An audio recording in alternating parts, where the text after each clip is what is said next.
Okay, so just take a moment to allow your eyes to close and allow yourself to begin to relax.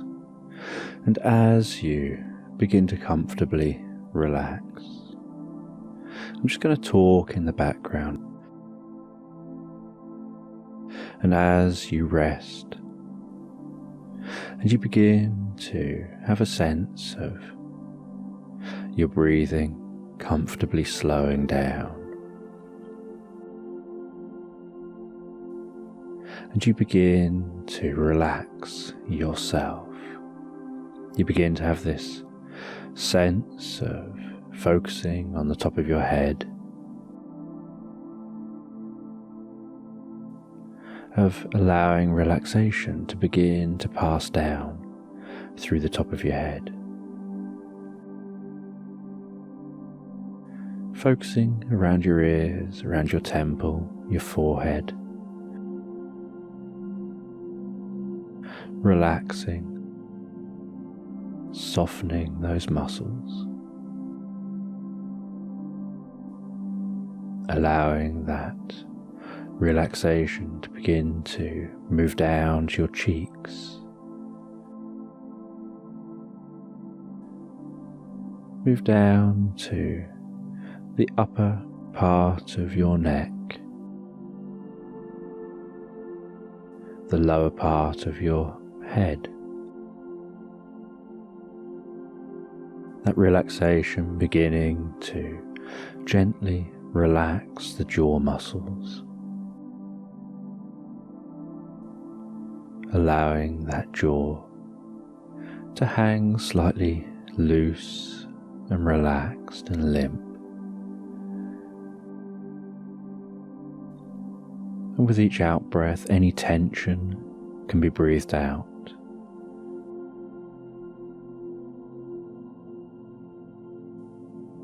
As relaxation gets breathed in,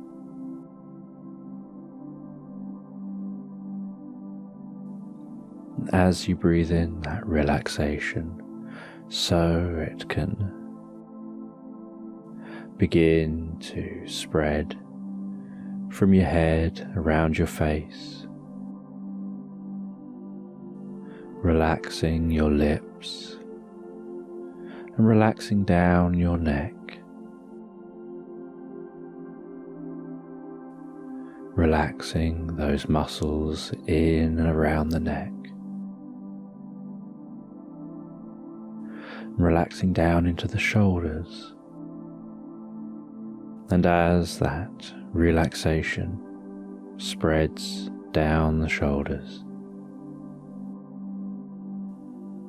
the relaxation can move from your shoulders down your arms. And I don't know whether the relaxation will move down one arm faster than the other, or whether the relaxation will move down both arms at the same rate and speed. And you can notice how that relaxation gently flows down those arms, softening and relaxing the muscles in the upper arm, down to the muscles in the lower arm, all the way down to the hands and out to the fingertips, relaxing so much that perhaps you even notice a very slight tingling or numbness at the fingertips, or a heaviness of the hands or arms as they relax deeper and deeper. And while that relaxation relaxes deeper and deeper through your body, so it can begin to spread around your chest, your upper back, your shoulder blades, beginning to soften and relax through your body, relaxing down towards your stomach, your lower back, with those muscles just beginning the process of deep relaxation.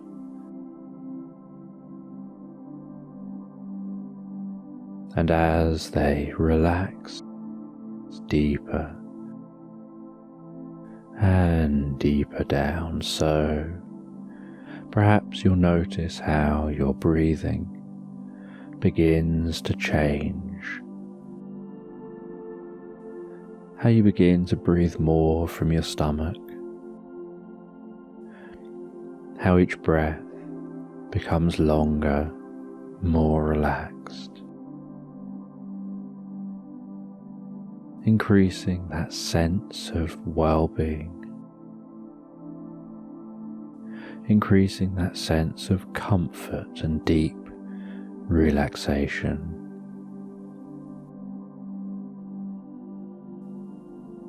As that relaxation moves down around your bum and down into your legs. And I don't know whether it'll spread down one leg faster than the other, but you can just notice as that relaxation begins to spread so peacefully, so comfortably down the upper legs, down to the lower legs, all the way down to the tips of your toes. And as you rest there so peacefully, so comfortably, so deeply relaxed, relaxing back, almost like you're resting on a cushion of air. As you continue to relax deeper and deeper,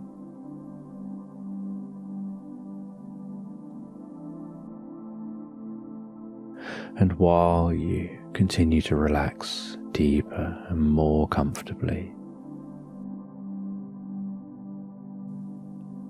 you can notice that with each in-breath, it's like you're breathing in the most comfortable healing light that begins to wrap around your head, pass through your head, filling your head with that healing, softening light. And as that healing light gets breathed in, so it begins to move down through your body, following that relaxation, softening, relaxing, and deeply healing within you.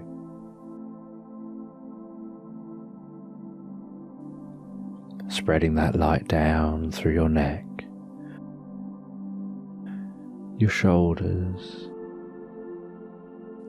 around your shoulder blades, out to your arms, down both arms, all the way to your fingertips, spreading that healing light around your chest, your upper back, spreading that healing light down through your lower back, through your stomach, and all the way down internally through your body, softening, healing, and relaxing you deeply inside and out, in your mind and body, softening, relaxing that healing light down to your bum, down your legs, all the way down to the tips of your toes.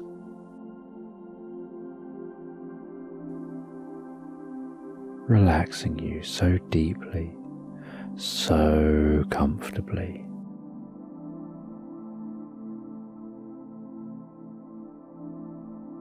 And as you continue to drift and dream and relax deeper and deeper asleep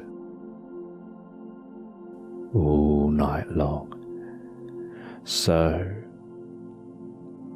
you can be aware of counting down in your mind, of seeing the number 300 in your mind's eye and counting backwards slowly and gently from 300. And it's okay if you occasionally lose track of where you are. It's okay if occasionally you lose track of the numbers as they pass before you, because you can pick up roughly where you left off and continue to count down deeper and deeper into the experience. And with each count, you can just go so much deeper inside. And I don't know whether you'll go twice as deep with each count, or even deeper still. And you'll keep counting until such time as it just becomes too much effort that you just let go, counting down now from 300, 299, 298,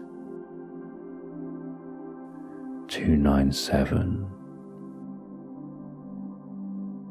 296, 295, 294, 293, 292, 291. Just continuing that count in your mind's eye while I continue talking gently in the background as you drift deeper and deeper into the experience. As you continue counting back in your mind's eye, so easily and effortlessly comfortable with the idea of losing those numbers, going deeper and deeper, while a part of your mind can have a sense of walking through a meadow towards the most beautiful oak tree in the middle of that meadow. And as you walk through the meadow, so you can smell the smells of flowers in the meadow. You can see bees and butterflies and other animals and insects. You can notice the sky, the clouds, and notice that tree in the middle of the meadow. And you can walk to that tree, feeling what it feels like to be walking through that grass. And at the tree, you can gently run your hand around the bark of the tree, feeling the feeling of that bark at the fingertips, feeling the temperature of the tree, perhaps even noticing the slight change in temperature from the side that's facing the sun compared to the side that's facing away from the sun. And as you feel round to the far side of the tree, so you notice a handle in the bark, and you use that handle to open a door, and you see a spiral staircase inside the tree, and you begin to descend that spiral staircase, descending down 20 steps. And as you begin to descend, so you can notice something strange, that this spiral staircase seems to lead out to the most beautiful country garden. And so you descend those steps from 20, 19, 18, going deeper and deeper, 17, 16, 15, 14, 13, going deeper and deeper, 12, 11, 10, 9,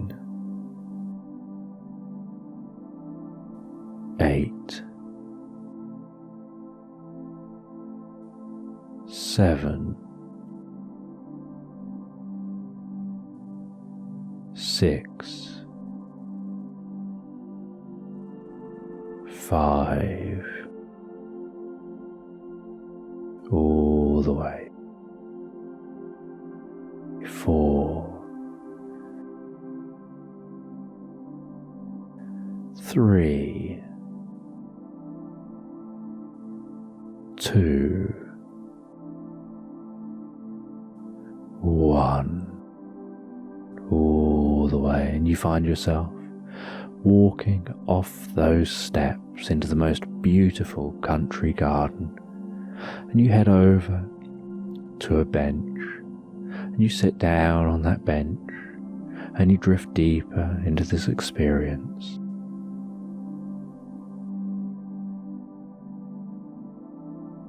And as you listen to the sound of my voice, you don't have to pay attention to the individual words.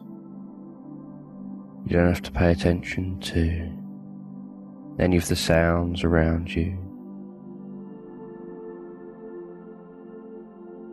You don't have to pay attention to how your body feels. And you don't have to pay attention to any random thoughts that just come and go as you enjoy the sensations of the experience.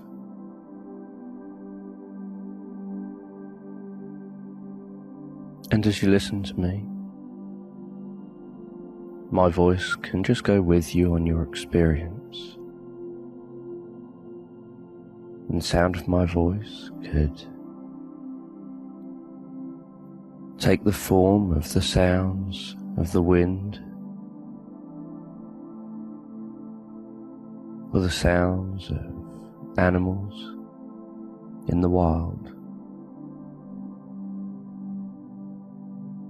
Or perhaps it will take the form of other sounds.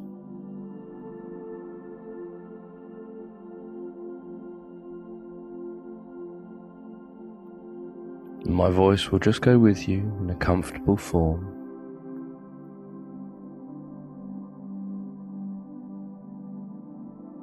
as you just continue through the experience.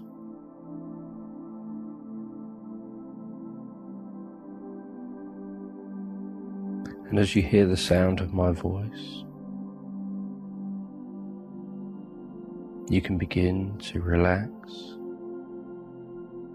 with each out-breath.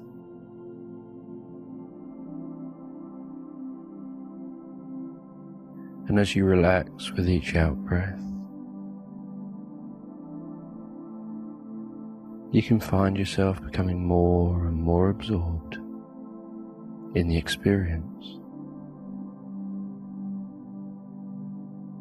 And the more absorbed in the experience you become,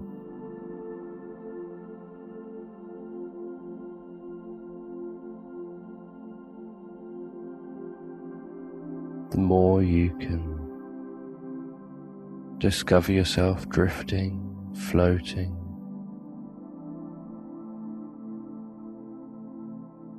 and relaxing into that experience.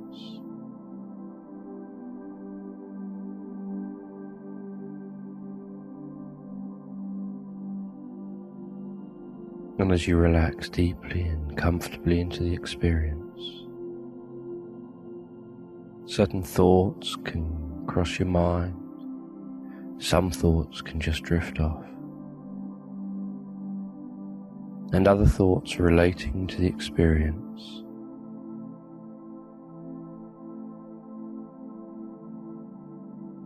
can just become more enjoyable.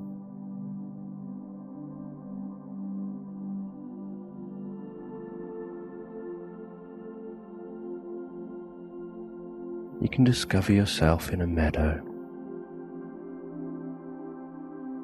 looking out over the smooth, grassy meadow, noticing all the leaves of grass just waving, wisping around gently in the wind, just waving and wisping around gently in the cool breeze.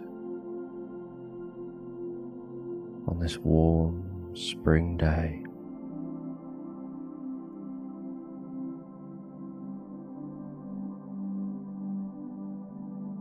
And as you look closely at the grass, you can just begin to notice how many daisies and dandelions and other little plants like that are mixed in with that grass.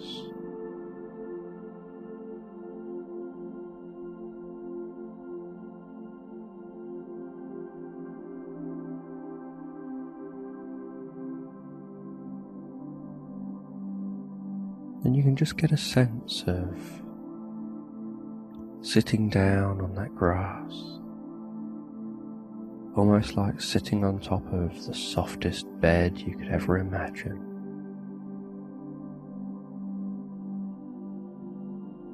And perhaps while you're sitting down, you'll play with the daisies, or maybe just run your fingers through the grass. As you look up at the sky and notice some of those wispy clouds,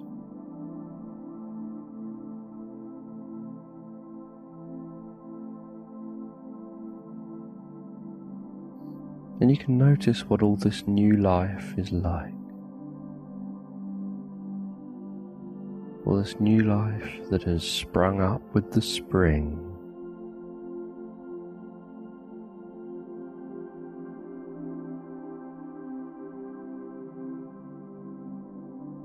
And as you look around, you can notice birds flying, interacting.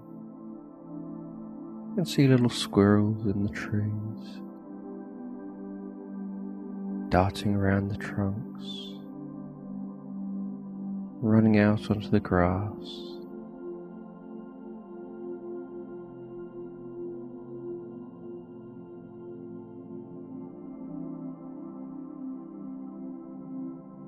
And you can notice that in the middle of this meadow is one big oak tree.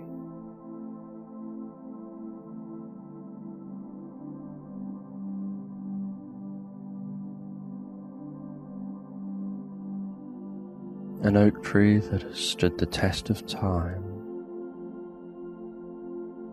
An oak tree that has seen the seasons come and go.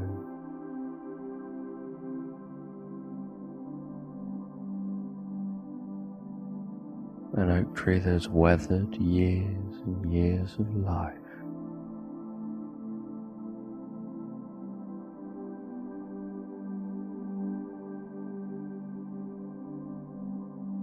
And you can imagine what it's like to just lie back and rest on that grass, looking up at those clouds as they gently cross the sky.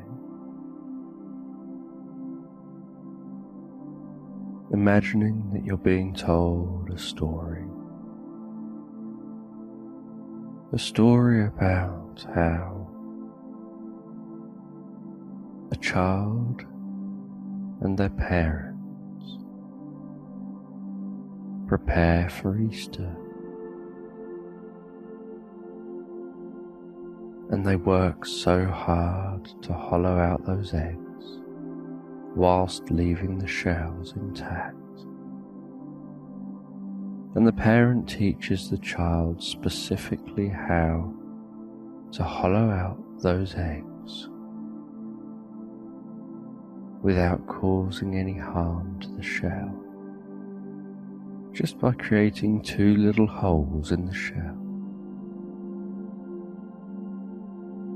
And the child makes a few mistakes at first, breaking a few eggs, but quickly gets the hang of it.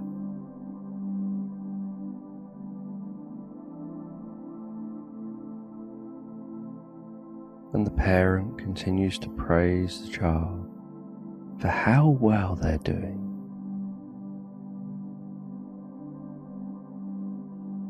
And then after the eggs have been emptied of the insides,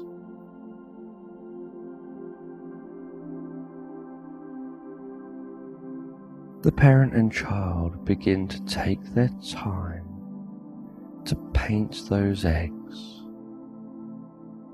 with beautiful shapes and colours and designs.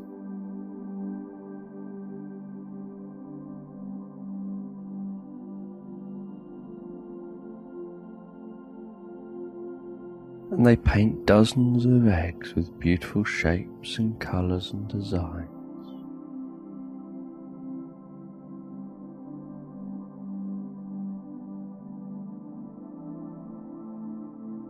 And the following day,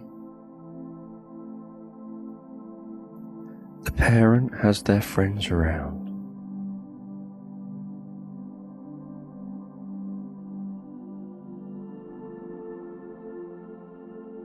And the parent and their friends go out into the garden.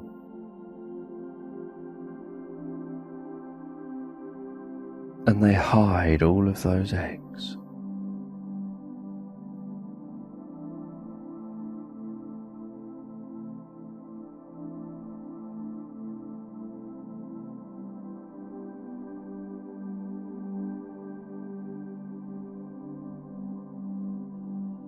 And then all of the children excitedly spend hours searching for those eggs. And they're all really excited when they find an egg.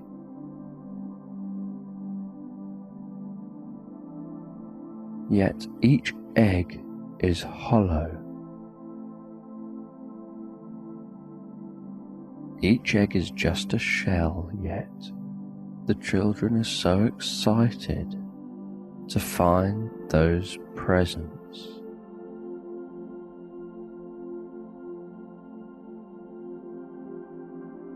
Each child is excited, discovering that those presents have nothing inside, yet they're still presents that the child cherishes.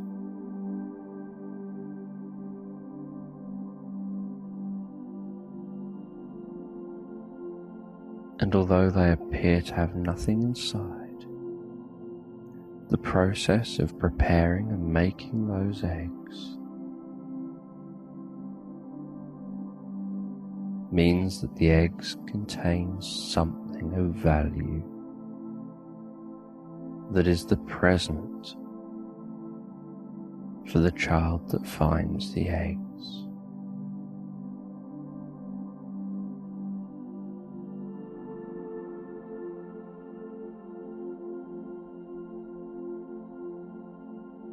And you know, as you look around the meadow, and you can notice a specific squirrel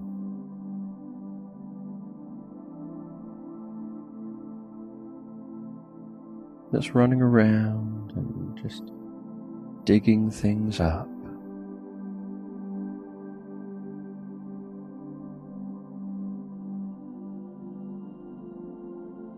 And occasionally burying things. That's it.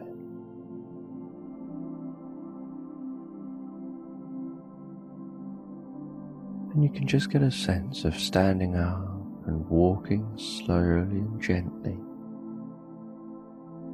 towards a gate at the bottom of the meadow.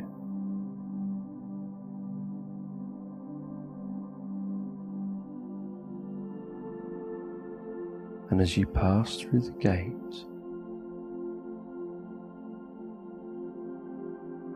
you can discover yourself on a path.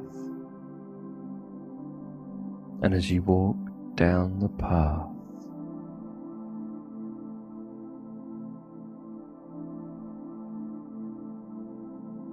you can notice how the path begins to go from lush green grass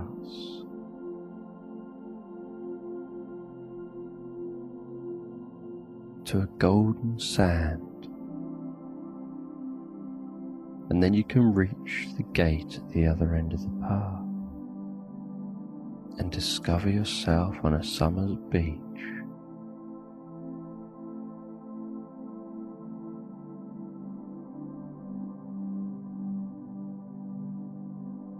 And I don't know whether you'll be wearing shoes that you take off or whether you'll just walk barefooted across the sand.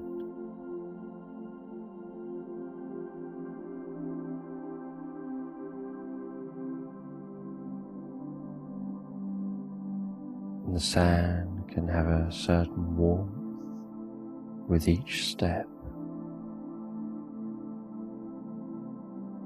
And with each warm step,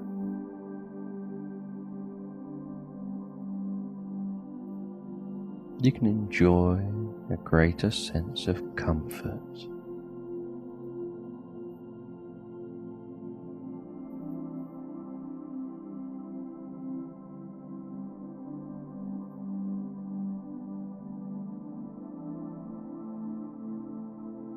And as you get nearer and nearer to the shore, to just where the water is lashing gently up onto the shore and rolling in just a little way, you can begin to hear the sound of those waves.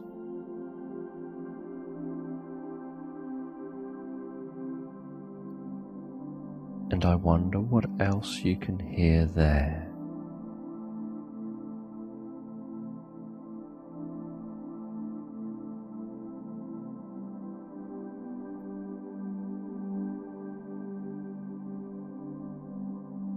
And you can feel the warm sun beating down on you. And I don't know whether it'll be like a comfortable pressure or just a warmth.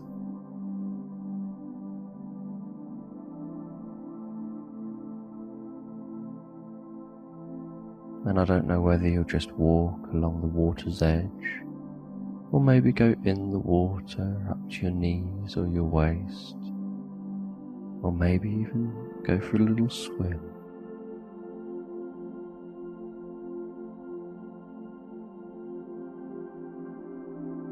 And you can get a sense of what that feels like.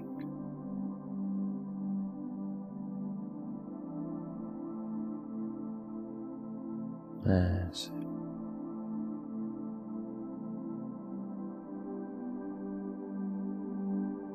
wonder whether you'll spend some time on that beach.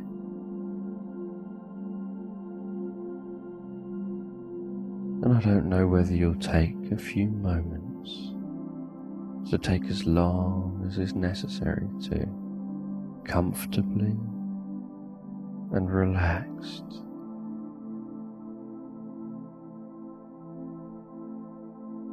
enjoying the sun, how the warmth can make aches and pains just appear to vanish.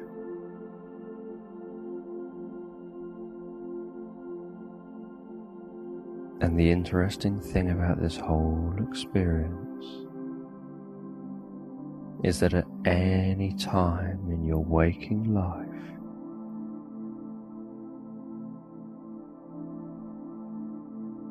any part of your mind and body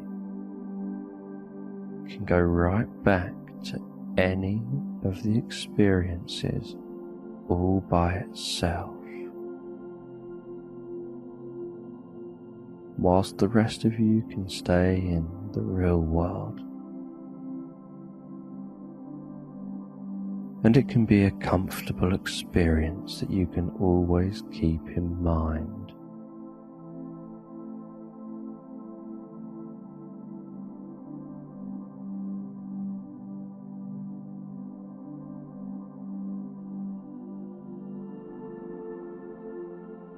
And as you make your way to another gate, to another path, you can just enjoy knowing that you can come back here again in the future. And each time you come back, you can discover something new.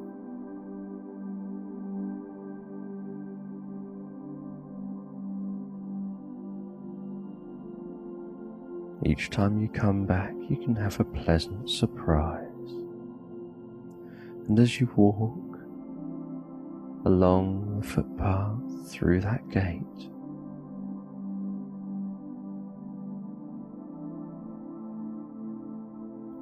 you can wonder what you're going to discover.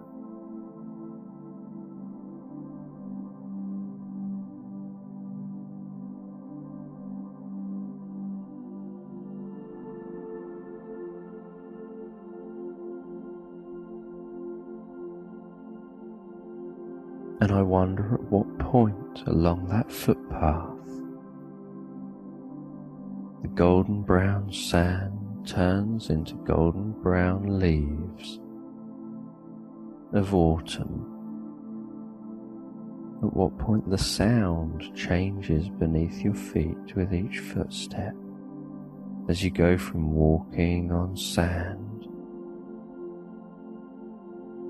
to walking on crunchy leaves.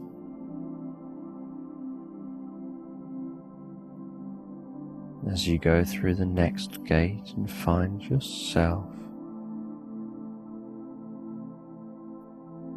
in a woodland area in autumn.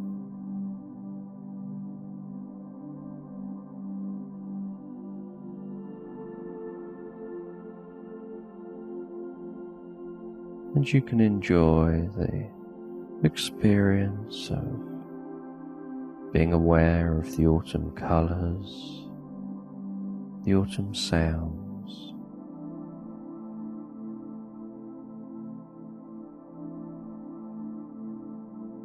the twinkling light as it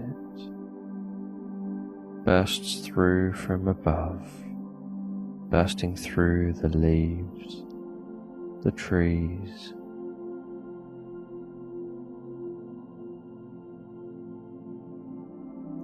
and how you can notice leaves falling from the trees at just the right time. And perhaps you can be curious, wondering how they know when it's the right time to let go.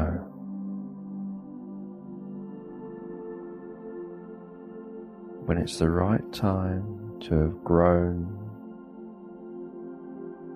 and then let go from the tree and fall to the ground.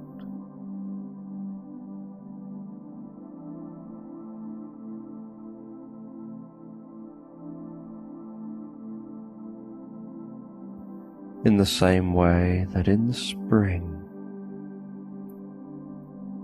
there was a point where fruit and other seeds just knew when the right time to let go and fall to the ground was.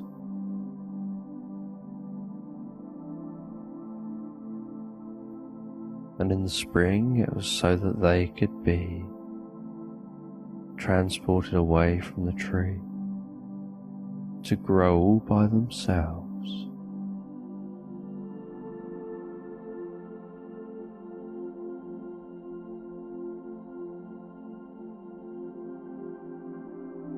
And here in the autumn,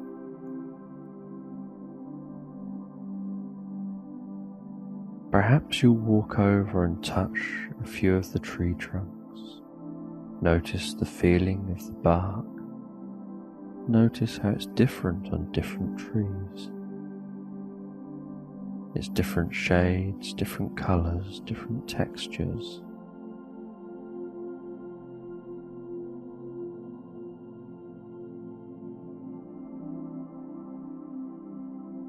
Noticing that the sounds here are different.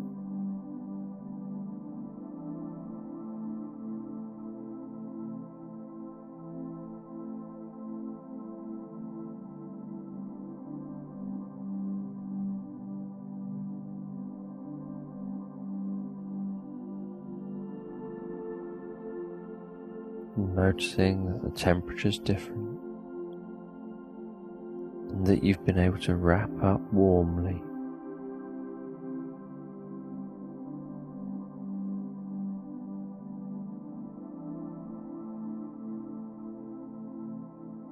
As you walk through the woods, you can notice a gate in the distance,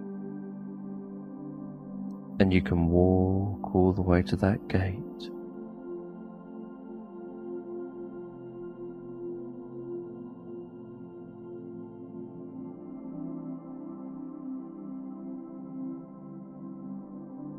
And you can notice that as you walk all the way to that gate, there are squirrels running around collecting nuts and burying the nuts for later.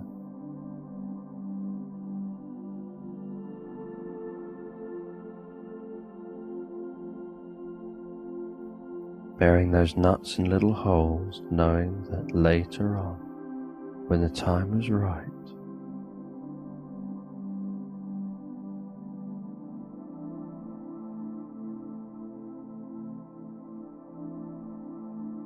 they can open up those holes and enjoy the contents.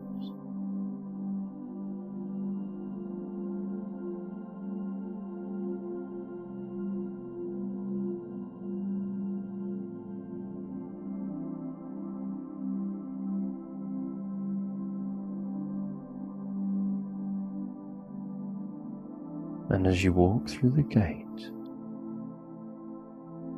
walking on those crunchy leaves,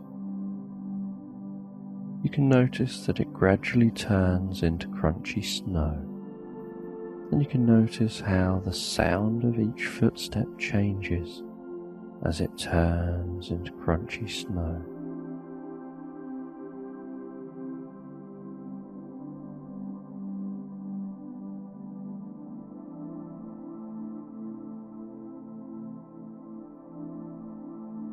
And you can walk through the snow towards the gate at the end, and then find yourself on an untouched field of snow.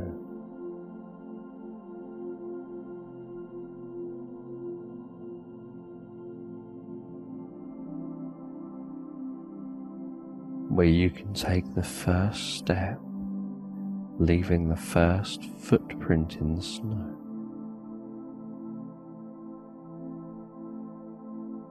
and you can see where you want to get to. You can see a beautiful log cabin in the distance.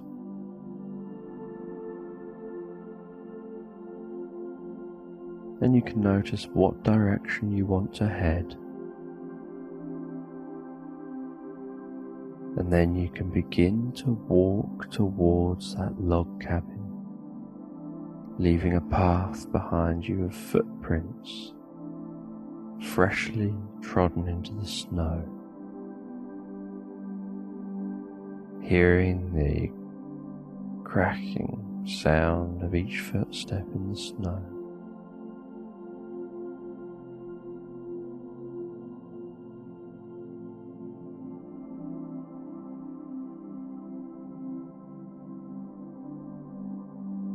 You can notice how fresh the air smells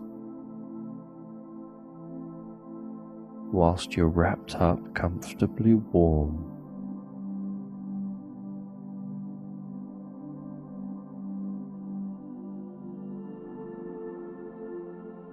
And there can be the occasional few snowflakes, or maybe the snow will be heavier as it falls.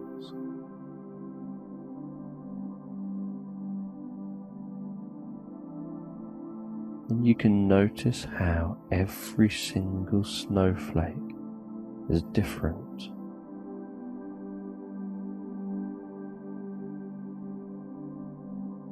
Yet you can think that they look beautiful regardless.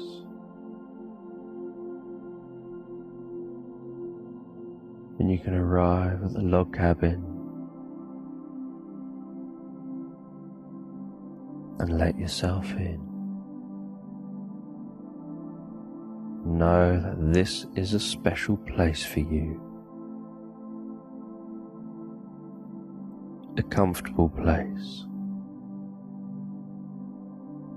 Somewhere that you can go to when you automatically follow this entire journey effortlessly, just by thinking of the beginning of the journey at times that are appropriate.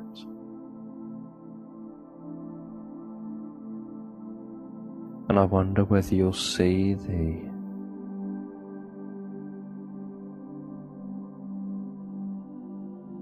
log fire in the huge stone fireplace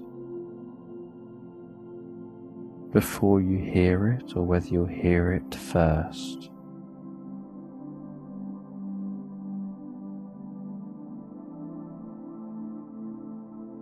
The log fire that just comfortably crackles in the distance. And you can go over to a window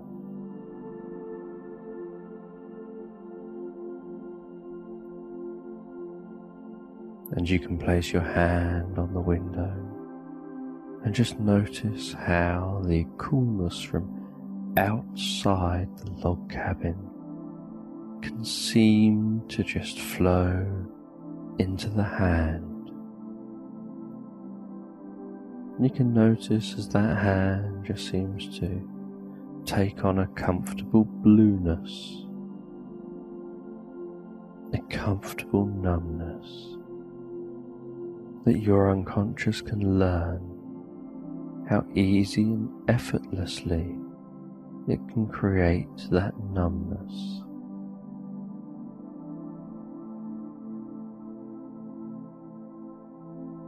And it can use the most appropriate signals for stimulating that numbness.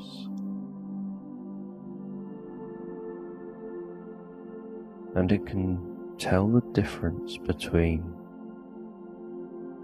discomfort that needs to be known about and made aware of, and discomfort that can be made numb without any conscious effort.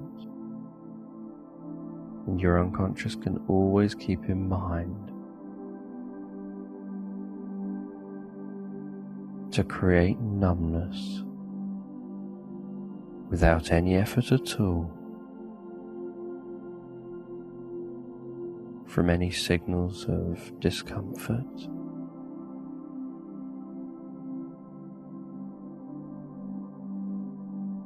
That aren't necessary. And you can have a look around for that most comfortable chair. And I wonder what else you can see and hear and feel with each footstep as you look around for that most comfortable chair, and then sit down comfortably into it. As if by sitting down in the chair you drift off into a sort of trancey state, almost like a daydreamy state, where your mind just begins to wander.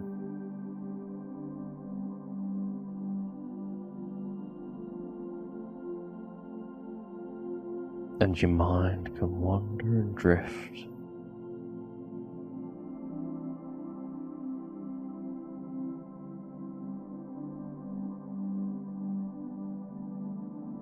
And it can dream about the future. It can get a sense of you when you're much older, much older, having experienced the pleasures of life.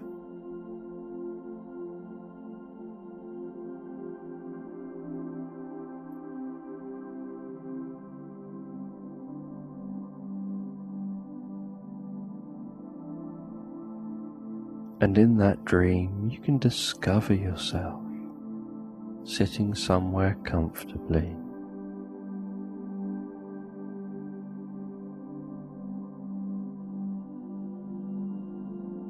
being happy in the knowledge that you've had a wonderful life,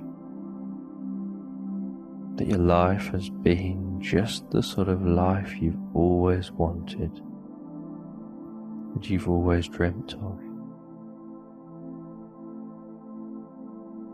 where you've achieved your dreams.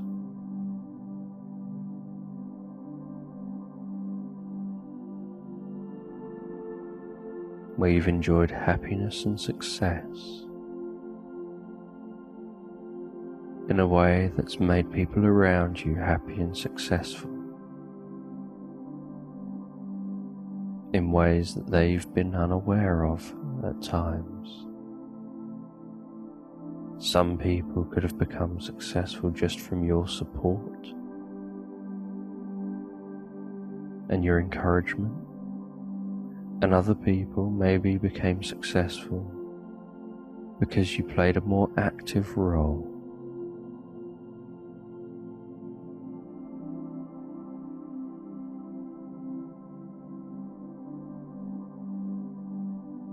As your mind just sort of drifts off,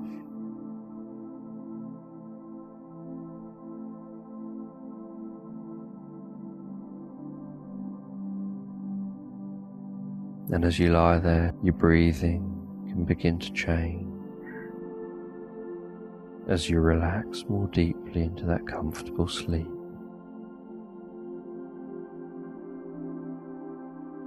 Where you can dream dreams and have thoughts, and know that most of them will be gone by the morning, that the only ones that may be left will be that last dream, maybe the last two dreams just before waking up. And you can sleep soundly and comfortably all night long, drifting and dreaming and sleeping soundly and comfortably all night long.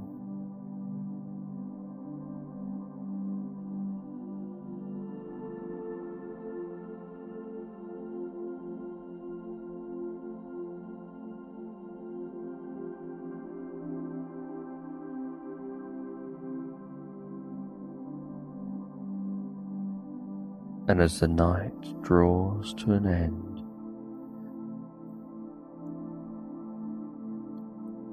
and as the sun begins to rise on a pleasant spring day, and the birds begin to sing outside the window,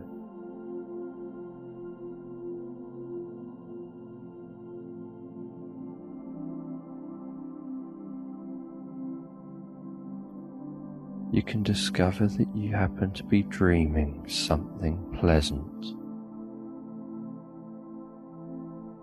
And I don't know whether that dream will end and you'll have another dream before you wake up,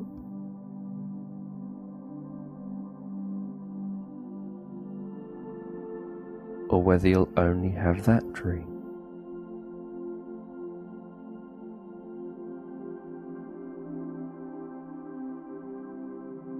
And I don't know whether you'll remember just the one dream, or whether you'll remember the other dream that you had just before waking up, when you wake up.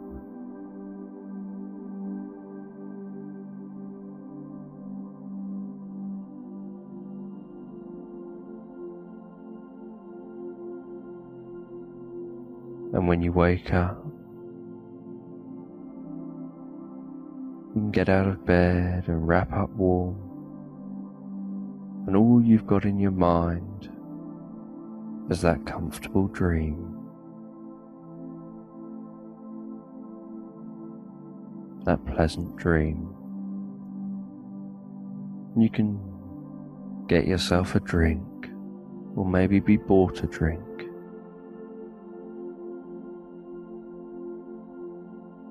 And you can see through the window that it's such a nice day outside, that you go and stand outside, breathing in the fresh spring air of a new spring.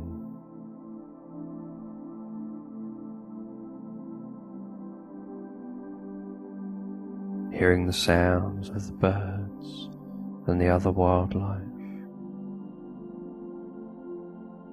Enjoying the smell of the spring air, feeling the temperature of that early spring morning, noticing the dew on the ground, on the grass, and the different colours of different flowers. And you can just enjoy some time for yourself, looking over at that oak tree in the middle of that meadow,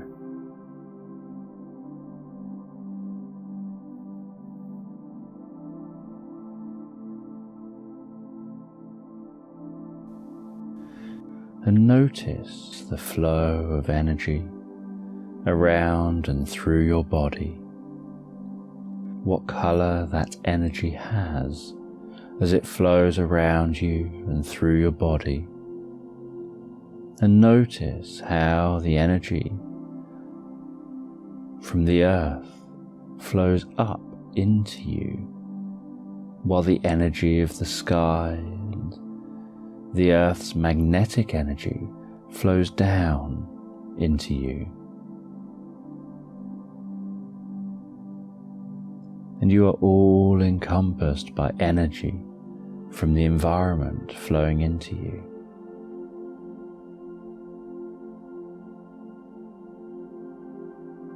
And as that energy flows into you, it flows in a cycle, passing through the chakras. And you can begin to realign and open the chakras one at a time. And you can begin by opening your root chakra at the base of your spine. You can notice a red light emanating from that area. Notice how you can feel grounded with the earth as you focus on that part of you. as you focus on the parts of you that are in contact with objects, and how energy from the earth can pass into you and flow to that chakra.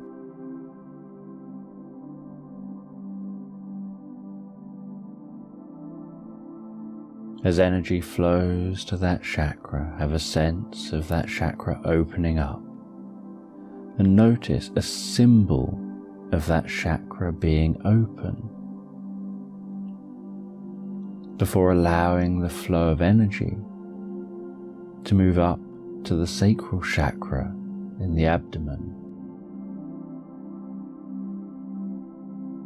And you can notice as that energy now travels up to the sacral chakra, the light changes to orange as it flows into that chakra.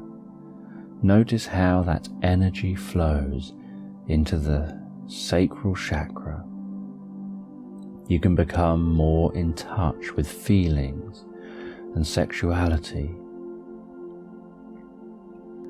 And you can take some time to allow that orange light to flow into that chakra before the light begins to flow up to the next chakra.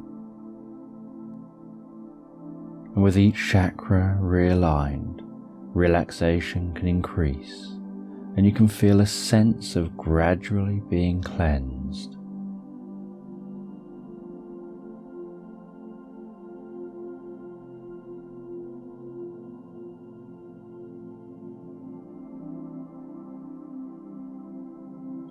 And your attention can follow that light, can follow that energy as it moves up to the solar plexus chakra just above your navel. And as that light travels to the solar plexus chakra, you can notice how the light changes to yellow as it reaches that chakra and purifies that chakra. And as it does this, realignment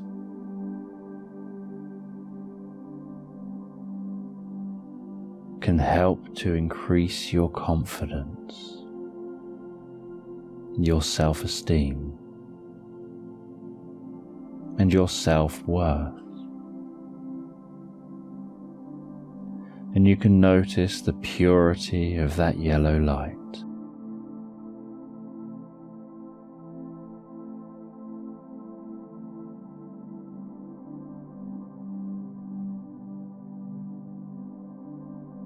And once that chakra is realigned, you can allow the energy to continue to flow up to the heart chakra, just above the heart and in the center of your chest, where the light changes to green.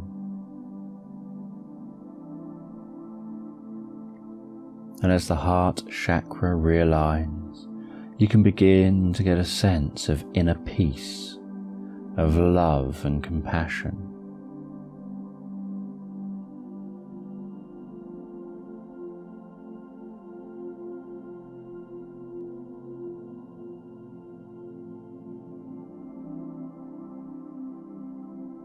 And once that chakra is realigned, you can allow the flow of energy to continue to travel up through the body as you continue to relax. And that energy can flow up to the throat chakra, situated in your throat.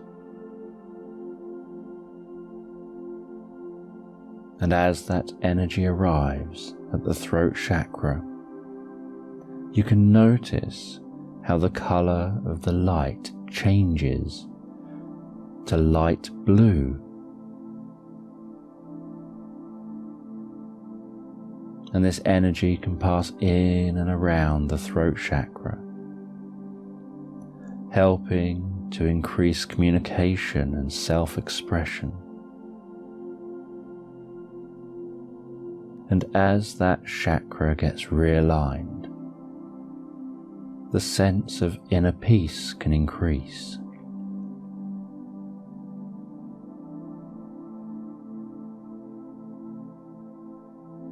And you can notice how that light blue energy flows and realigns the throat chakra before moving up towards the head to the third eye chakra at the center of your forehead.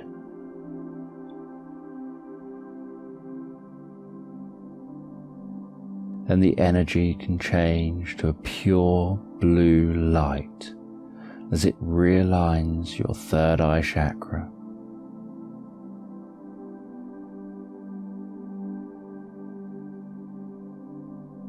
And insight, wisdom, and intuition can be increased and developed further.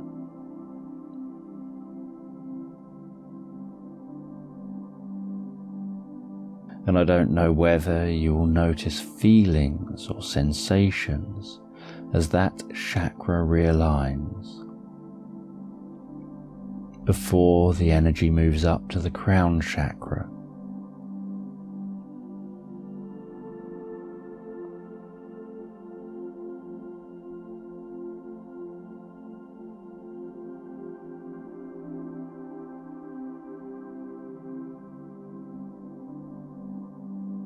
And as the energy flows up to the crown chakra, you can notice how the light changes to purple. And as the purple light reaches the crown chakra at the top of your head, it can begin to realign that chakra, helping to increase inner and outer beauty, and helping to develop your spiritual connection and sense of bliss.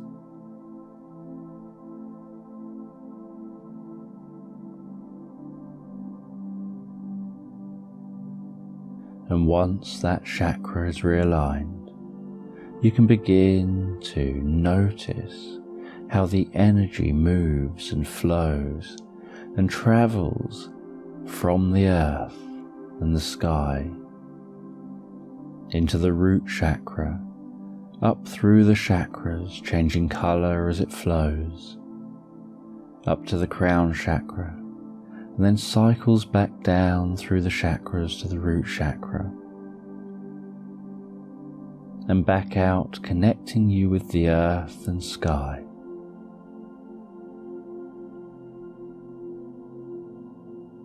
And as that flow continues, you can notice a pulsating of energy as each chakra is fully realigned with each other chakra. And that healing, radiating light can begin to spread out from the chakras to fill your body. And a brilliant white light can begin to pass up through the top of your head, connecting with a spiritual plane. And as that white light passes out of the top of your head,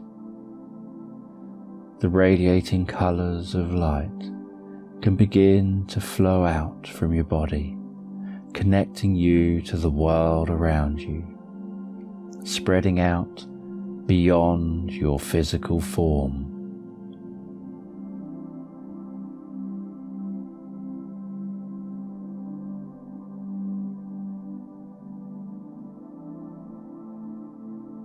And long after you finish following this meditation, those re-energized, realigned chakras can continue that flow in your everyday life, enhancing various areas of your life and touching the lives of others.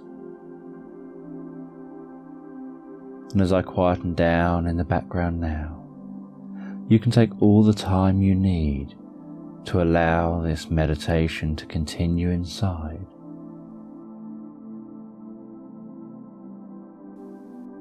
You can begin to get a sense of the world around you, of your connection to the wider world, almost as if you're viewing the world through new eyes. And as you get a sense of this connection with the world around you, you can get a sense of drifting above an African savanna,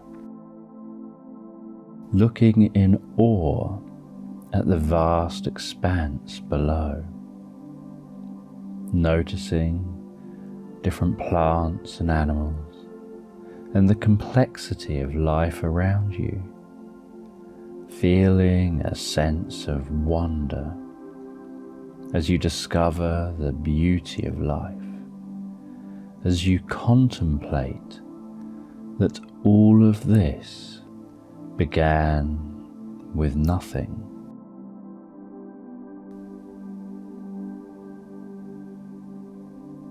In the beginning, there was no space, no time, no up nor down, no left or right, no light, no shadows. And now there is life.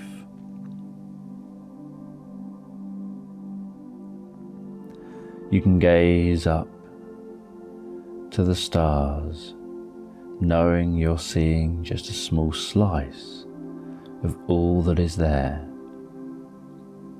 aware that the stars you can see are just a fraction of the stars contained just within our own galaxy. And our galaxy is like a speck of sand in the ocean of the universe.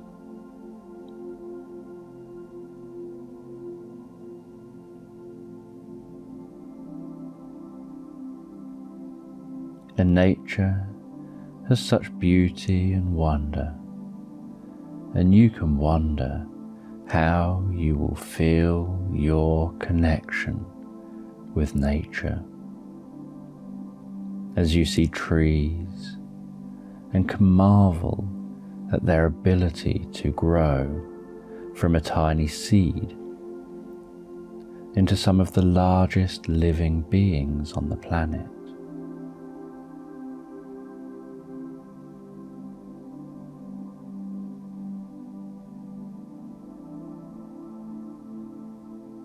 And we're all born from explosions of stars that happened billions of years ago, many light years away. All life and everything you see is made from stardust. We're all one. We're all connected.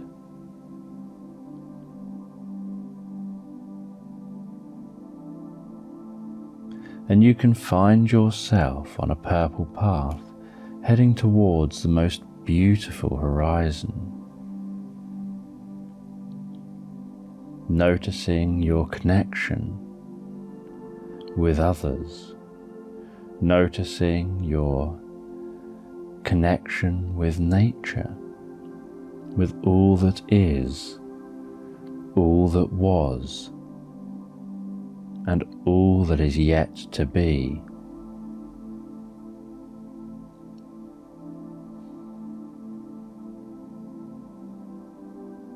Finding your spiritual path of love, kindness and compassion.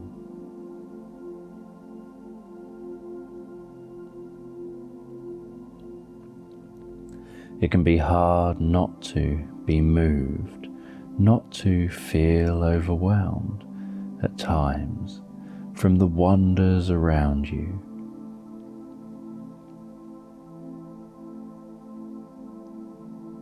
And you can notice miracles everywhere.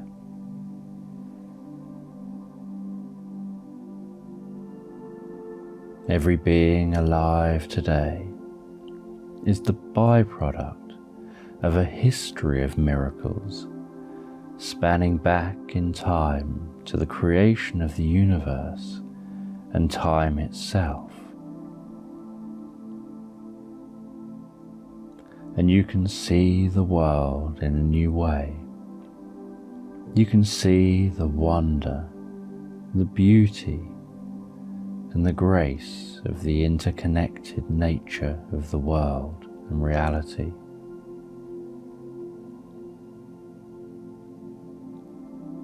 We're all small parts of something immeasurably greater than ourselves. Yet, we're all important. The essence of the whole universe is contained in each and every atom that makes up who we are.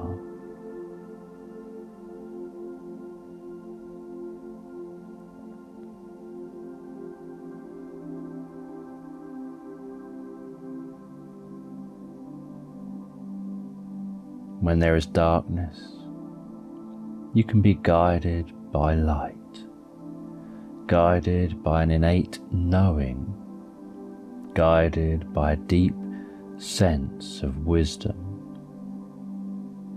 by your spiritual awareness.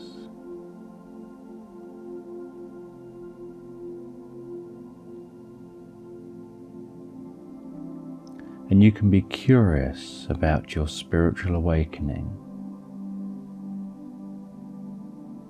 And you can explore truth, beauty, love, and change, and discover a new perspective.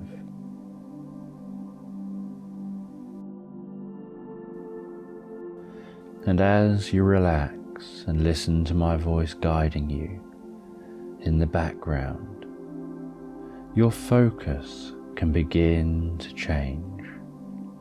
Your focus can begin to change from focusing on the day, from focusing on different thoughts and ideas, to focusing on how you will begin to enjoy life more.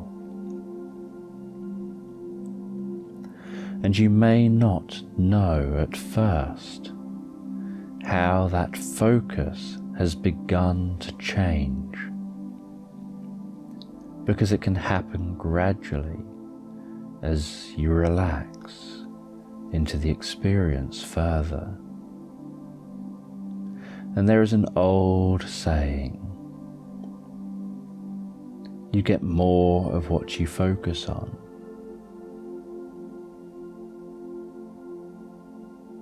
And as you listen to my voice and relax, a part of you can ponder that thought. You get more of what you focus on. And I wonder what you will focus on here and now. Life is a journey made up of many presents, and each present is a gift to be cherished in the moment. And you can think back to happy memories long forgotten and not even realize you have thought about them, or think about pleasant memories you haven't thought about in ages without being aware of what stimulated those specific thoughts. And we all have songs we can hear that can take us back, and smells that can trigger certain happy memories, and places we like to reminisce. And where you are now is just a stage on your own personal journey through life, your own journey of self-discovery, And you can be curious what it means to enjoy life more.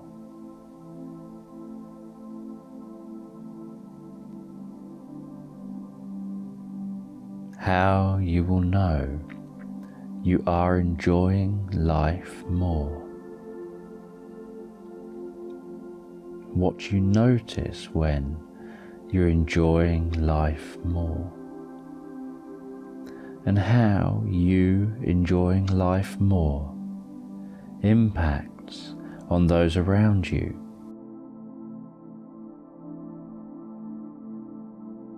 And to enjoy life more is to be congruent with yourself and aligned with what is honest and true in the world.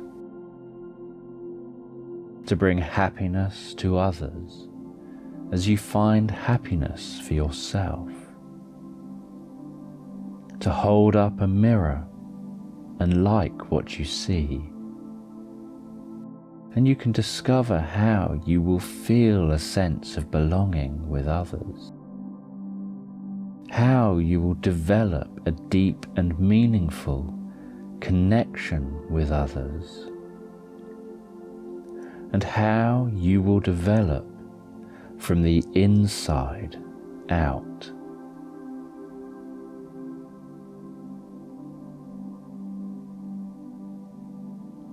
Life develops from love and connection and finding what we need to grow. You can imagine a plant growing. It needs just the right soil containing the right level of nutrients. The soil needs to not be too hard or too soft, but just right to take hold. The plant requires just the right amount of water. Some plants need a lot of water, others need very little to be happy.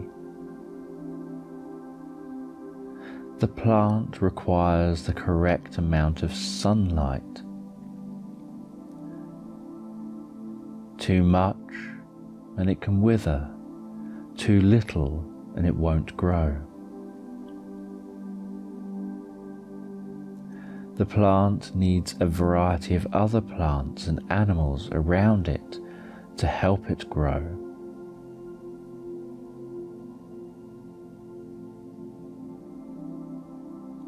If the plant has all these things, it will grow and thrive.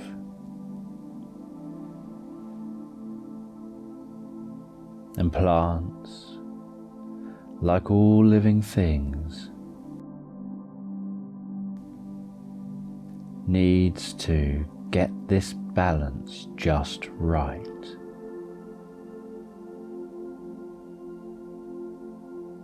And each plant is unique and has its own unique balance. And you can wonder what your unique balance is. And you can wonder how connected to others you need to be. How you can feel that you belong. What your purpose in life is.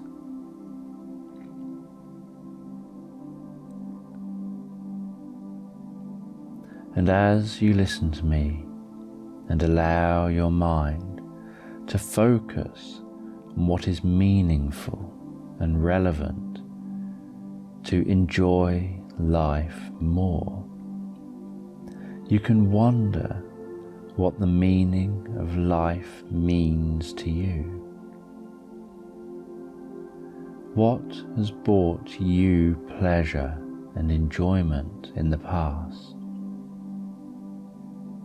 And what you will do to bring pleasure and enjoyment to yourself and others in the future.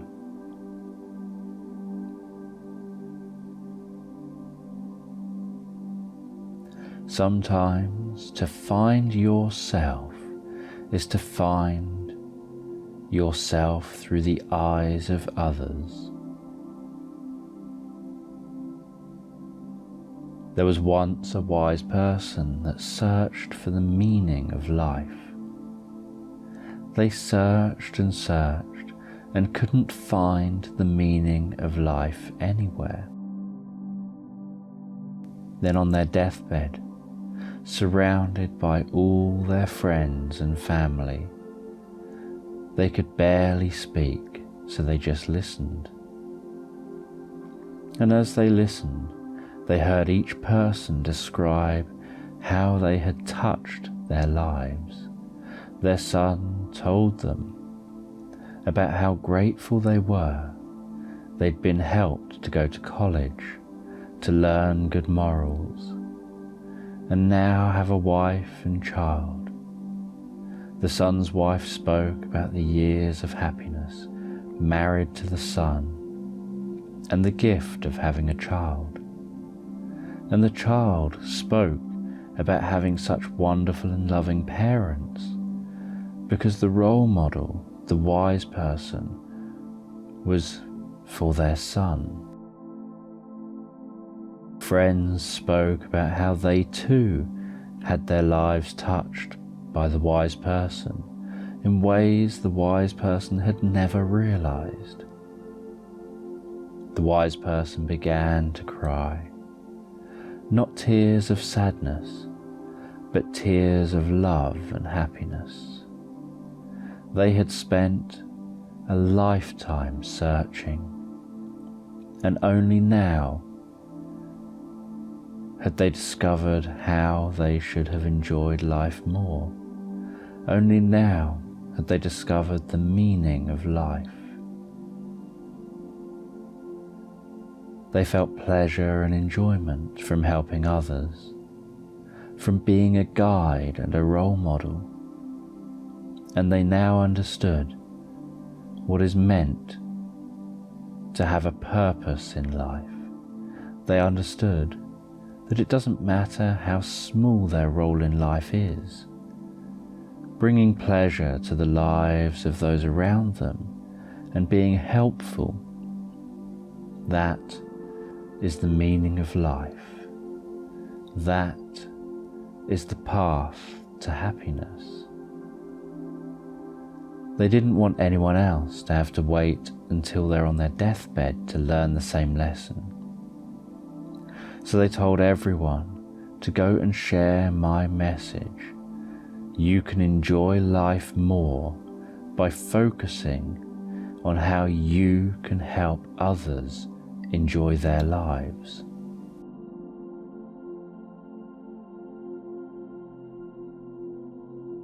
The wise person's message passed on like a stone landing in a lake, rippling out in all directions, touching the lives of many. And what you focus on in life determines the life you get.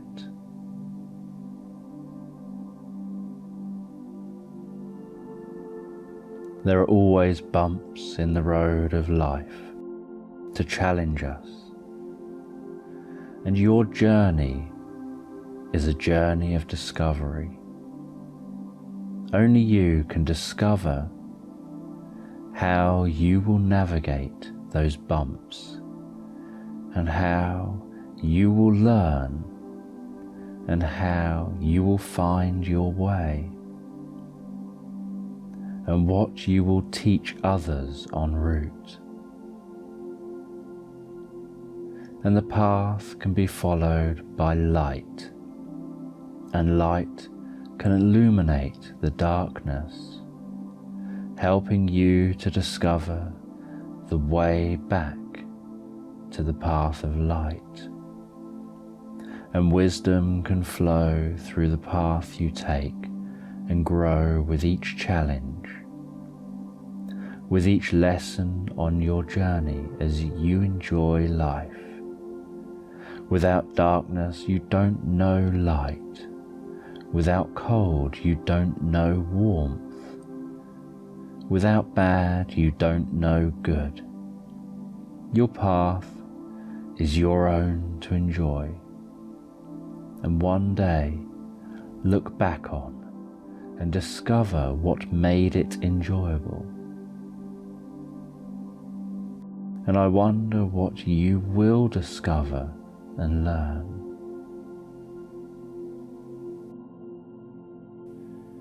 You can begin to learn about reducing stress by learning how to focus your attention, by learning what to focus your attention on and what not to focus your attention on. And your attention can currently be on something I can't stress enough, and that is your inner strength. And you may wonder what I mean by inner strength, and you can relax.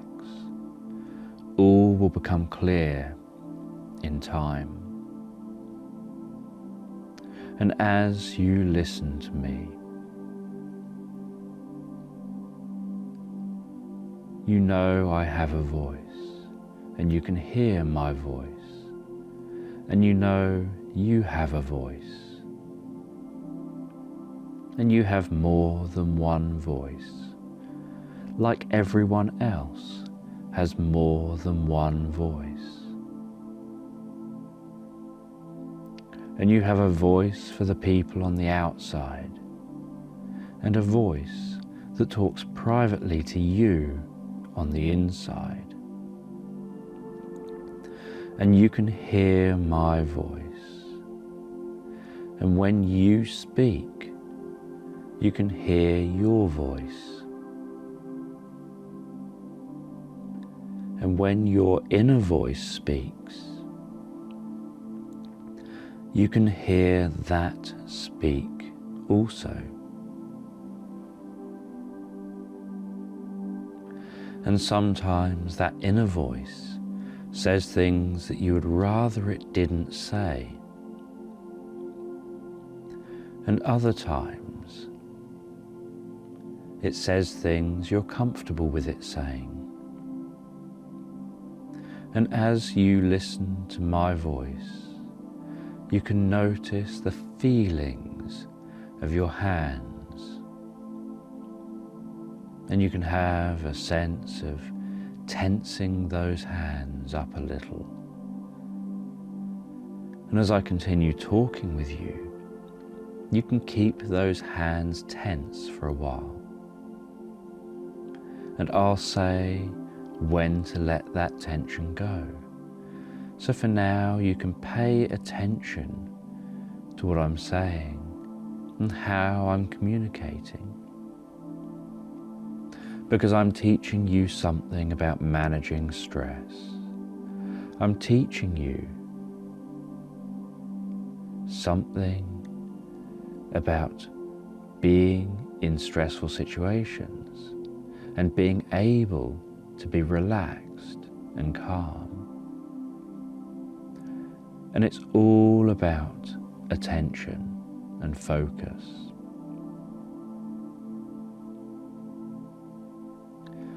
Stressful situations don't need to always bring tension. Stressful situations can bring challenges, excitement, and a sense of intrigue. They can bring many different feelings, and you can experience stress differently. Having the right amount of stress can help you perform well, can help you learn better, can demonstrate that you care. And you can let go of that tension now, letting those hands relax as you take the first lesson in learning how to reduce stress. And as those hands relax, you can wonder how the relaxation will spread through the body and mind. As you focus on change, focus on learning, focus on what to pay attention to and what to let pass you by. One day in a monastery, the head monk went out to take a message to the local town. He told the other monks he would be back in the morning and not to let anyone in. A few hours later, there was a loud banging on the heavy wooden door to the monastery. One of the monks opened the door, but saw nothing outside. Unknown to the monks, they'd let something in. As night fell, the monks heard a noise and started to panic. As they panicked, they saw a scary, shadowy creature in the room with them. When they saw the creature, they panicked some more, and the creature grew larger. By midnight, the creature was as high as the ceiling, and the monks were cowering and fearful. In the morning, the head monk arrived back at the monastery. He heard screaming and panic, and as he entered, he could see the monster as tall as the ceiling. The head monk told the other monks that this is a fear monster. It feeds off the fear of the others. He told them to meditate and to focus on their breathing, to let negative thoughts pass by, to just watch those thoughts and find inner peace.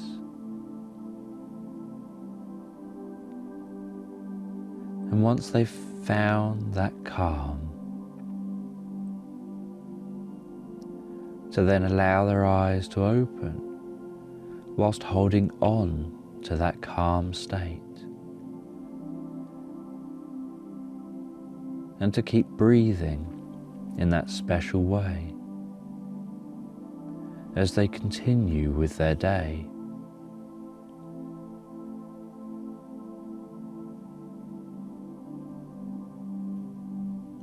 To maintain a mindful state where a part of their attention is on maintaining that peace and calm, whilst another part of their attention is on the tasks they have to do, and focusing externally from themselves.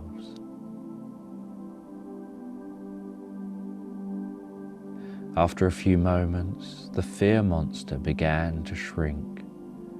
It shrank so small it couldn't climb over the footstep at the front door. So the monks decided to keep the fear monster in the monastery.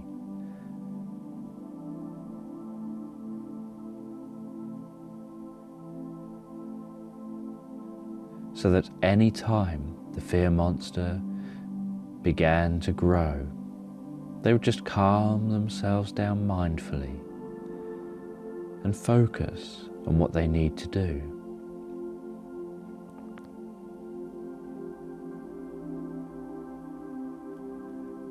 As a part of you learns the secret to reducing stress,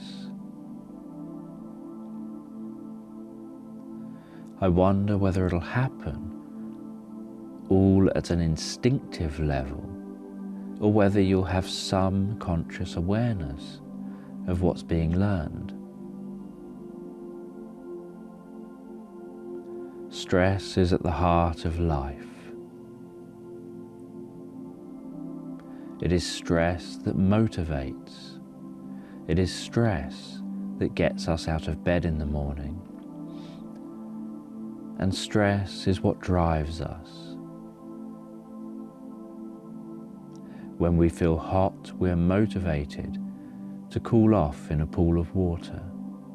After a while, that pool of water can feel uncomfortable or cold, so we're motivated to get out of the pool and warm up in the sun.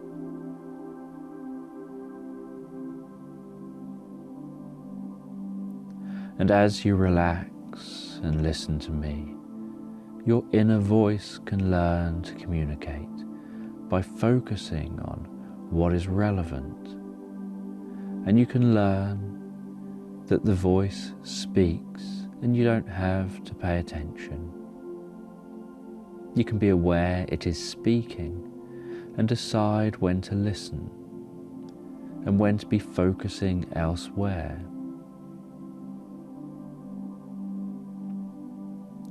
Like driving with the radio on in a car, sometimes you can listen to the radio and pay attention to what's being said on the radio. Other times you can just be aware the radio's on.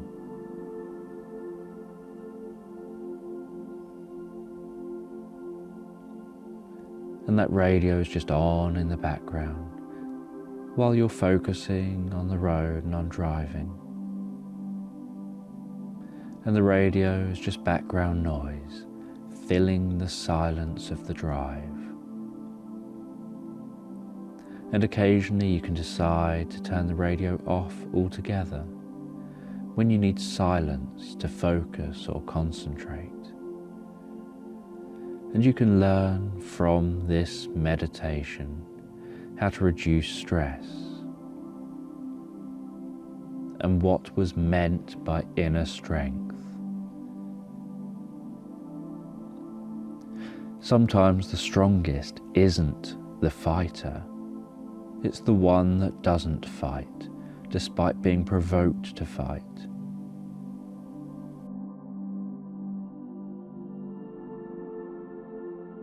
And as you go on your journey of discovery, finding inner peace, you can be aware that I'm talking in the background. And I don't know whether you will relax deeper to the sound of my voice, or to each breath that you take, or whether you will relax deeper as you become more absorbed in the experience of finding inner peace. And you can listen to me as you relax. And as you listen to me, your mind can wander. It can drift to different thoughts and ideas. And you don't have to pay any attention to those thoughts and ideas. They can just drift by, because you can begin to focus on an idea. The idea of walking along a beach with soft white sand. And you can look out over the clear blue sea, trying to find where the sky stops and the ocean starts. And behind you is a lush, dense green forest. As you walk along the beach, you can notice what the sand feels like beneath your feet. You can walk along wearing shoes or walk along barefoot and connect with the earth through your feet, noticing the warmth of the sand, the sensations of the sand between your toes. And I wonder what each footstep in the sand sounds like.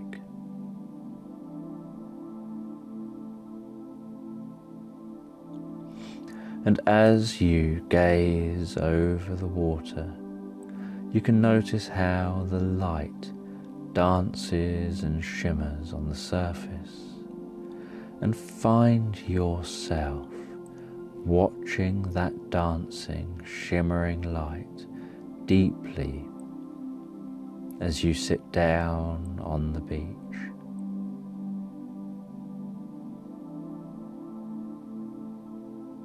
And as you sit down on the beach, you can begin to gaze up at the sky and wonder what is out there.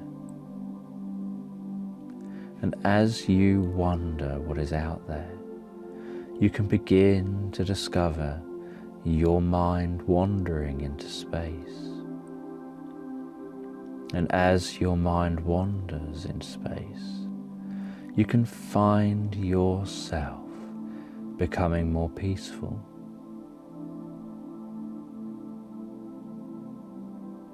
In space, there is no up, there is no down, there is no backwards, there is no forwards, there just is. And you can drift in the silence of space with a sense of wonder and curiosity. And as you drift and float and fly through space and time, you can explore peace, you can explore tranquility, and you can explore other worlds.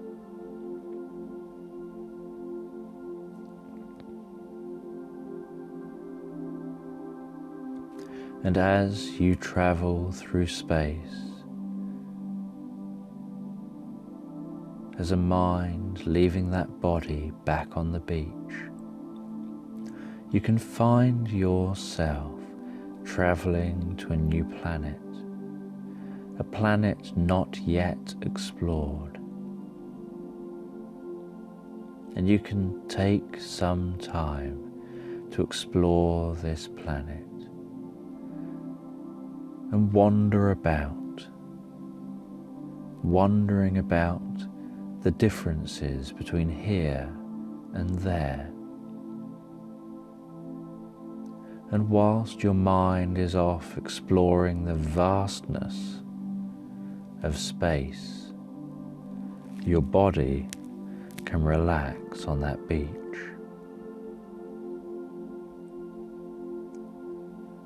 With the sound of the waves gently lapping on the shore,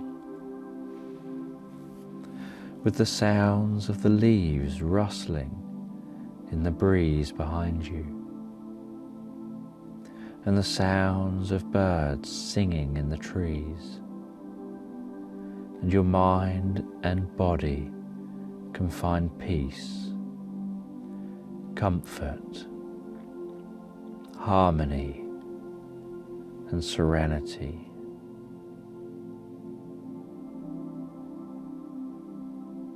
And your eyes can be closed as you just listen and relax.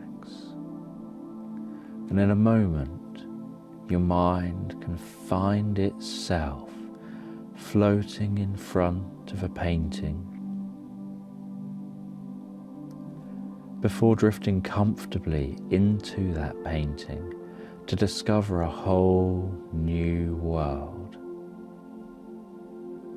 And as you enter that painting now, your mind can wander and explore and discover depths of peace previously unknown. And as your mind wanders through the painting, it can discover a small secluded hut. And inside this hut is a door to a land called nothingness.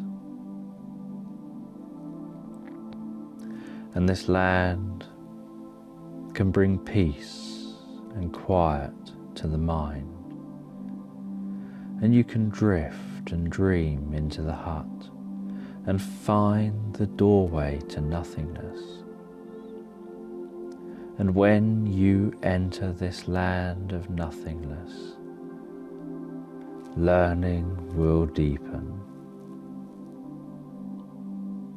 You'll learn about peace, about how to quieten your mind, and you can revisit this land of nothingness anytime you want to find inner peace. And in a moment you can pass through the door and enter that land of peace and tranquility. And you can be curious about what makes that land of nothingness a land of peace and tranquility. You can be curious about what you will learn here.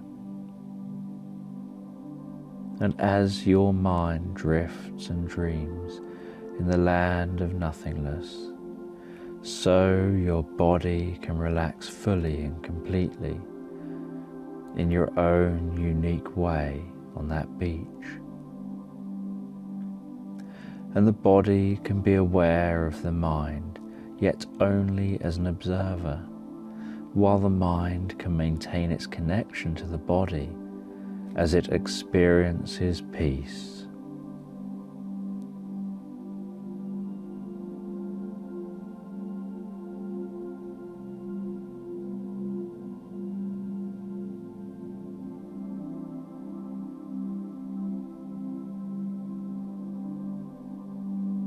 That's it.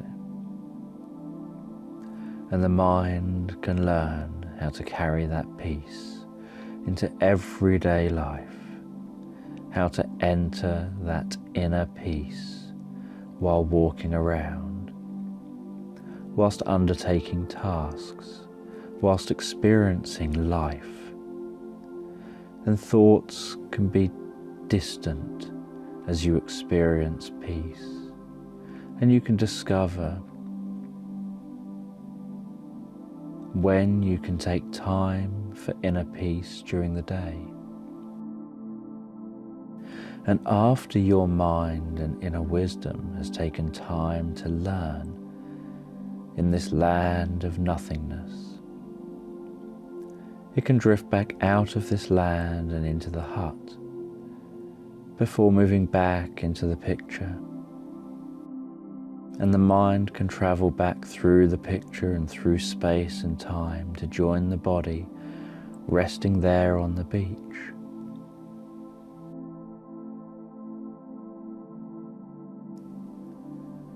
And as you listen to me, you will begin to learn how to be calm and collected. It's important to be able to be calm and collected when dealing with stressful situations or emotional situations. And as you begin to relax, so you can begin to learn how to do this. You can begin to focus on your breathing. Focus on breathing in and breathing out. And as you comfortably breathe in and out, you'll begin to drift into a meditative state of mind.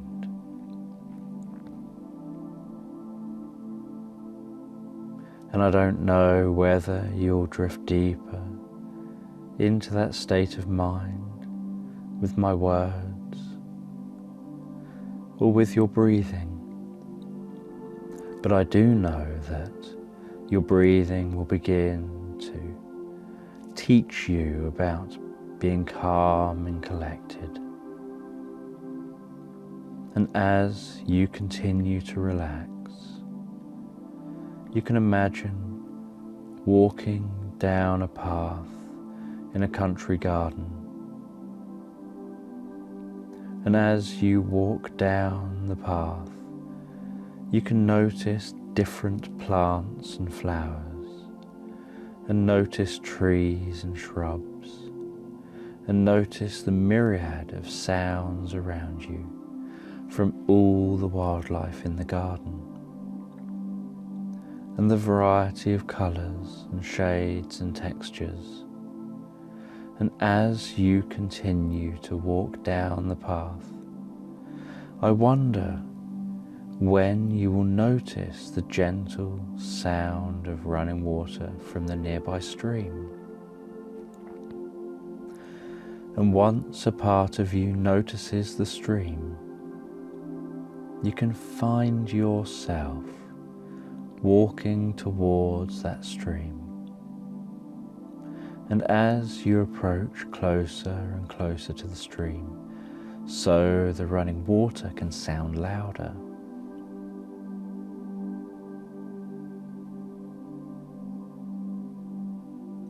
And when you arrive at the stream, you can find yourself a place to sit on the grass. I don't know whether you'll decide to rest your feet in the stream or not, but you can notice twigs and leaves floating on the surface of the stream. And notice how they drift by effortlessly. And whilst you look down into the stream and become absorbed in the movement of the water and the bubbling sound of the water, you can begin to learn about your breathing. And you have a relaxation response and a stress response. And when you breathe in, this triggers the stress response. It increases your heart rate. It increases blood pressure. It increases feelings of stress. And when you breathe out, this triggers the relaxation response. It slows your heart rate. It decreases blood pressure and increases feelings of relaxation. In normal, everyday life, you breathe in and out evenly, which means you don't increase stress or relaxation. You remain in balance.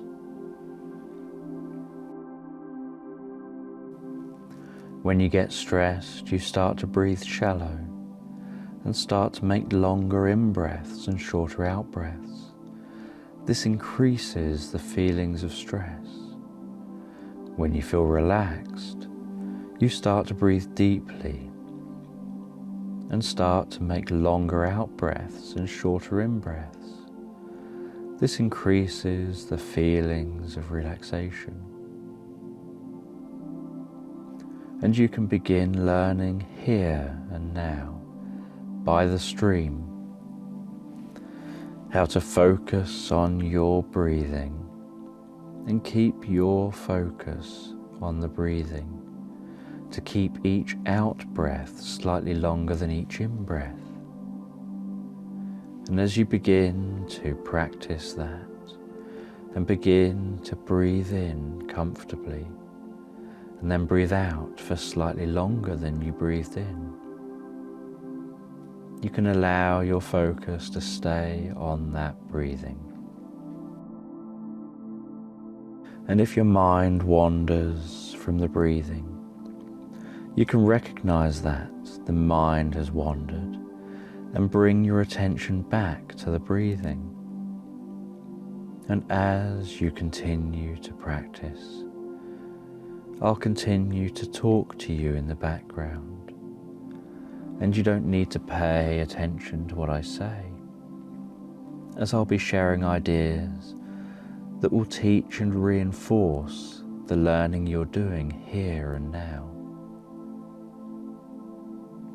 And as you learn how to breathe in a way that will help you remain calm and collected, you'll begin to form ideas in the back of your mind about what situations you want to feel calm and collected in, and begin to link your learning about mindful breathing with those situations. And as you sit and listen to the stream breathing in that mindful way, I wonder what else you will learn. Sitting by a stream, breathing mindfully, can allow space for peace and calm, which can teach other skills about how you think and respond to life events. And whilst you continue to practice that breathing and learning, I'll quieten down in the background. And as I go quiet in the background, so you will become more deeply absorbed in the experience and learn more.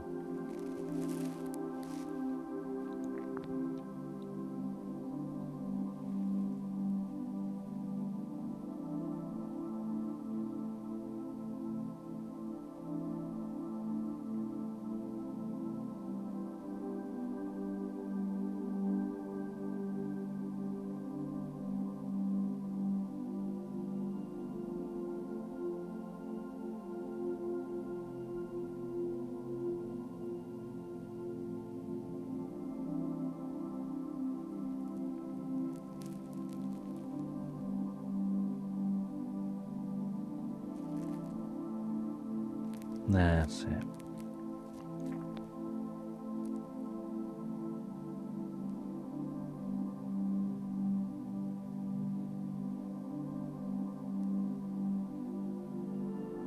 Then you can take some time to stand up by that stream and wander back around the garden. And whilst you wander around the garden, you can explore different plants and animals with your senses. You can explore how they grow, how they survive, and how they thrive. And you can learn about how to be calm and collected. And I wonder which plants or animals will teach you the most about being calm and collected. And you can continue to explore this garden for as long as is helpful, as I quieten down in the background.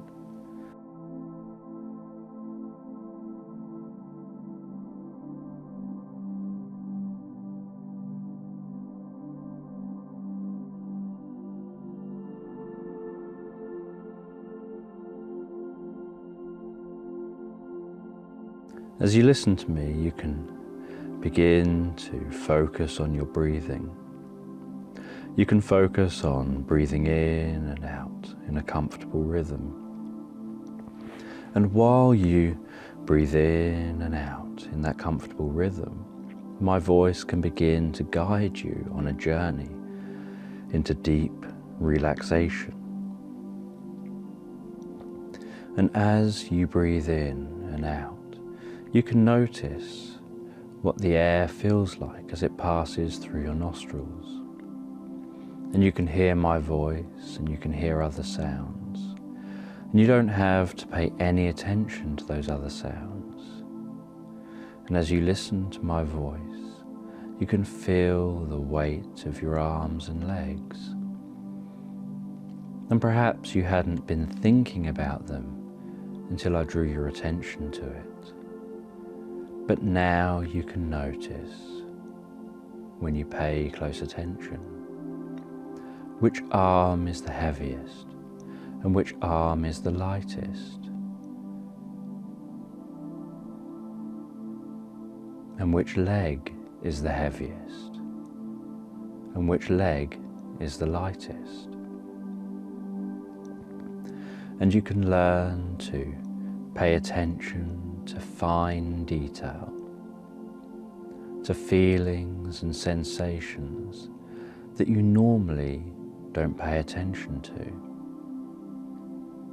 And as you continue to drift deeper into this meditation, so you can begin to explore how much you can focus your attention.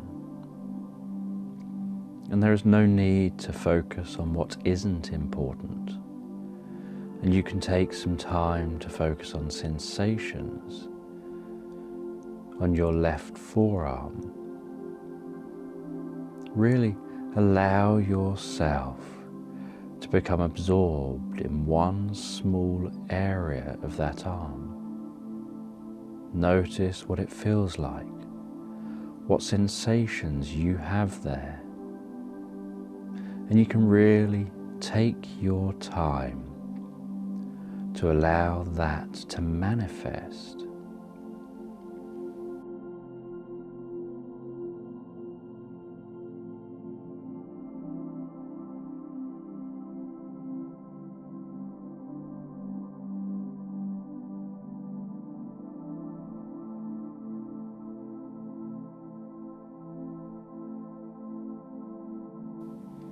And now you can allow your attention to settle on a location on your right leg and notice what sensations you have, what feelings you have in that location.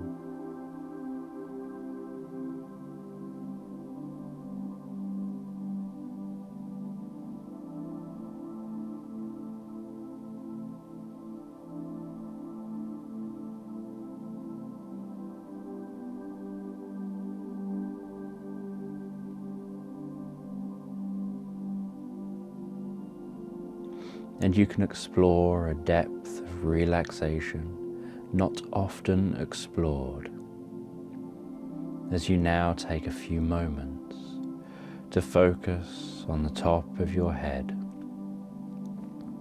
Notice what sensations you have on the top of your head, what temperature the top of your head is. Then bring your attention down to your face and ears. Notice whether there is any movement in the air touching your face, what angle your head is at, and what sensations you have on your face. What sensations do you notice inside your head or at the back of your head? Do you notice subtle movements of the head and face, or movements of the eyes under the eyelids?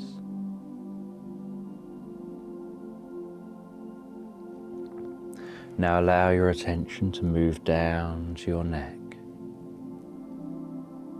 Notice how the muscles are supporting the head. Notice which muscles are most tense and which are the most relaxed. Notice how that relaxation can spread down into the shoulders, and how you can be aware of both shoulders simultaneously, and which shoulder seems to be carrying the most weight.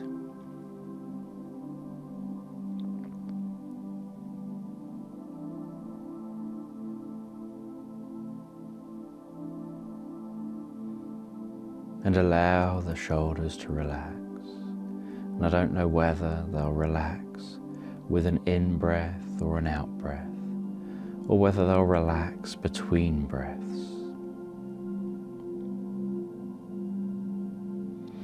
As the shoulders relax, follow that relaxation down into the arms.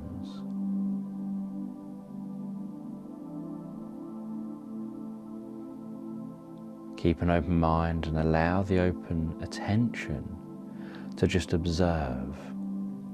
Notice how the relaxation spreads differently down both arms.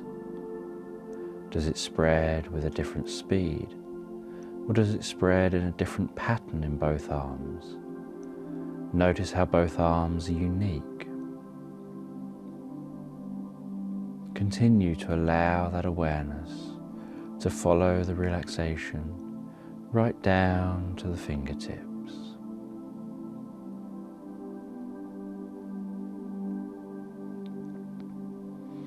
And as the relaxation flows to the fingertips, I wonder how it will move into the body.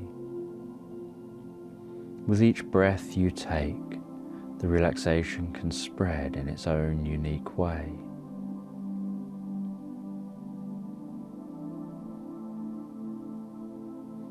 And once the relaxation has reached the fingertips, follow that relaxation into the body, into your chest and back, and down into your abdomen.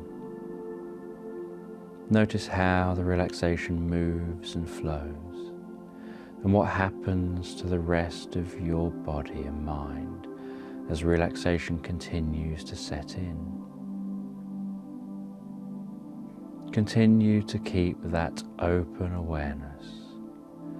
Continue to be an observer on the experience of your body and mind as that relaxation moves down into your legs. And while that relaxation passes down through the legs to your feet, you can begin to get a sense of being in a field with a single oak tree in the middle. And as you slowly approach that oak tree, you can wonder what you'll find.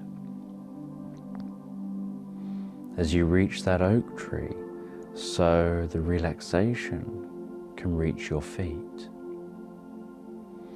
And with your body relaxed, you can be curious how much further your mind can relax also.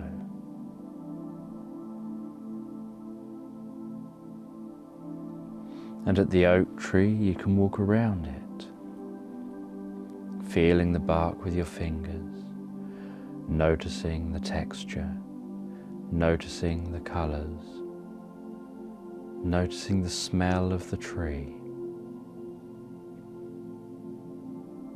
And I wonder what kind of day it is in this field.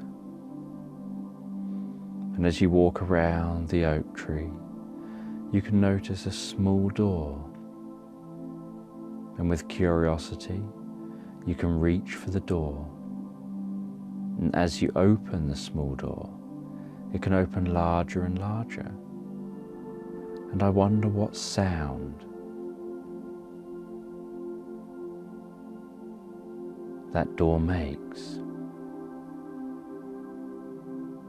as it opens.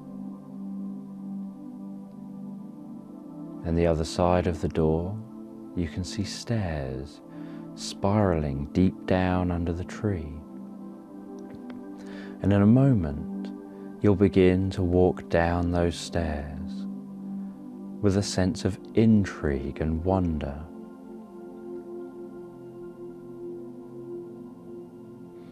And with each step you take, you can find yourself becoming deeper and deeper absorbed in relaxation.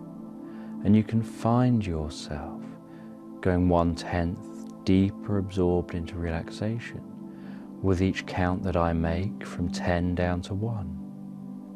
And on the count of 1, you'll find yourself at the bottom of those stairs, standing at a door.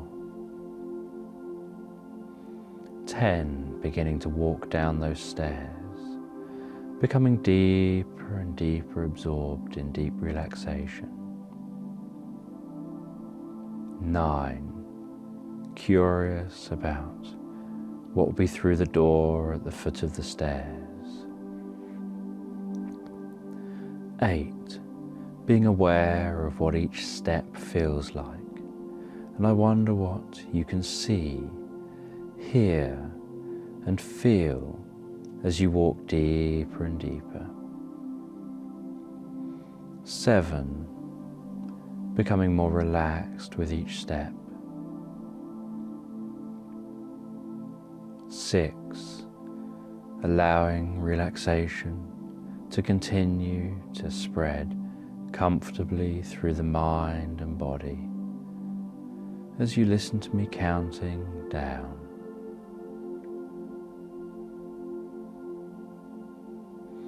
5, halfway through to the bottom now, yet still unable to clearly see the door down there. 4, perhaps noticing a heaviness in the body as you relax even deeper. 3, almost at the bottom now. I wonder whether you can notice the door down there and what the door looks like.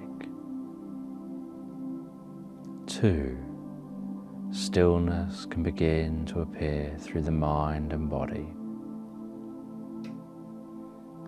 1, finding yourself facing a door to a land of peace and deep relaxation. And I don't know whether you will take 1, 2, or 3 relaxing breaths before you step through that door and discover deep relaxation on the other side.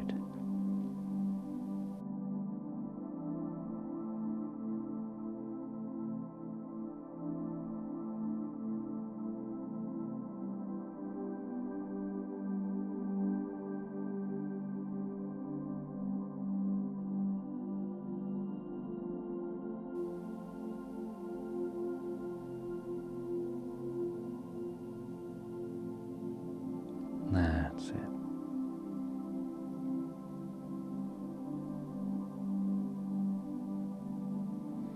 And I wonder what you can see. This is your own secret place, a place of deep relaxation, a place where time can stand still.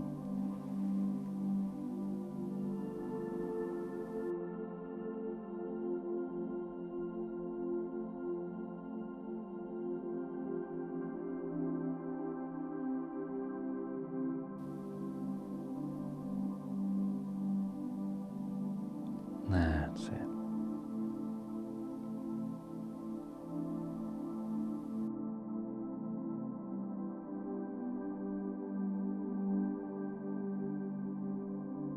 And as you continue to drift on this journey, my voice can continue with you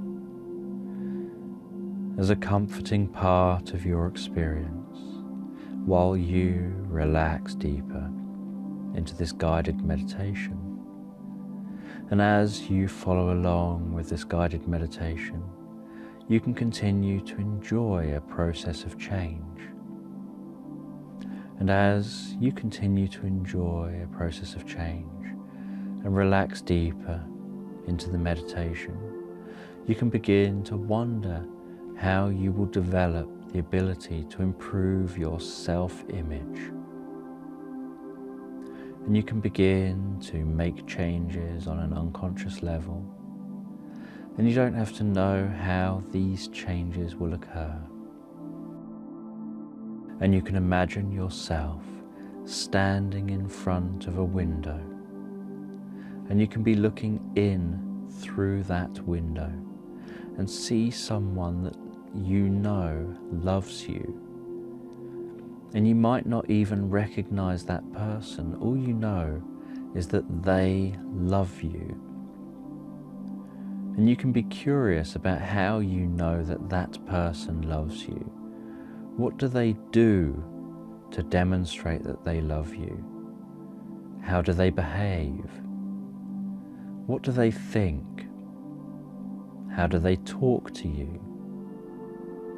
And as you show curiosity about this, you can find yourself beginning to wonder what it would be like to become that person. And you can begin to get a feeling of that. And as you begin to see the world through that person's eyes, you can start to catch a glimpse of yourself and begin to see that you over there, through the eyes of this person that loves you, seeing what they see that makes them love you so much. And many people struggle to think of positive things about themselves when asked, because all of those positive things are buried in who we are. And for some people, they may not be able to immediately consciously access this. And yet these people have friends and family that they know care about them and like them. And these people wouldn't be friends if they didn't like you. And you can think about what they would say that they like about you. Often others see the parts of us we don't pay attention to. And you can think about what others would say that they like about you.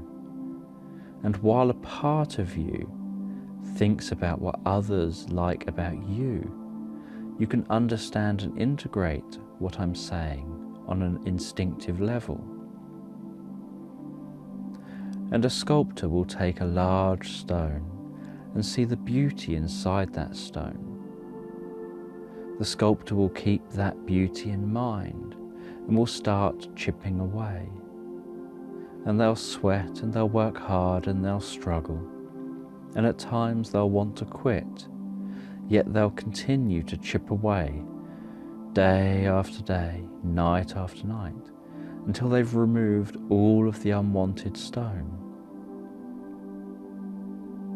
And they're so proud of what they've achieved. And they take that work of art to a gallery to be displayed for everyone to admire the beauty of their work, to admire the beauty of what was buried inside that original slab of stone.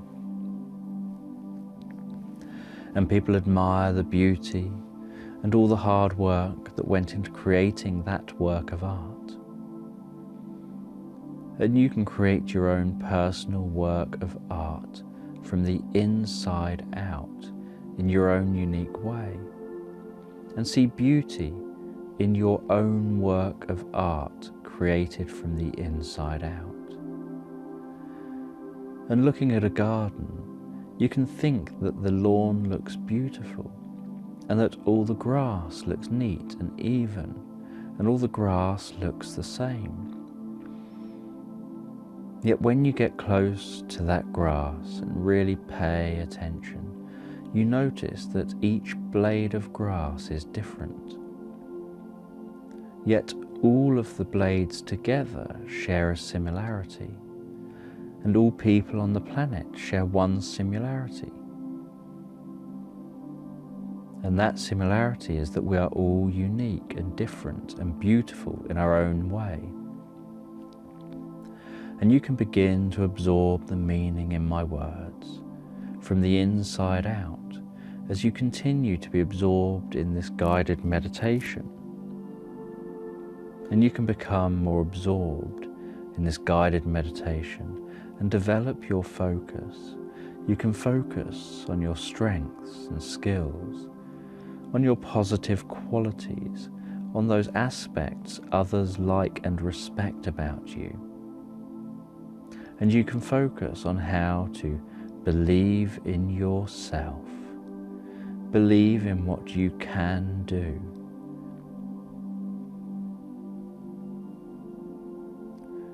And be mindful of what you can't. And you can be confident you'll always try your best. You can't be confident that you'll always succeed. And you have achieved so much and done so much throughout your life, and you probably don't spend much time thinking about it and congratulating yourself about all that you have done and achieved and the positive impact you've had on the lives of others. And so while you listen to me, and at times when you have time to sit and ponder, you can take time to think about the good that you've done throughout your life, about the positive impact you've had on others. And you can begin to make this focused meditation on looking back over the good you've done and the positive impact you've had on others, and times you're proud of, a regular part of your daily routine. We often overlook when we've smiled at a stranger and made them smile, when we've said thank you and brightened someone's day, when we've told someone their hair looks nice or praised someone for something they've done. We often overlook times we've purchased something for someone because we know they would like it, not just because we need to buy them a present, or shown that we think of others in other ways. And you will know what good you have done over your life, what positive influence you have had on the lives of others, from the smallest gesture to the largest. And as you listen to me and develop your self-esteem and self-acceptance, I'll share a story with you. And each time you listen to this, your ability to integrate a mindful approach to any negative thoughts in your head and to any negative comments and actions of others, and a focused approach to the positive thoughts in your head and to your positive actions and to positive comments and actions of others will increase and become easier to instinctively do. And in a land far away and long ago, there was a man that believed he was a failure. He stopped trying new things because he believed he would fail, so what was the point in trying? He didn't realize how many opportunities he was missing because he was imprisoning himself by his beliefs of failure. One day he met a farmer that failed to harvest all his crops in time, so he lost half of his crops and income. The man said to the farmer, "I see you're as much of a failure as me." And the farmer replied inquisitively, "What do you mean?" "I see you failed to harvest all of your crops, so you're a failure." "I was successful in harvesting half of my crops," the farmer replied. "I don't see that as failure." This attitude confused the man. He felt not succeeding was failure, and failure was a reason to feel bad about himself and his abilities. He asked the farmer, "I think you failed, and I think you failed at lots of things. Why do you think not succeeding is success?" The farmer replied, "When I try to get all the crops in and manage to get half of them in, I know I did my best. I know I couldn't have done better. I'm pleased with myself for doing my best and achieving what I did. And if I haven't harvested all the crops, then I was unable to harvest all the crops. So I'm pleased with the amount of crops I've successfully harvested, because I did the best I could. I praise myself on the effort I put in and the amount I've achieved, rather than knowing I did my best and beating myself up because it wasn't good enough." The man decided to ponder these comments and think about what a life thinking in this different way must be like. The farmer worked hard, as did the man. The farmer had problems, as did this man. But the farmer seemed more accepting of his situation and what he can and can't change and achieve. And this acceptance seemed to help the farmer feel more comfortable within himself, with who he is. The man decided to think about how he could try being a bit more like this farmer for a while and experience what a life like this farmer's life would be like. And you can take some time to relax and integrate this learning about guided attachment, about what your focus of attention is, what you choose to focus your attention on, what you choose to attach to, and what you choose not to focus your attention on and not to attach to. And you can allow some thoughts to drift by while enjoying being absorbed in other thoughts and learning from what you've heard. And you can listen to this and learn from this whenever you want.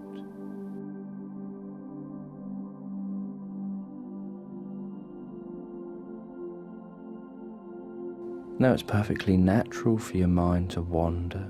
It's perfectly natural for worries or concerns of the day to enter your mind. The important thing is that any time any worries or intrusive thoughts enter your mind,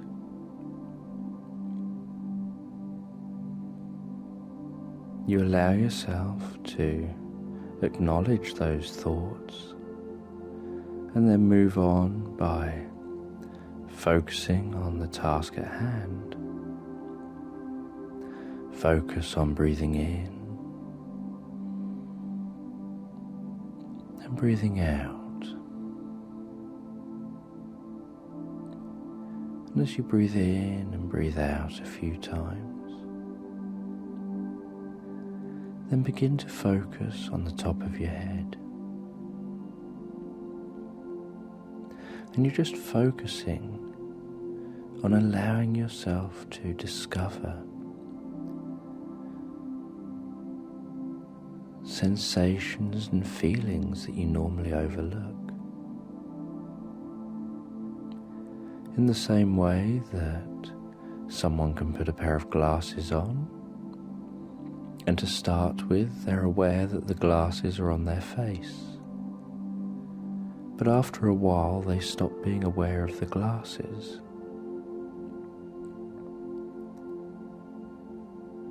And to become aware of the glasses, they need to be reminded of them.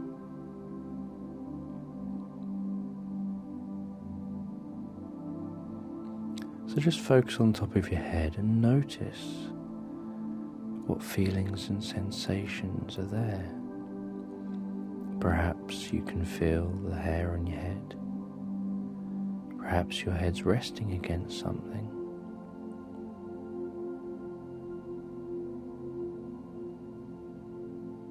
Perhaps you can feel a warmth or a coolness,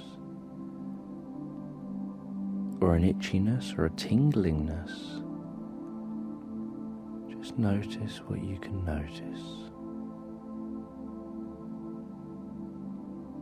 And as you do this, just continue to breathe in a nice and deep and relaxed way.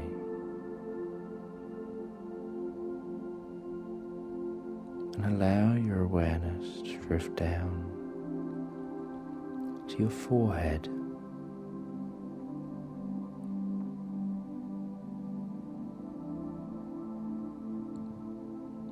And again, notice what you can notice at your forehead. Perhaps you can notice hair on your forehead, or maybe a certain temperature. Just take a few moments to focus on your forehead. And as you do this, you'll be learning how to focus your attention and begin to learn how to focus your attention for longer and longer periods of time, which will help with learning, with concentration, with carrying out tasks, and by learning to control what you focus on. You'll also be learning how to choose what you decide to think about, which is an invaluable task for people that perhaps find their mind worrying or having unnecessary thoughts.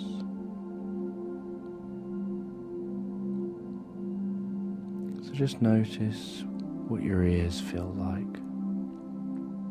Allow that attention to drift to your ears and around your jawbone and your cheeks.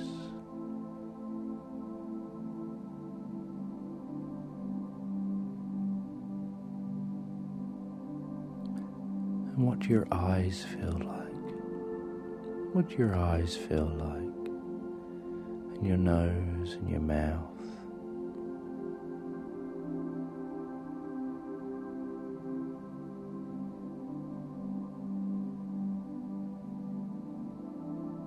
Just take a few breaths to allow yourself to become aware of your neck and the top of your shoulders. Aware of what your neck and the top of your shoulders feel like.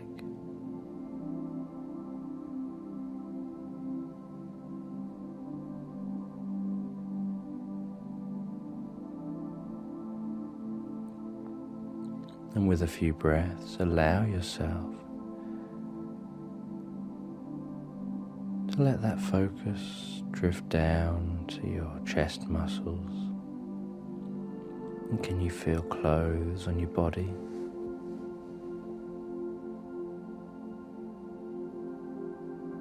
Can you feel movement with each breath?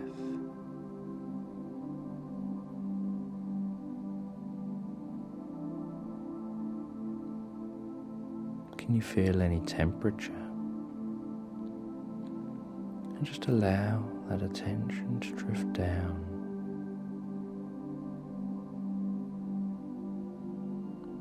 to the lower back and the stomach.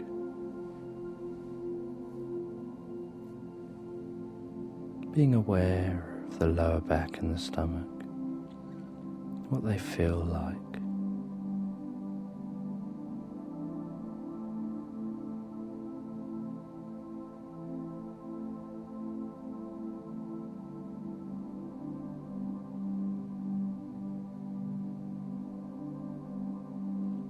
And then begin to let that awareness spread down to the lower part of your body, to your bottom, and to your legs.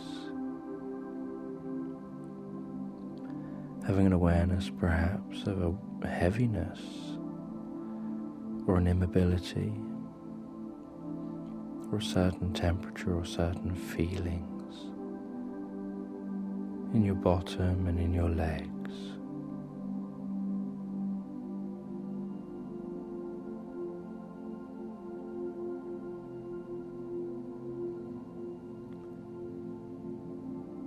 And also allow yourself to be aware of your arms. Do both arms feel the same? Does one arm feel heavier or lighter than the other? Or warmer or cooler than the other? And how about those hands and those fingers? Just really pay close attention to them, as if it was the first time you've ever discovered those hands and fingers, looking for the most minute difference between them.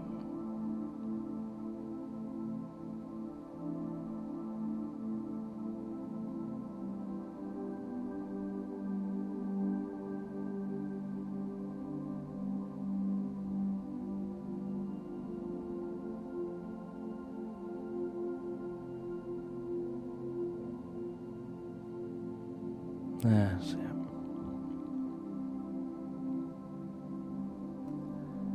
And allow that attention to go all the way down to the feet.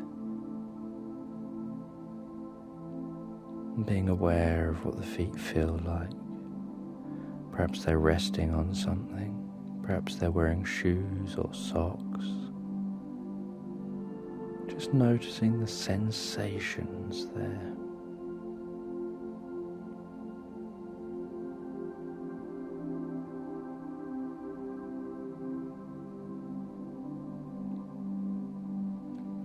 And then once you've become aware all the way down to the feet, just start at the top of the head again.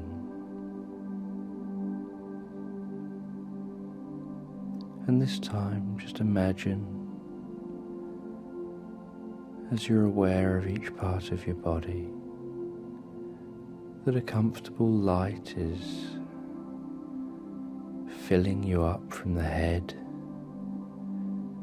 into the neck and into the shoulders and the arms and the upper body and the stomach and the lower back all the way down into your legs, down to your feet, and really take your time to be aware of that, to allow your body to fill with a comfortable light that can highlight the bits of your body that you've just paid attention to, so that you can be sure you've paid attention to each part of your body.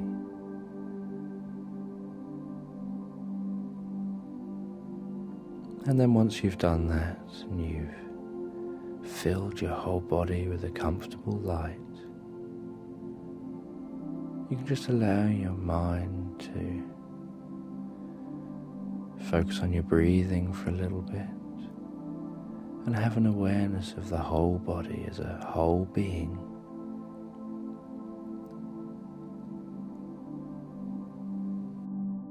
And just notice what each breath feels like.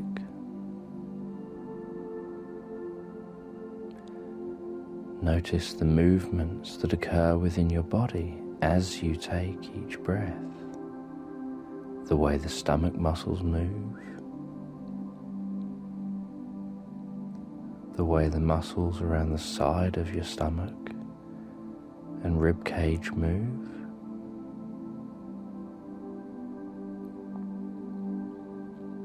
the way your chest muscles move, your shoulder muscles move, the muscles in your throat, neck move. Just be aware of the way these muscles move with each in and each out breath.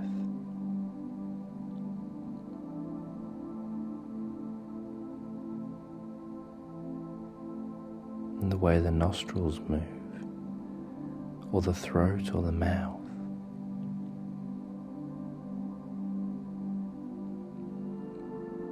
And the way each breath perhaps moves your head ever so slightly. So just allow yourself to be aware of the movements, the feelings, and the feeling of the air coming in and going out.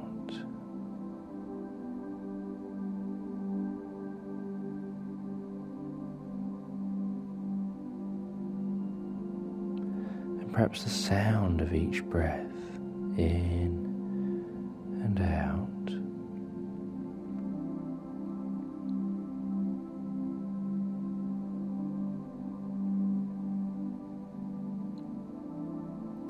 And then allow your sensory awareness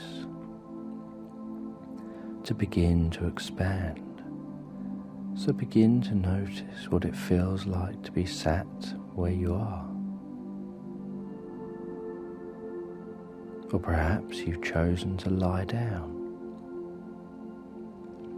And just notice what it feels like, where your body is touching something else. Notice the feeling of your clothes on your body. Perhaps noticing the feeling of your hair. Or the movement of the eyes.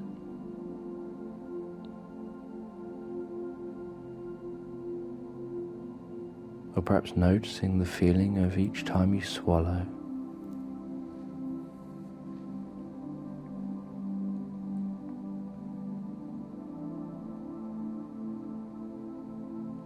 And with your eyes closed, perhaps you'll notice certain colours or shades or images or patterns.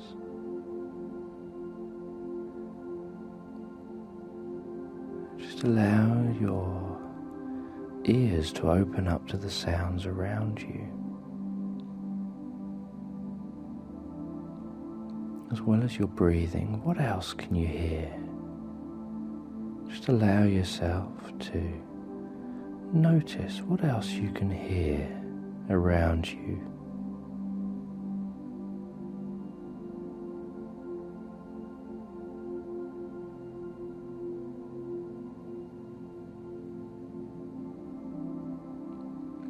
And just see how many different sounds you can identify, how many different sounds you can hear.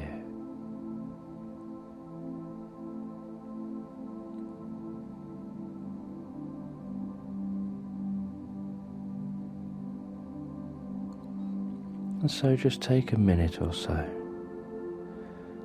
to allow yourself to become absorbed in what you can see, what you can hear, and what you can feel.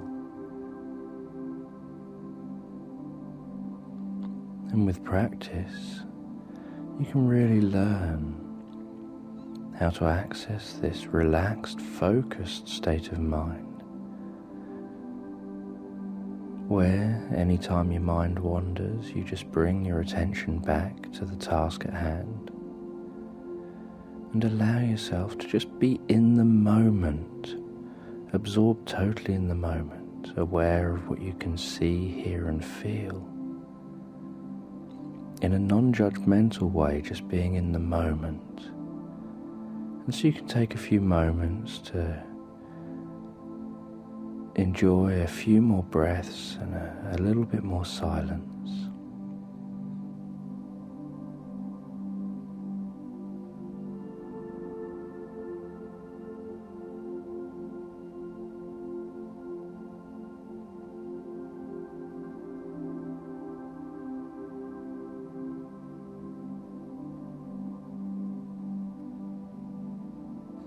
That's it. You know, worrying is the misuse of the imagination. It's creating things in the mind that haven't necessarily happened, with an emotional content that can lead to anxiety, and if it's done for a long period of time, it can lead to depression. Whereas achieving success and fulfilling your dreams and being successful is using your imagination appropriately and correctly.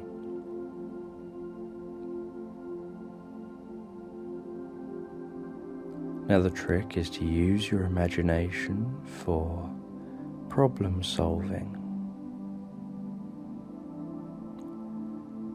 for rehearsing future events, going how you want them to go. Begin to get a sense of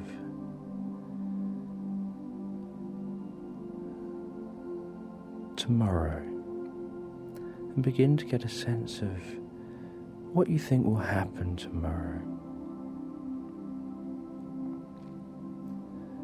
And have a sense of things going how you want them to go.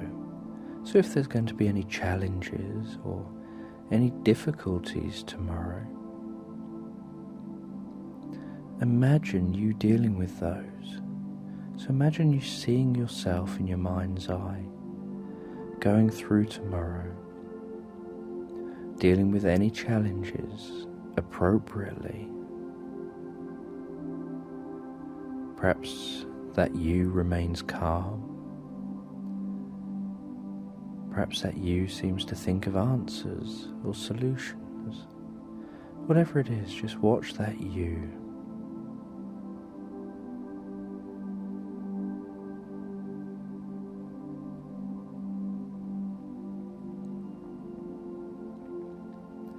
And notice what you can see about that you. And some people say that they're not good at visualizing. So if you happen to be one of those people that don't think they visualize very well, just imagine what you would see. So even if you can't see it, just imagine what you think you would see. In the same way that even if you can't see your front door when you imagine it, you can imagine what colour it would be in your mind's eye. You can imagine what it would look like in your mind's eye, even if you can't see it in your mind's eye right now.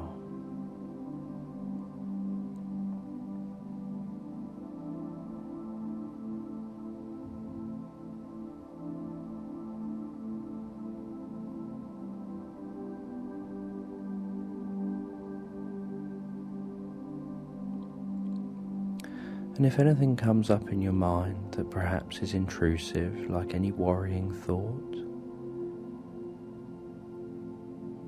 or any other intrusive thought, just stick with it, but imagine it in a new way. Imagine it as if you're imagining that you can solve that situation. And if you can't solve the situation,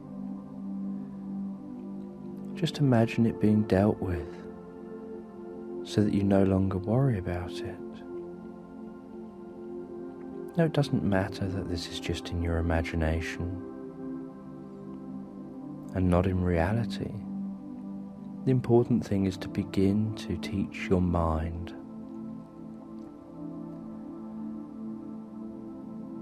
to think about things differently.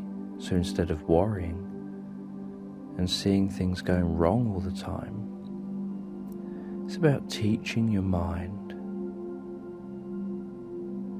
to take those same things and think, okay, if that does happen, how will I deal with it? What will I do? How will I handle that? What will happen? How will I handle the result of what happens?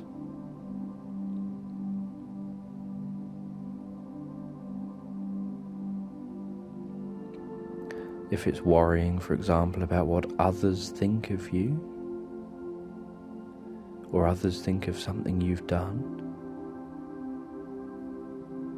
then it's about taking that same thought but imagining it in a different way.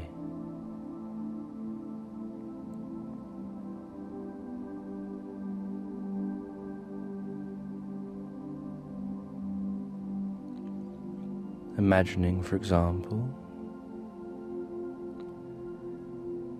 different meanings for whatever it is that makes you think that someone thinks a certain thing. So it could be that you think, well, they looked at me a bit funny the other day. So give that different meanings. What other meanings could there be behind why that person looked in that specific way? Could they have just been thinking about something, and while they were deep in thought, it looked like they were looking at you in a certain way? Could it be that they looked at you in a certain way because they just caught a glimpse of you and didn't realise it was you, and so had to take a double take? Think of many different alternative reasons for their behaviour.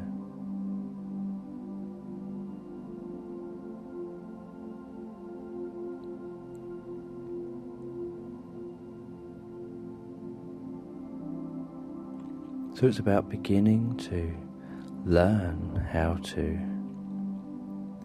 think about things in a way that is resourceful and helpful to you,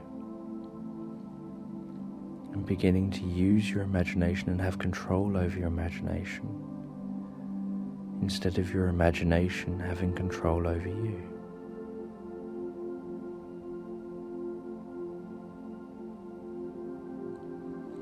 And the most important thing is to begin to learn how to rehearse the future.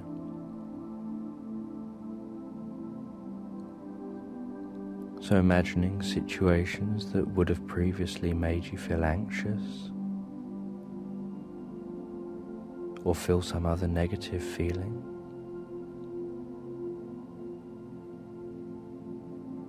Or perhaps behaviours that others do where you respond in an inappropriate way, like with anger or anxiety. And just imagine yourself responding in a more appropriate way. And if you can't immediately imagine yourself responding those ways, then imagine someone else in your mind in those situations. Someone who you know would respond in those more appropriate ways.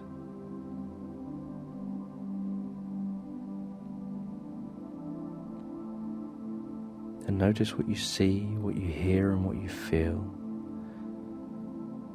as you observe that person responding in those appropriate ways. And notice what their inner dialogue is, as if you can turn up the speaker so that you can hear their internal voice, hear what they say to themselves as they remain calm and relaxed, or as they respond in their appropriate way. So just take a minute or so to mentally rehearse using your imagination appropriately.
That's it. Practicing and learning how to imagine things going well in the future, and how to imagine yourself responding more appropriately, because you know that the brain can't tell the difference between something that's vividly imagined and something that's real. So somebody worrying all the time convinces their brain that they should be anxious about things, so those people can often become anxious or depressed. People that imagine things going well all the time begin to achieve those things because the brain begins to think that that's what it's supposed to do, and it begins to think it has already done it. So if someone imagines giving a talk calmly and comfortably, and they repeatedly imagine giving the talk calmly and comfortably, when they come to give the talk, they do much better and they do it calmer and more comfortably, because that's what their brain has practiced. So it assumes that this is just another one of those same experiences, even though this experience is real. So you can use this track to master your imagination and just become mindful of what's going on in your mind, and be able to interrupt negative thinking, negative imagining, and then begin to consciously decide to imagine the same thing but going well, and with a positive outcome and a positive spin on it.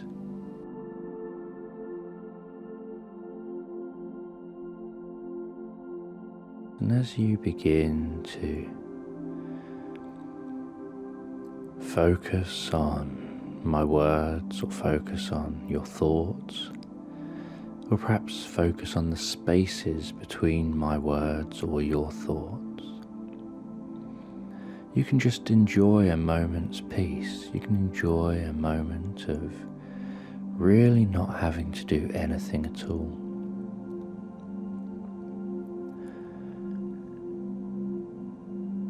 Because I have a sense that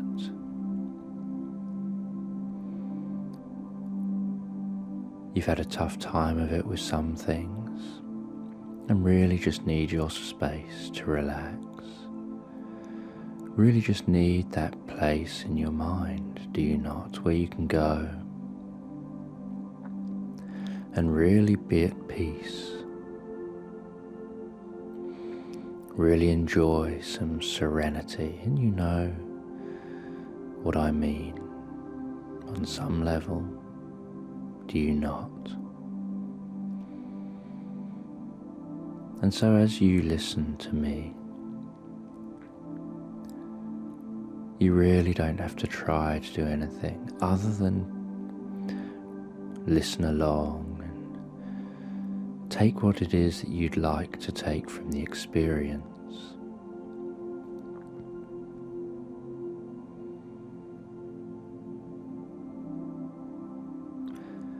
And I don't know whether you'll go deeper into the experience with each in-breath or each out-breath, or with the spaces between my words, or with the sound of my voice, or the sound of your own breathing, or your own thoughts and ideas.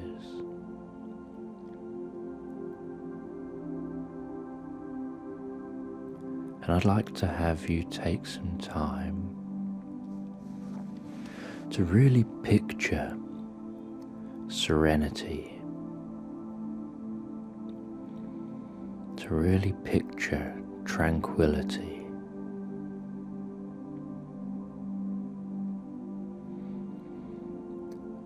to really get a sense of stillness and wonder.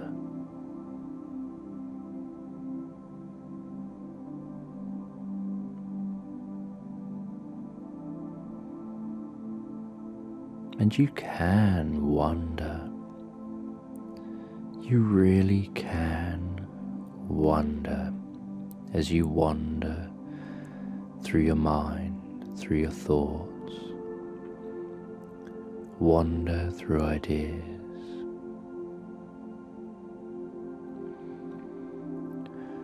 Like relaxing on the side of a stream, with the water rushing past so fast, relaxing on the side of that stream.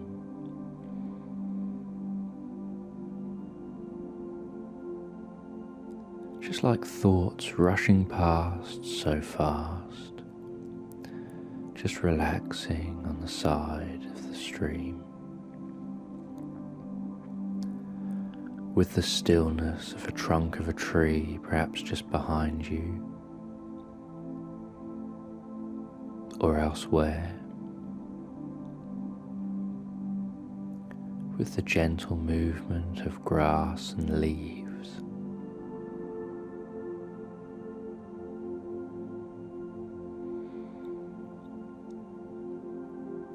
with the feelings of the wind or the breeze on your face, or perhaps it's the sun on your face.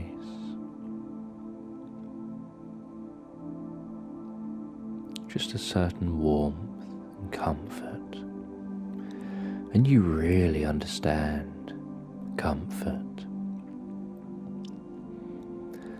And I wonder, what is the most comfort you've ever felt?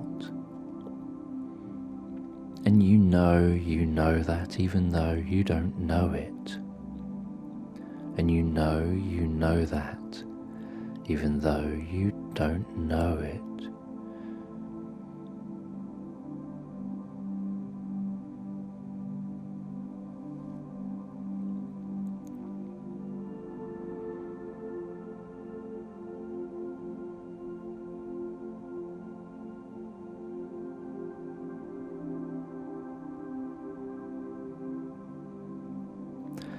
And an acorn can be picked up by a squirrel.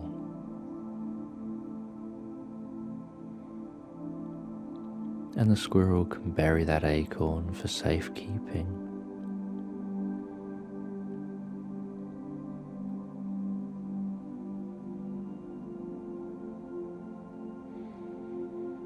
harsh times can come and they go. And yet the acorn can survive under the ground, surviving those harsh times.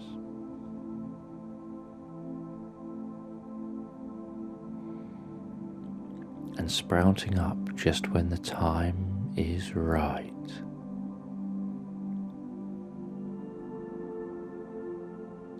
Comfortably sprouting up through the surface of the soil, comfortably growing up towards the sun.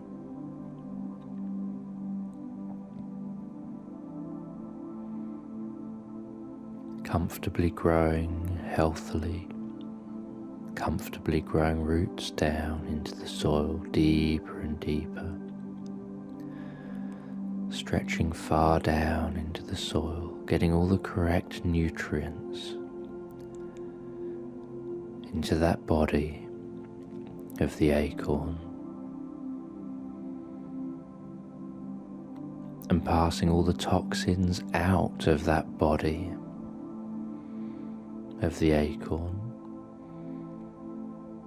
back into the soil to be absorbed into the soil, distributed and dispersed in the soil.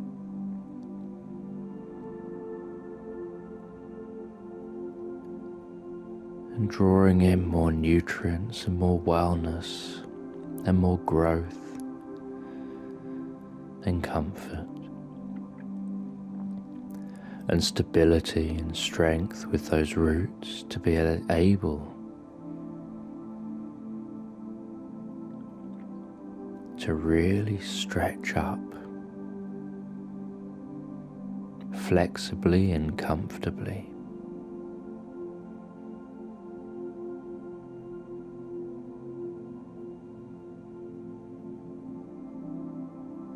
That new body,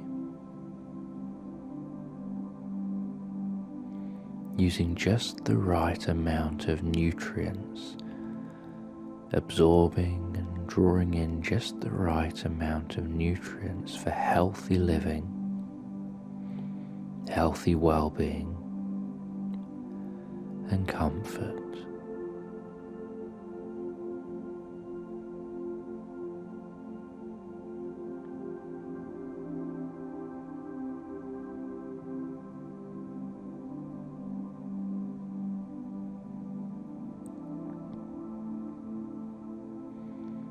And as the years pass,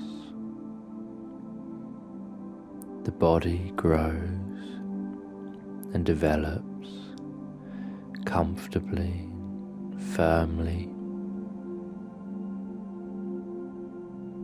into a young oak tree.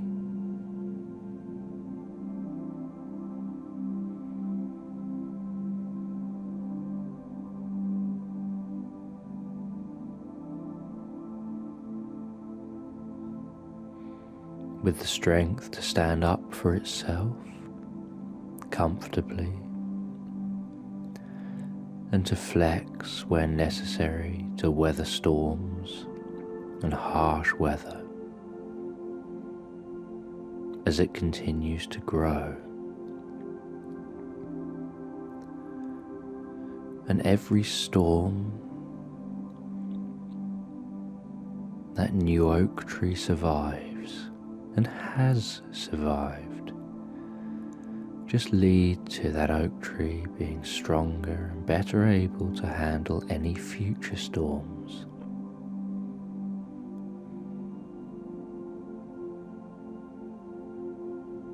It strengthens its connection with the roots and with the ground, strengthens its connection internally, strengthens its bonds,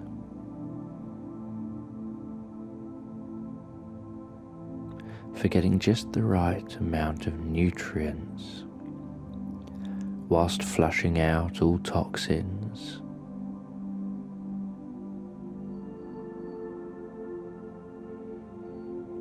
And then growing leaves, and with each in-breath of the leaves,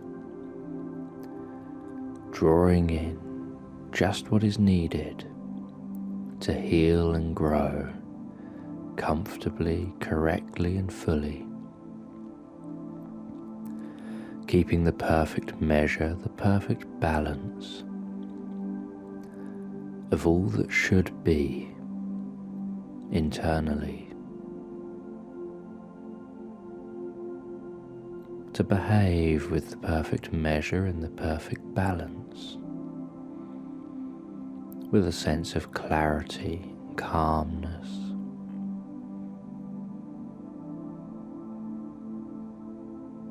And those leaves breathe out impurities. They breathe out what isn't necessary.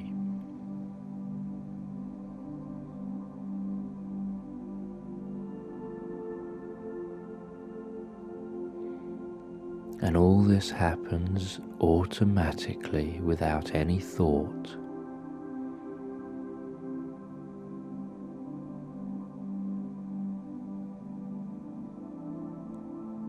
Just the act of existence leads to all of this happening.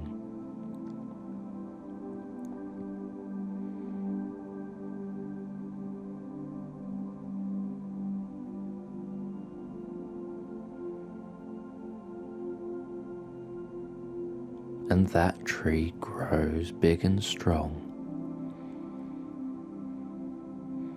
With many tales it could tell.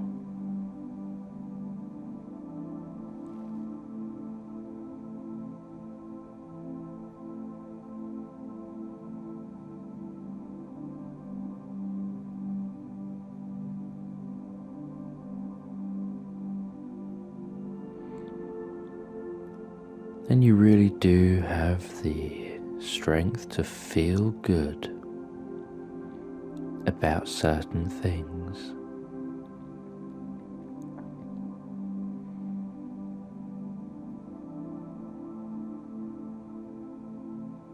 And I really admire the strength of character you have that allows you to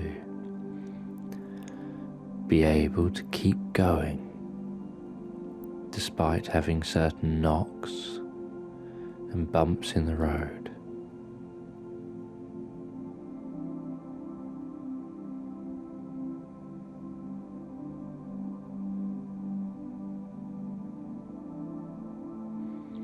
That strength of character to be able to keep thinking about how you can move things forward, how you'd like things to be,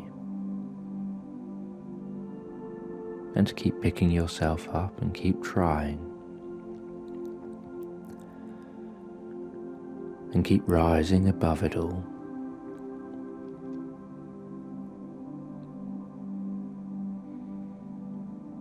And that's a very admirable quality.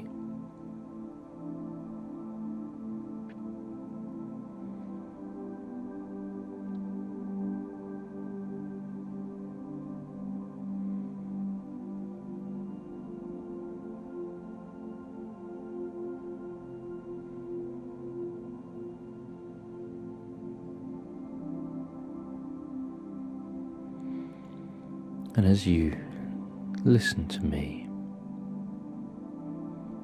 and really take on board what it is that I'm saying,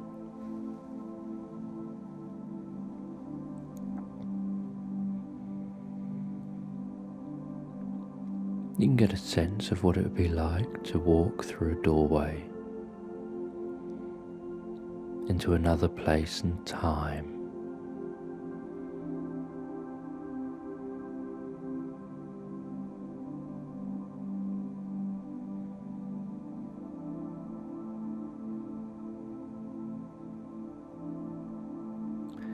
And I don't know whether you'll consciously have any awareness of any of this. It could just be blackness, it could just be my voice, it could just be sensations or something else.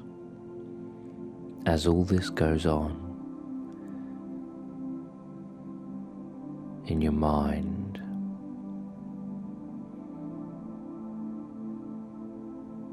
because your mind understands fully what I'm saying and what it needs to achieve, and what's most helpful to you.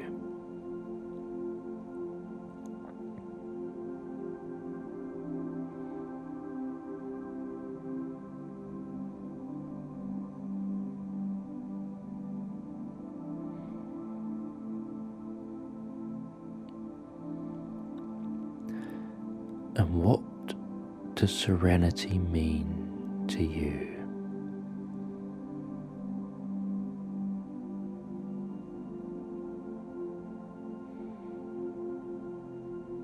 And where is a place of serenity, of wonder and hope?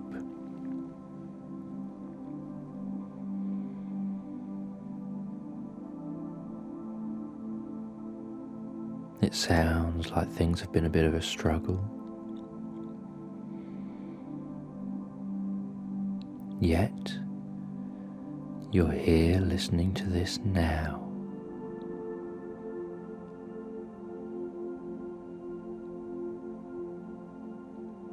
And well done for that success.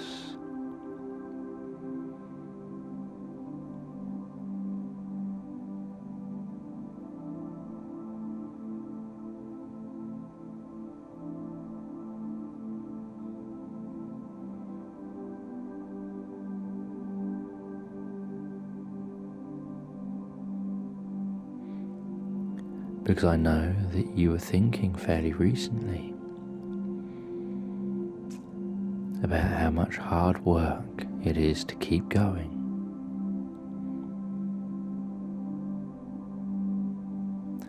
Yet I know when you really look at it, you'll see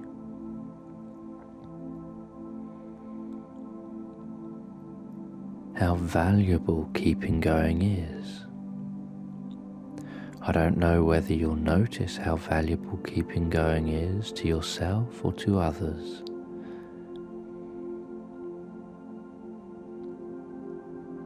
Or whether that value initially will just go unnoticed by you, and you'll totally not notice that others notice, and what it is that others notice.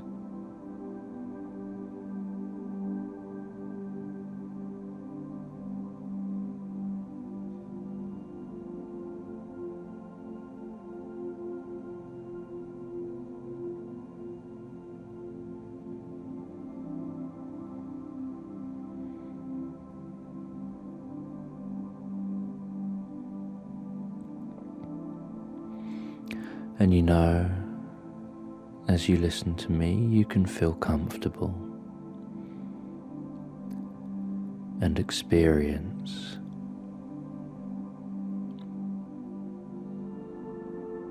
a shared experience.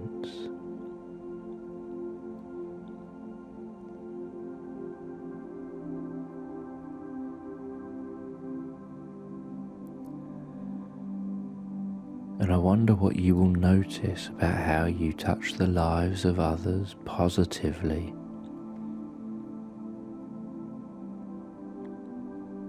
You know, a butterfly flapping its wings in China can create create a tornado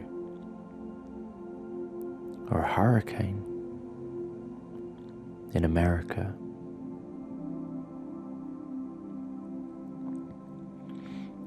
And you can touch the lives of others so subtly that they may not even consciously perceive that touch. Yet their lives change for the better. How do you do that? How do you touch the lives of others so delicately, with such grace, such kindness and love and compassion, that even those that don't realize you've just touched their life, because you did it in such a subtle and wonderfully artful way,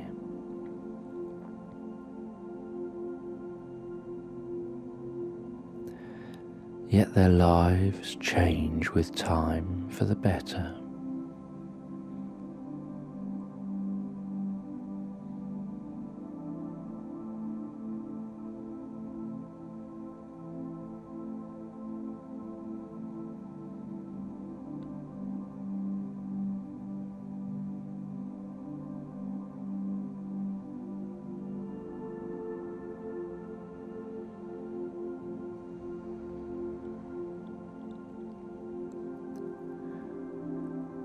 And you know, we can be alone in space,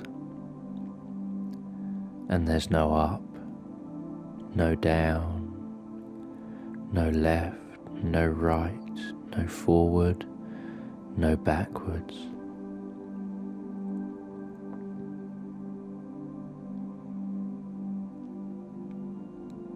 There's no sound.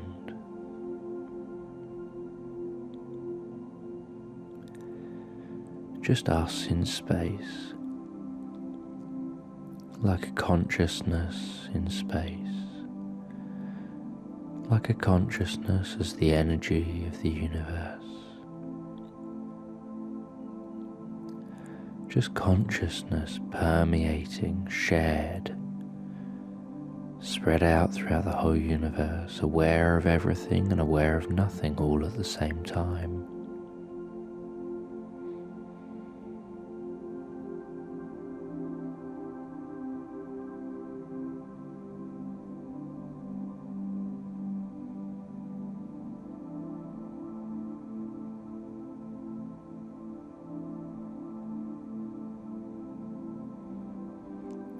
And there will be a few neurons inside you that are about to do something incredible.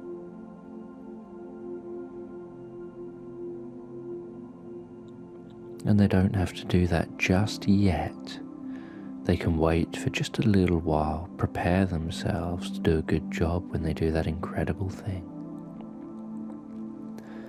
The important thing is that they keep it a secret from the conscious part of you, just for a little while, so that it can't interfere with their good, hard work. But you can consciously wonder what it is that they're going to do, and wonder how you will discover that in time.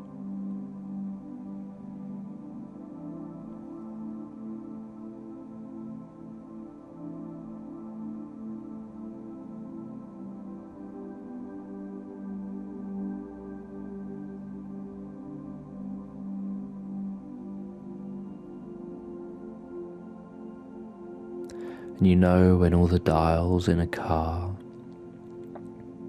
are in the green, are in the healthy zone for fuel, water, electrics, all the maintenance, you know your car is fit and healthy, and likely to stay running comfortably fit and healthy.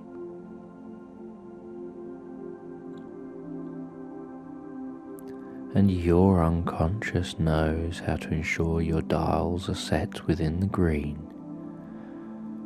for each and every aspect of you. And I'd like you to take a moment to really honestly thank yourself. Really honestly thank yourself for the good job that you do, even when you don't realize you do it.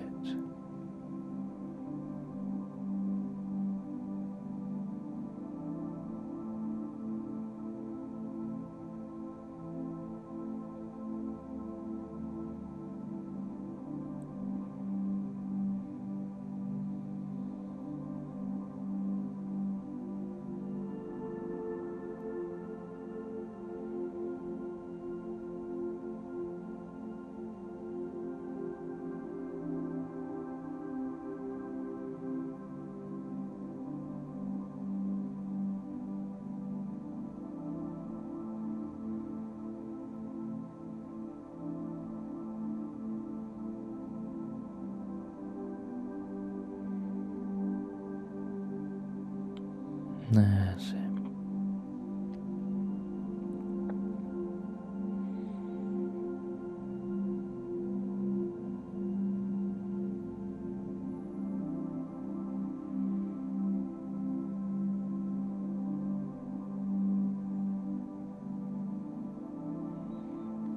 And you know, when you sleep well tonight, you can dream about something incredible, something full of pleasure, wonder, intrigue, something deeply helpful.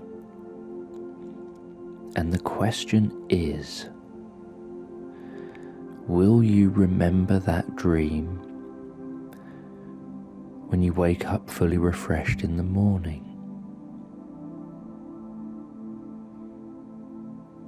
Or will you forget to remember that dream when you wake up refreshed in the morning because you just end up getting on with the next day?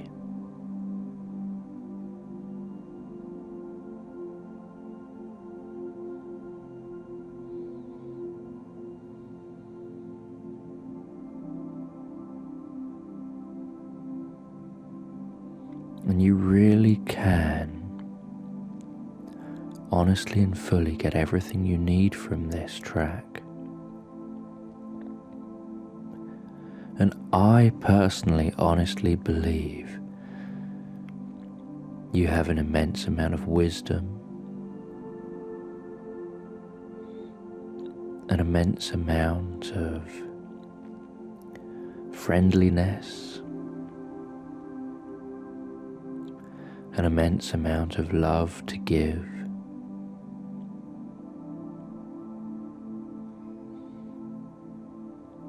An immense amount of skill and ability at utilizing your own resources and achieving what it is you want and need to achieve, even though sometimes you may not realize or know consciously quite what it is you want or need to achieve.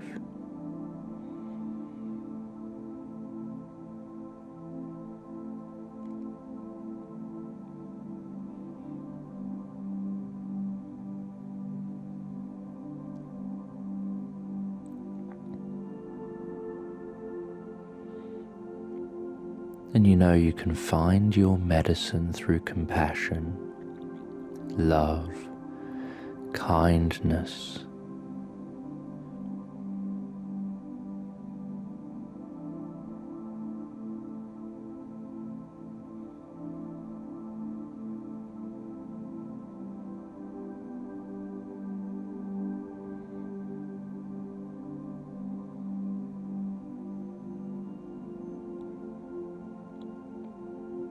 and you can share your medicine with others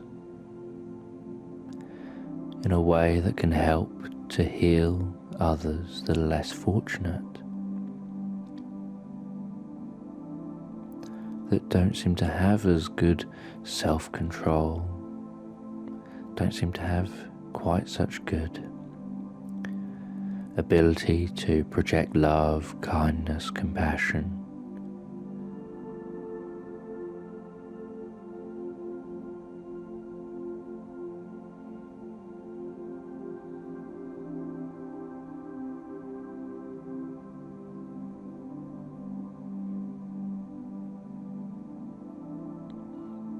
And you know you are in control of you. You are responsible for all that you do, for all that you achieve.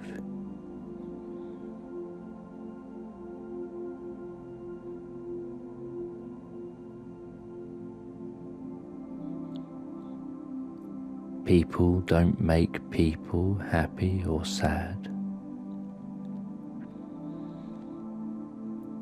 Events and what happens to people doesn't make people happy or sad.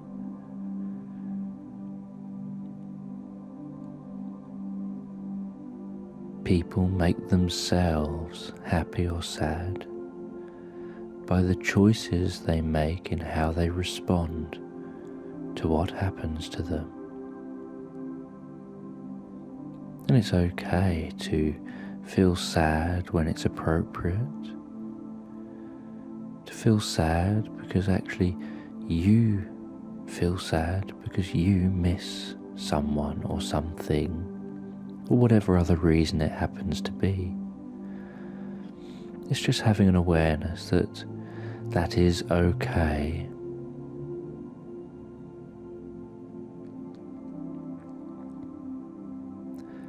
And that you are choosing in those moments to experience that because you know that is okay. And in other moments, people will be behaving in ways that others may find irritate them or wind them up or make them angry. But you'll understand that you choose your responses. And it can happen unconsciously and automatically, as you know. You choose your responses. How do you want to feel moment by moment? Sometimes we want to feel happy. Sometimes we want to feel sad. Sometimes we want to relax. Sometimes we want to feel full of energy.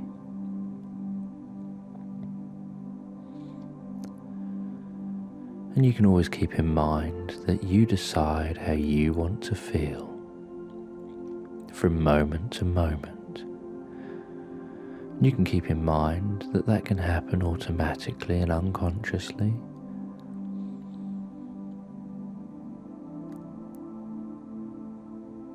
Because you have the skill, the wonder and the wisdom to honestly and fully achieve a sense of serenity, peace, harmony with the universe and others around you, and achieve so much more.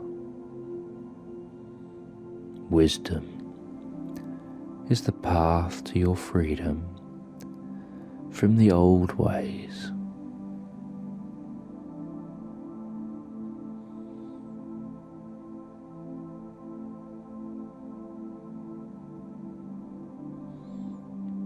And you can discover your future as it unfolds,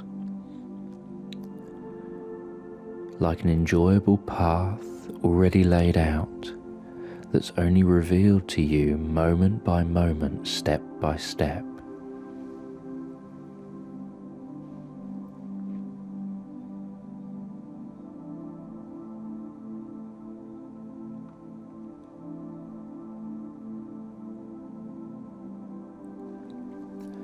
And whilst you integrate everything honestly and fully that we've been talking about here, I'm really proud and impressed with how well you've done getting to this point, and the amount of effort and hard work that had to go into you just getting to here, dealing with all those ups and downs, bumps in the road, and still getting to here. And I think that's very impressive and something to praise yourself about. And as you honestly and fully integrate everything that we've been talking about here, I'd like you just to take a few moments to focus on the top of your head.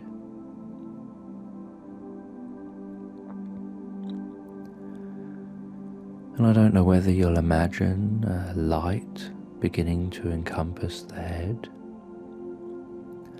or just a sense of comfort, or a sense of wonder,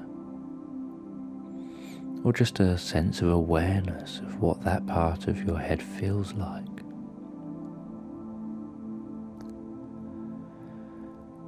And then with an out breath when you're ready, allow that awareness to spread down past your ears, down across your face comfortably.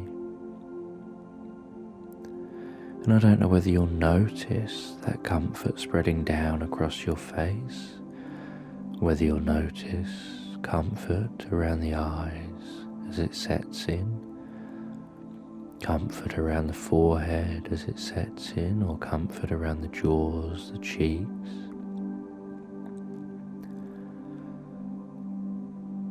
That's it. And just really let that spread down to your neck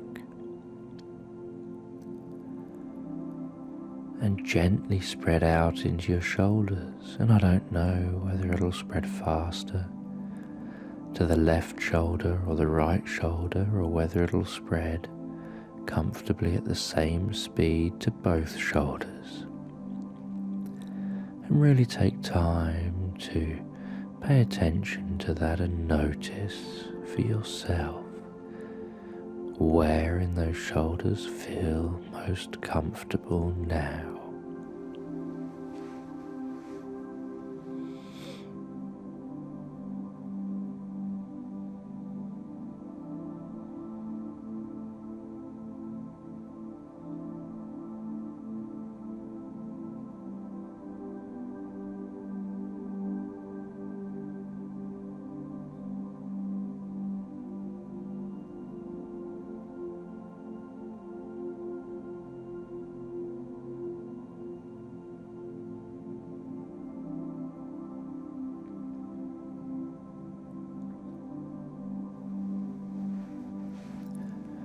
And I don't know which arm the comfort will spread fastest down into, whether it'll spread down quickest into the left arm, all the way down to that left hand, or down the right arm and all the way down into that right arm the quickest,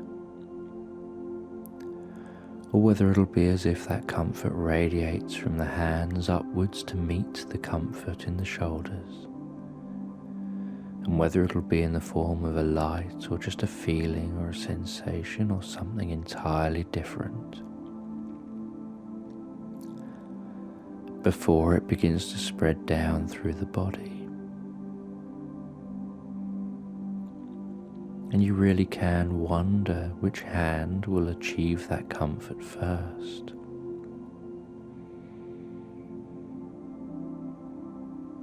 And enjoy that wondering. Which hand will achieve comfort first?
As that comfort begins to spread down through the body, through the chest and down through the abdomen, I'd like you just to notice the feeling of the heart gathering up and projecting loving kindness. And I wonder what sensations, what changes you notice about the heart, about your heart, as it gathers up and projects and focuses loving kindness out into the world at large. And will it be instinctively focusing that loving kindness on specific individuals or specific things,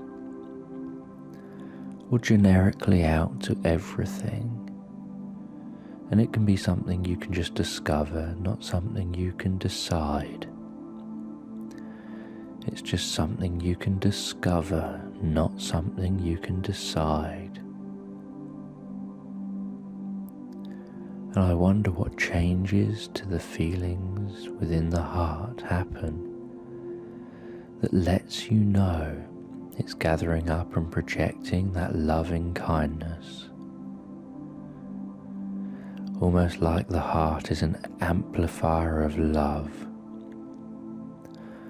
that can radiate loving kindness out at frequencies that match the targets or the target.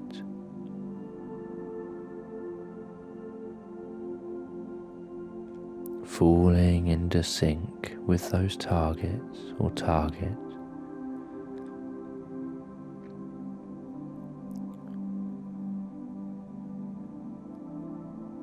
In the same way that a jug of water can pour water into a funnel and can fill a bottle.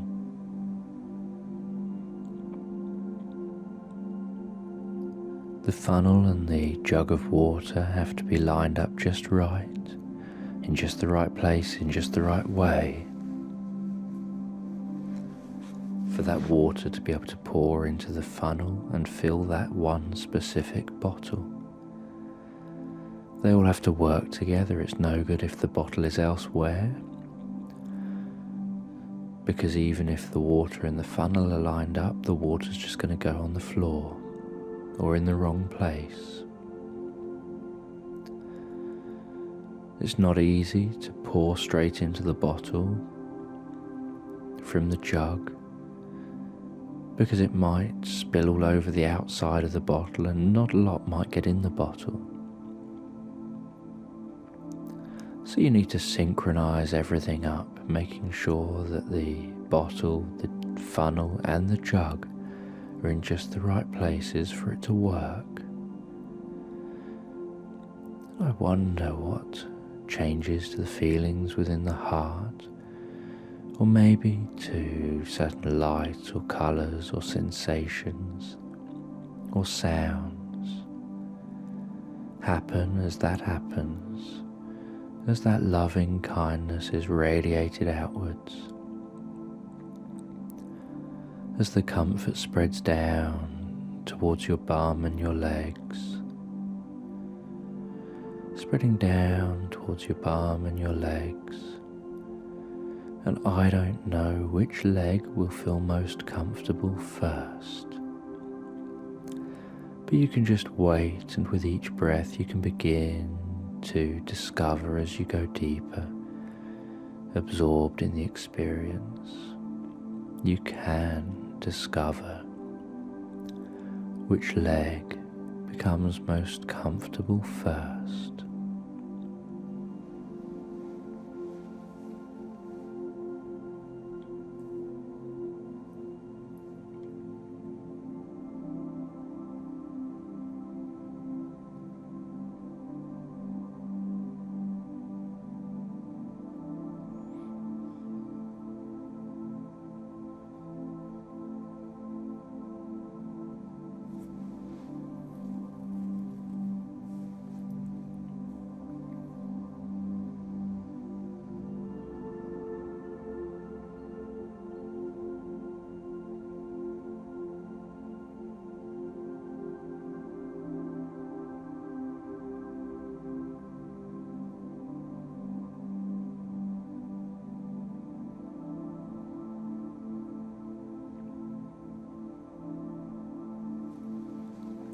And you can have your own inner signs and signals that let you know how well the healing progression is taking place on a mind and body level. It could be certain feelings, certain sensations, certain thoughts or ideas,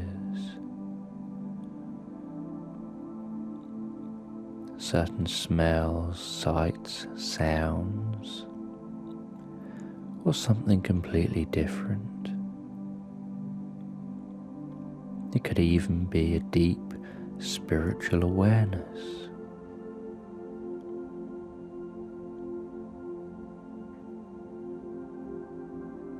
Or something wonderful. Or something so simple and understated that it's just elegant in its nature and its use of minimalism, allowing for intense curiosity. And I don't know what it'll be.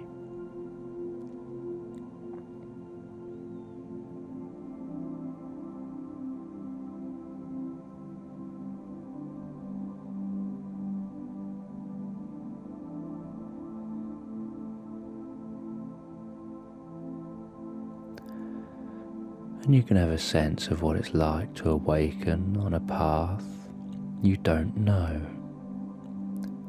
yet you feel comfortable to be following this path.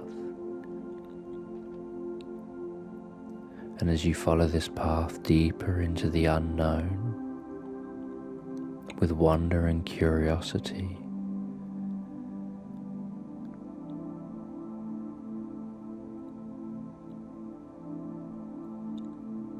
you can enjoy discovering what's new and what's occurring for you.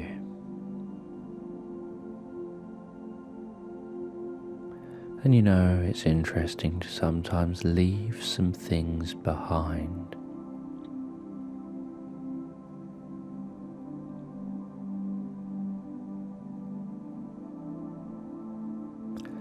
Some baggage is best left behind. Some old belongings, it's always nice to sometimes declutter. Different things have different memories, yet you can still decide what you want to keep most and get rid of the rest. And enjoy the process of decluttering. And it could be that someone takes things to a car boot sale and they know that what is their junk that they've decluttered is something someone else will be interested in and get pleasure from. And you can declutter. And getting rid of junk, getting rid of what perhaps has memories and attachments and feelings, but is unnecessary, that you think, I'm keeping what it is that I want to keep, and the rest I can live without. I'll just move on and get rid of it. Someone else can enjoy having those things. You don't even have to know who they go to. It could even be that it passes through to me, and you know 100% honestly and fully it's passed through to me, and then I've dealt with it appropriately, sensibly, filed it away for safekeeping, in case you ever decided you did want to see it again, have access to it again. So you can know it's always there if you ever did want it.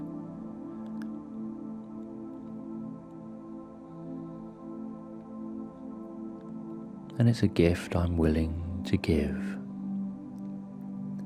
And as you continue that path into the unknown, with wonder,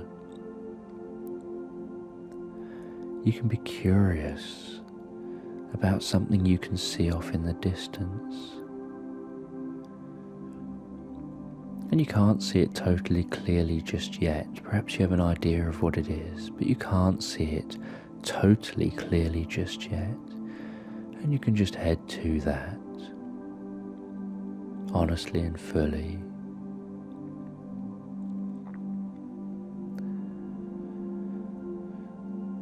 And at some point on this journey, you're going to discover a meadow that you can lie down in and relax, enjoying the warmth of the sun as it passes overhead, enjoying the feeling of grass around you, enjoying the sounds of leaves moving in the breeze, in the trees.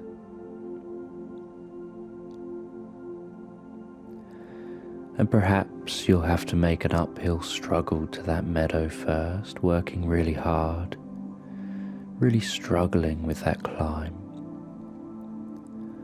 Or perhaps you'll be one of those that finds yourself on a downhill exciting trip to that meadow.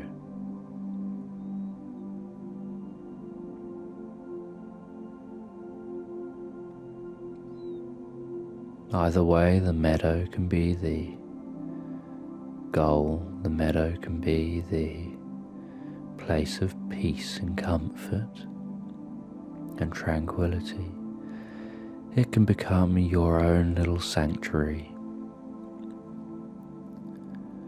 And although I've guided you to this meadow, what you discover there is your own, it's private. It's something that you're under no need to share unless you choose to.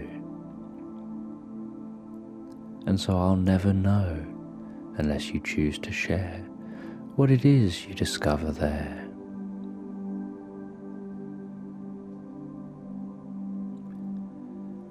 And it reminds me about a book. For hundreds of years, people wanted to find this book because this book was going to give them the meaning of life. This book was going to teach them everything they needed to know about the wisdom of the universe.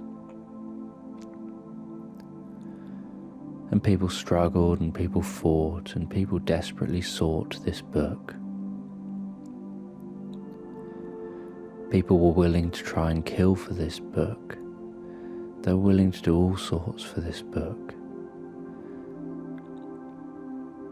And eventually the right person did the right things that allowed them to have access to this book. And it wasn't killing, it wasn't violence, it wasn't hardship, it wasn't heartache, it wasn't meanness or horribleness. It wasn't struggle. And they were given access to this book. And they turned the first page, they opened the cover, and all they saw was a mirror on that first page. They then turned the second page and there was another mirror, and the third page and there was another mirror. They went through all 365 or 66 pages, and on every single page was just a mirror. And they initially got really annoyed that they'd done what they'd done and they'd got all this way.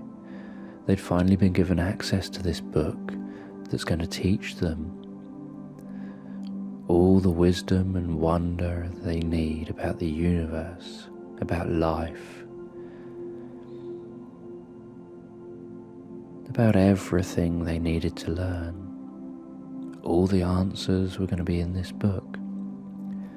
and every page they turned over, there was just a mirror.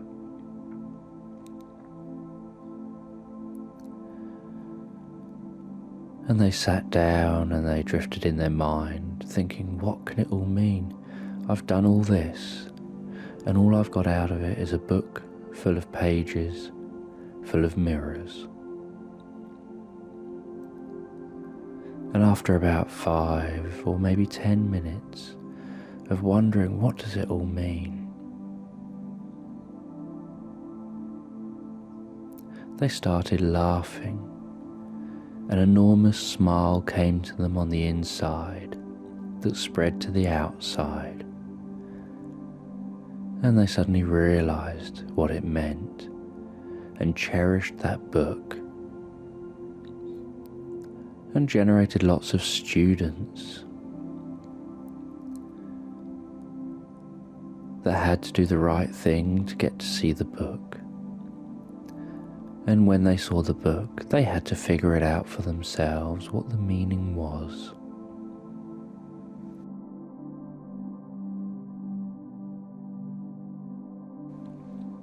And so you can really take time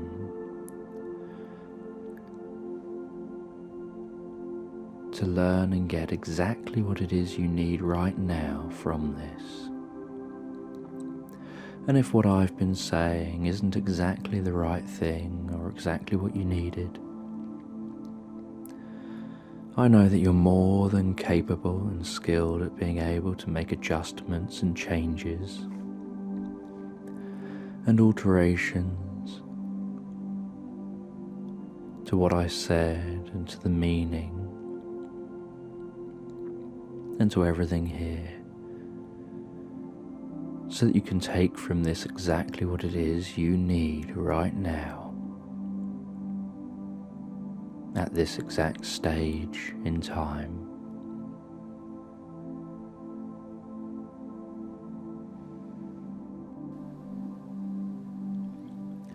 And this experience is just to help you to map out your thoughts, your views, your path to the future.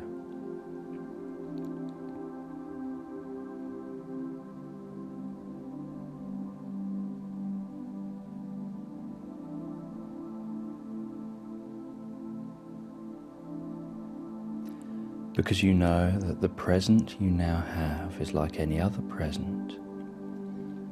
It's a gift to be cherished, looked after,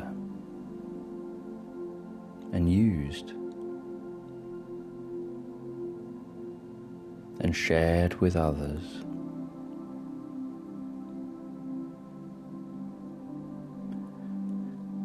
And with every single moment comes a brand new present. And it's not just a brand new present for yourself, it's a brand new present for every other person around you.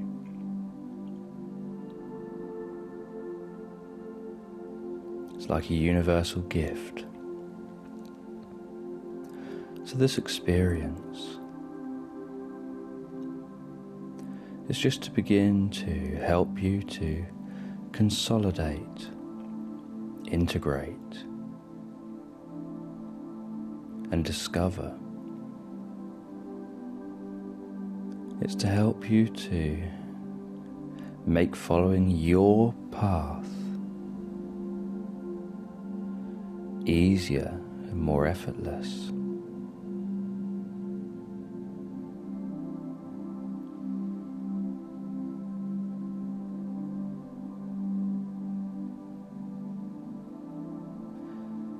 Because you know the world's a stage and each of us just plays a part.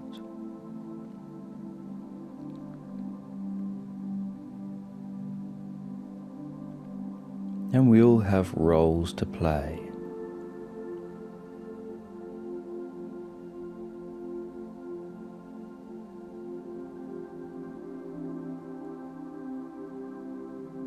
And I don't know whether you know your role that you play in life already,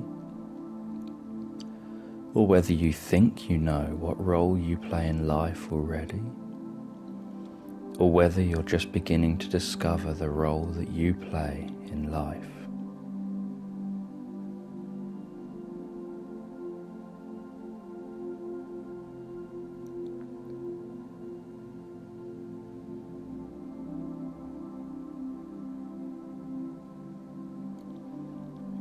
And so before we begin at the beginning, we can take a few moments to start at the end.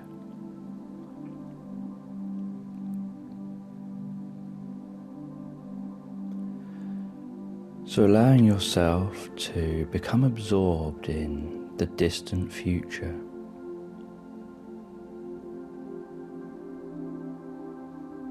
What world do you want to hand over to your grandchildren? What world do you want to see way in the future?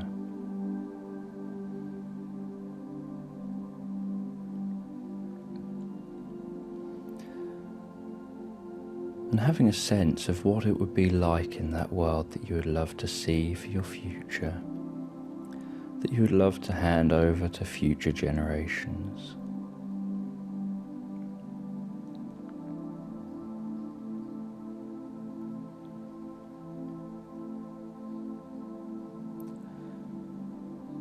And in this future world,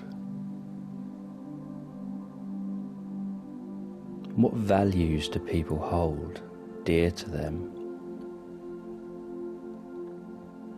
What is it that's fundamentally important to these people here in this future world?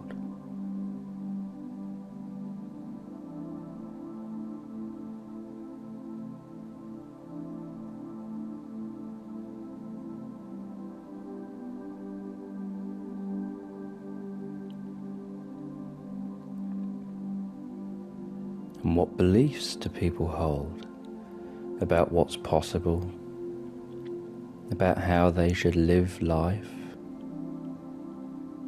about how they should treat others, about how they should treat the environment, about how they should treat animals,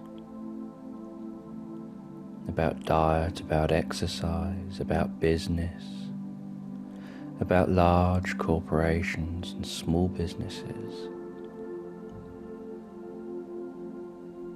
about technology, about the way that the world works, and everything else that you can think of. What are those beliefs that people hold in this future world?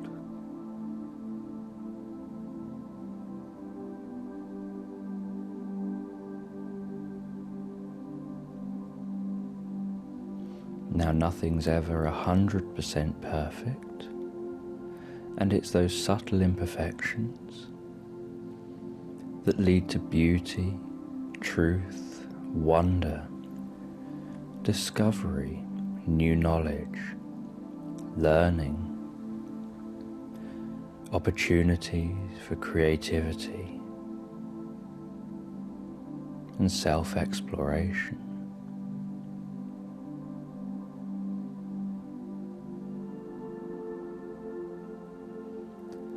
If the Big Bang created a totally uniform and smooth universe, there would be no galaxies.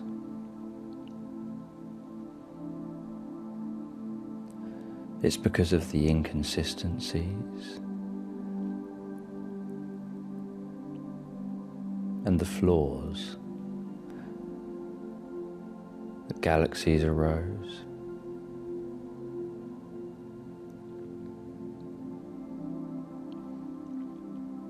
It's because of subtle variations that we have seasons that change and adapt with time. We have weather.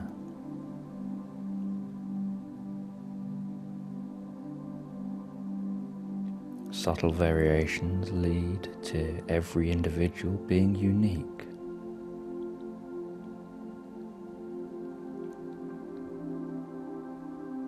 and every plant looking subtly different, even when they're the same species.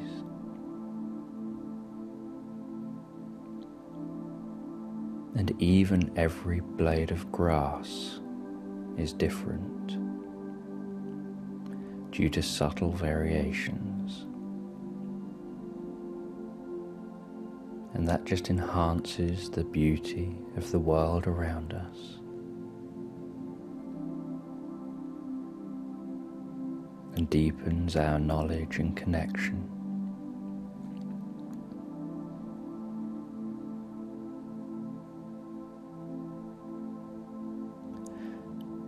And so in this future,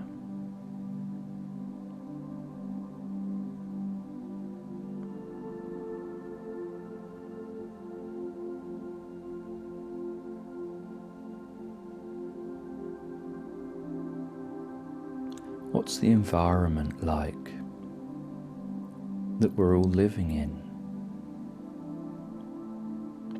How are we treating each other? How are we treating other species?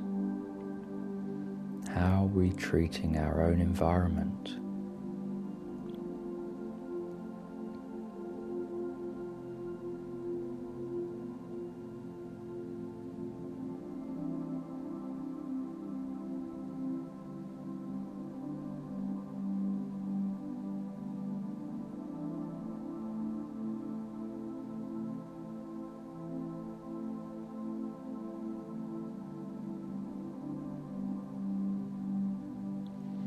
What are our interpersonal relationships like? How do we get on with others? What kind of relationships do we form? Do we have?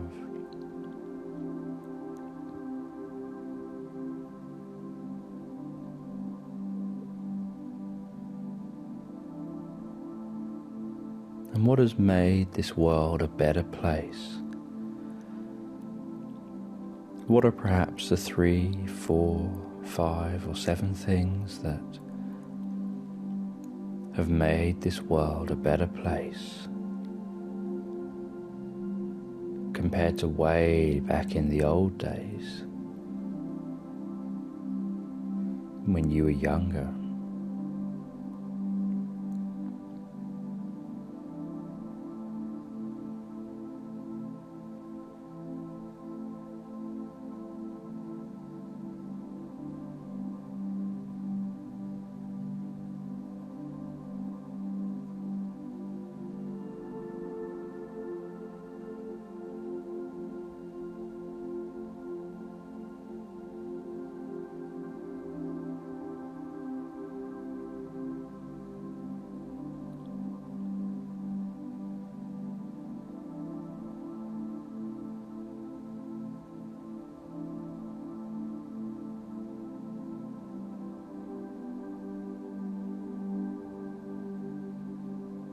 And as I've mentioned before, each of us plays a part,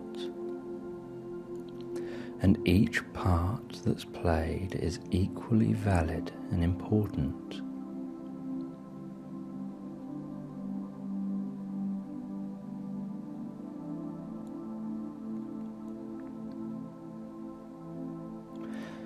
So almost as if there's a golden thread between that you way off in the future and the you here and now in the present.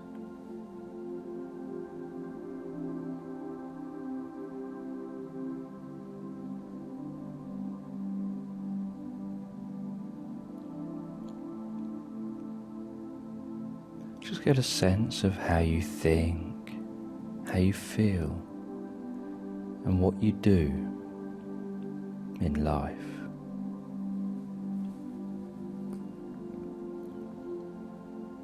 You know, sometimes you'll think about doing something and you'll do it. Other times you'll think about something and you'll feel a certain way. And you know, we're a holistic being and you can't have one without the other. Whenever you think something, your body does something. It could be an overt action,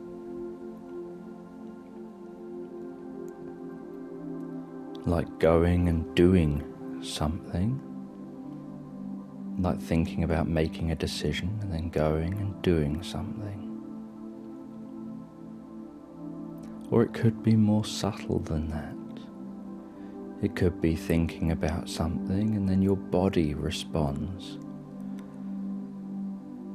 Maybe with a slowing down of the heart rate or a speeding up of the heart rate. Or changes to the breathing. Or to perspiration. Or any other number of things. In the same way that you can feel calm and relaxed. And so you can think calm and relaxed thoughts. And your body can then respond in a calm and relaxed way. Or you can think calm and relaxed thoughts, and so you feel calm and relaxed. And your body responds in a calm and relaxed way. Or your body could be calm and relaxed, so you feel calm and relaxed, and you think calm and relaxed thoughts.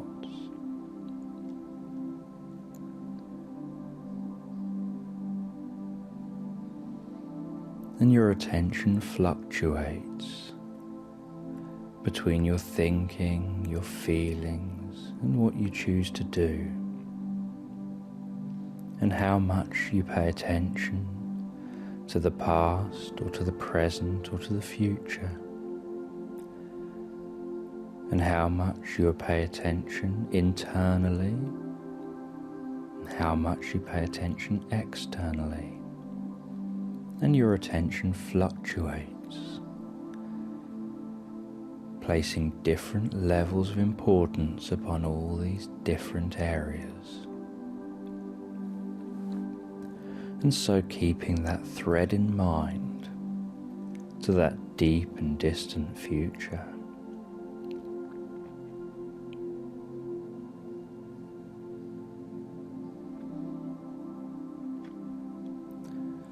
I'm curious what will be the fundamental, universal cultural shifts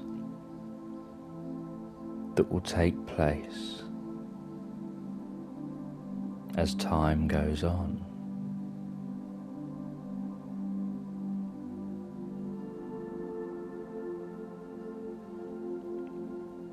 And whilst you listen to me,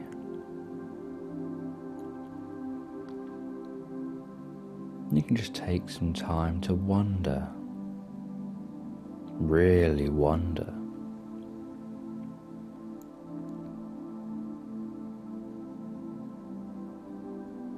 What was the role you used to play as a small child?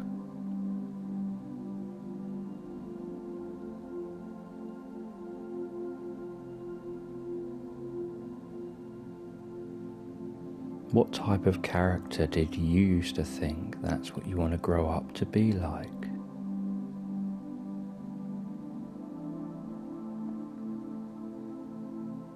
And what role do you take now? And what role would you like to take now? You know, each and every role is equally as important as every other role.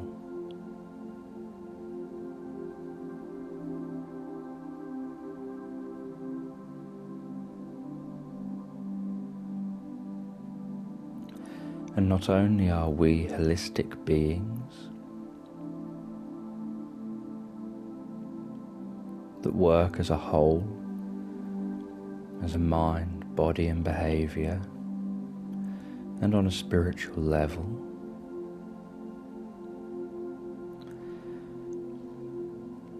we also interact with the environment around us.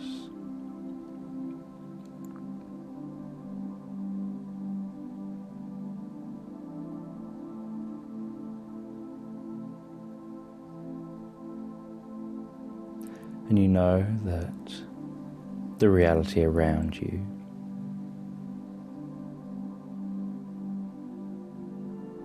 is mainly made up in your mind, and your experience of reality depends on what you choose to pay attention to.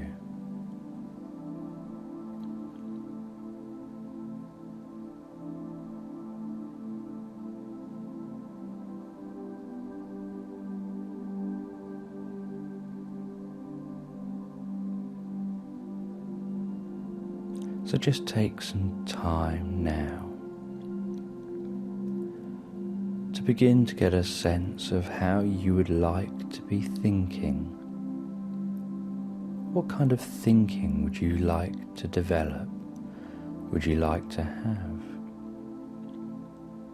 And as you just develop that now,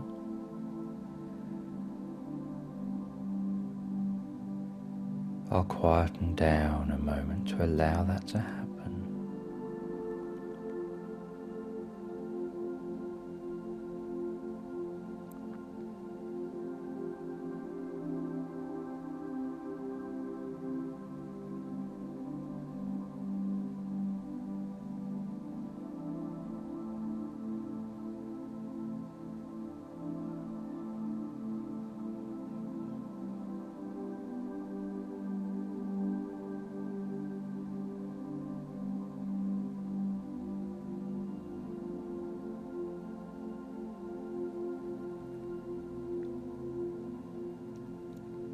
That's it.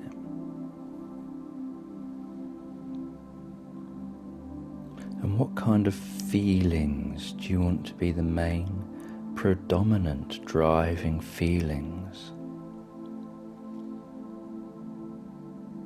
within your life?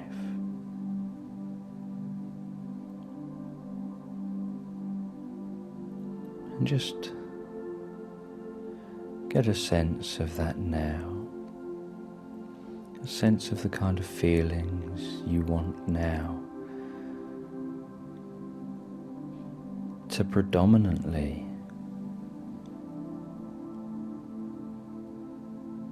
drive your life and your passion and your helpfulness to working towards that future.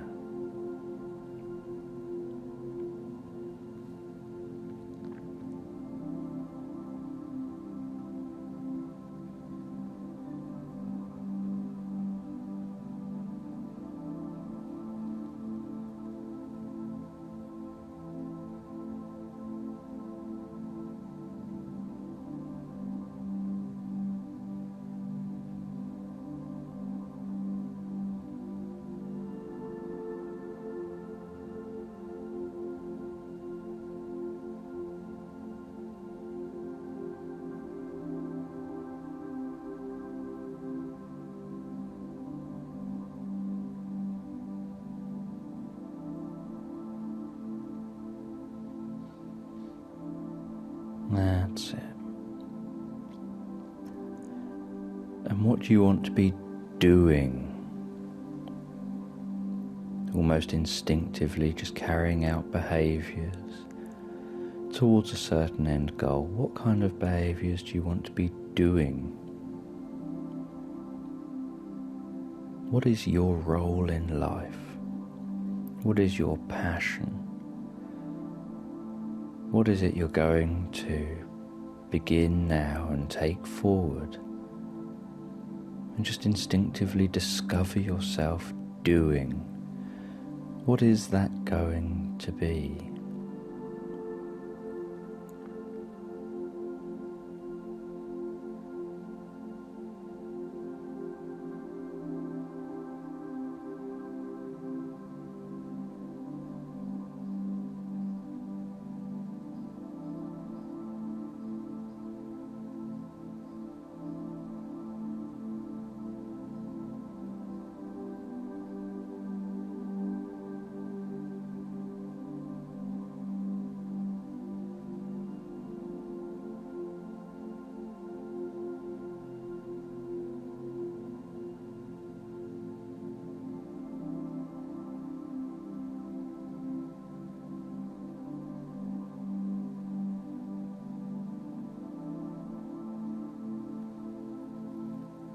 And always keeping this in mind,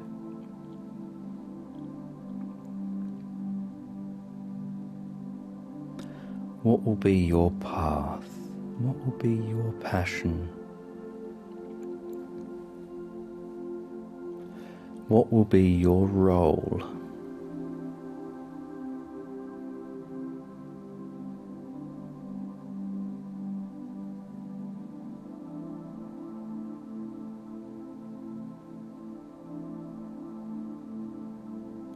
And what will be the first step?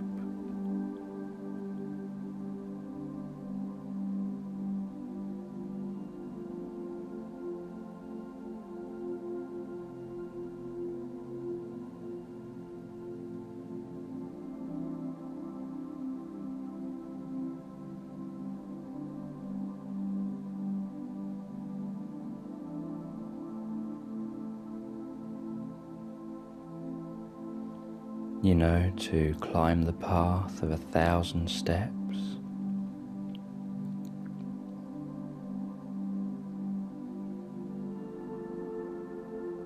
you need to take a first step.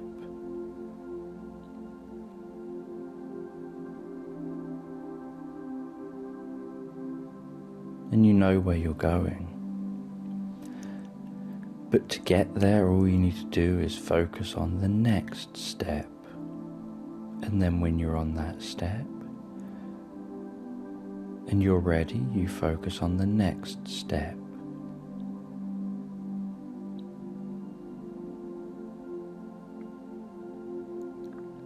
And you take one step at a time.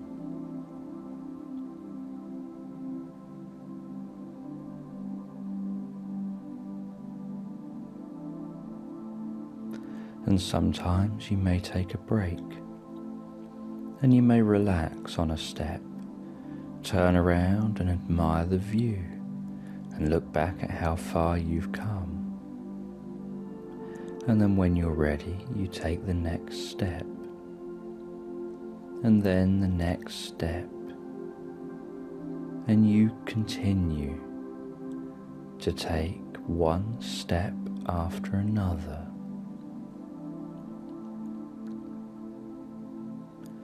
In the same way that you can take very small steps tomorrow, the day after that. It could be just interacting with others in a slightly different way, feeling slightly differently, thinking about things differently.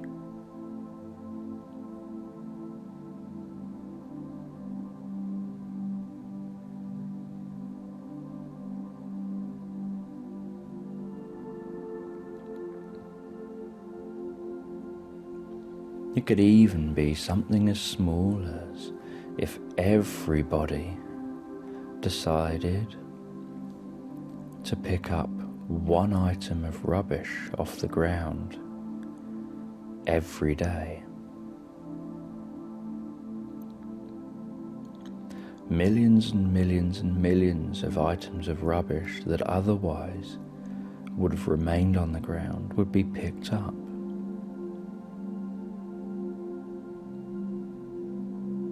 Yet all anyone had to do was pick up one single item.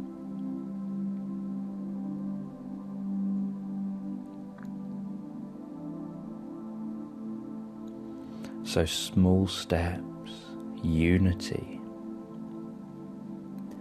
a shared dream, shared future reality.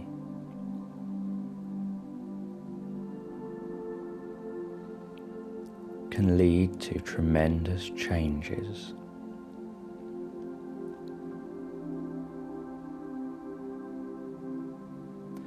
And so, what will be your first step? And you can always keep in mind that you can listen to this every day. And I don't know whether that would be every night or every morning or at some other time. And that can help you to keep all this in mind and firmly fix the changes in your neurology and keep you focused on just that next step, and maybe the step or two in front of that, with an awareness of that distant goal that you want to achieve for future generations.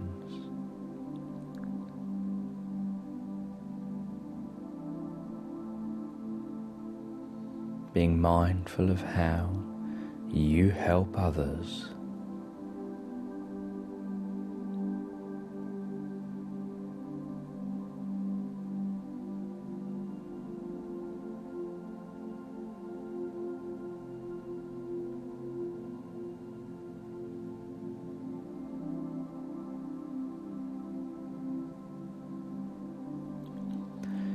And you're not an isolated island.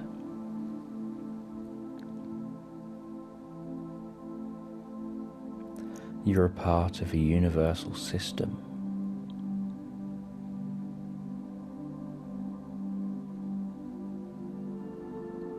And so if the environment around you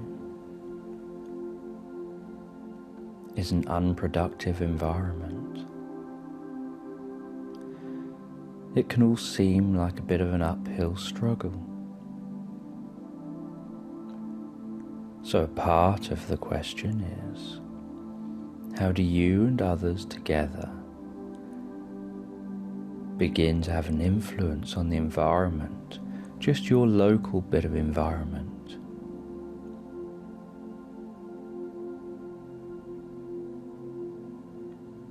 What do you want to see your local environment as? What kinds of shops do you want to see around? What kind of services do you want to receive?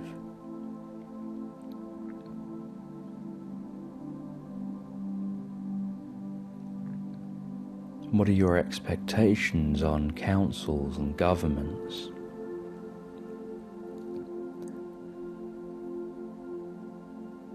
And what's the role you can play in helping to change this to something that's more suitable?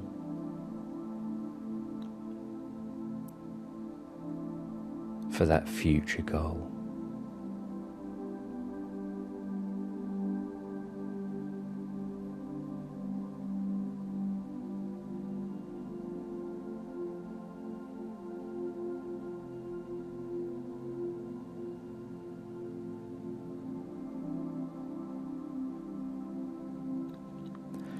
And how can you pass on and educate others and younger others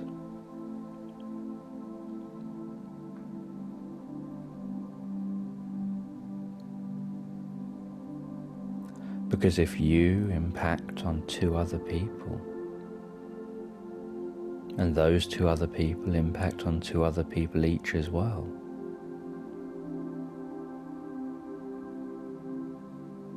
and those 2 people impact on 2 people, and those 2 people impact on 2 people.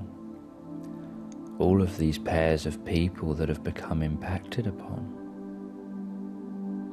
very quickly lead to hundreds, then thousands, then millions of people. So how can you respectfully, helpfully, passionately, from your role in life, impact on the lives of others positively so that they begin to develop respect and passion and a desire to impact on others? We all have tremendous experience impacting on other people. We read a good book. We excitedly and passionately talk about that book, about what a wonderful read it was. And so others that we talk to go out and buy the book. Or we hear a good speaker and we excitedly and passionately talk about how wonderful this speech was that we heard, or this talk was that we heard.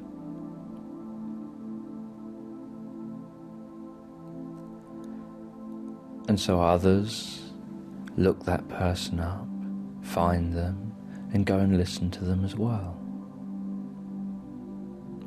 So we have a lifetime experience that you can draw upon, your lifetime of experience and knowledge and inner wisdom to find your true passion and how that can create a shared reality with others around you, with that passion rubbing off on others around you.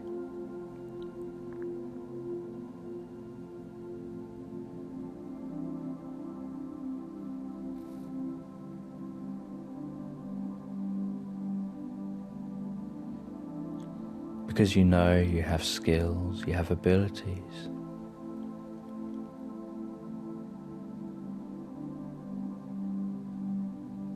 You have passion. You're helpful, you have a desire to create change. And because you're listening to this, you will succeed.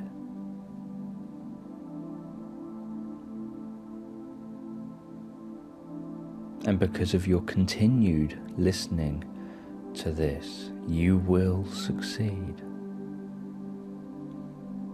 But you will succeed by following your path.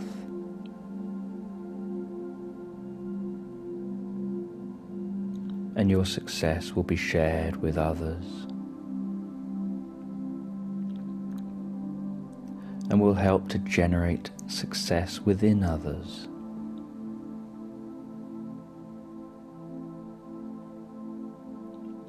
And will help to generate successful thinking, feeling, doing within yourself, impacting onto the wider community and your environment and the area you live.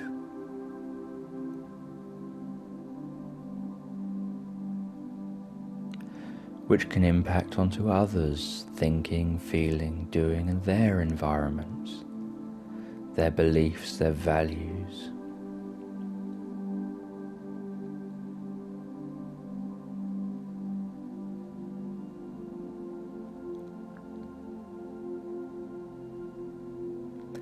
Which can all lead to a brighter, more positive future for everybody. Which can then totally change the fundamental underlying culture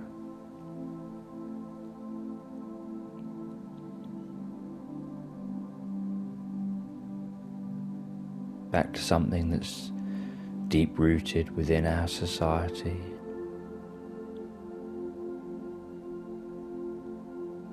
On what is important to us.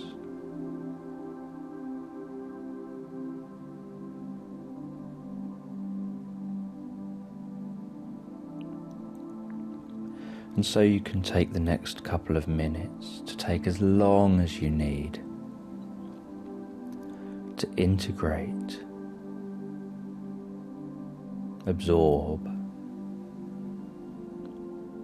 firmly fix permanently in your mind positive changes,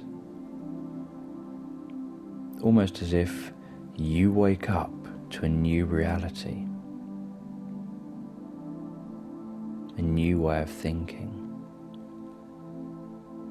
of sharing your passion respectfully.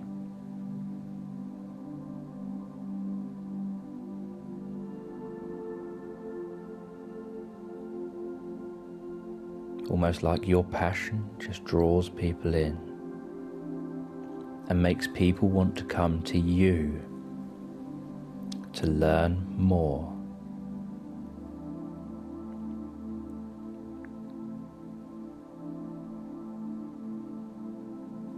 So that we can all head towards that future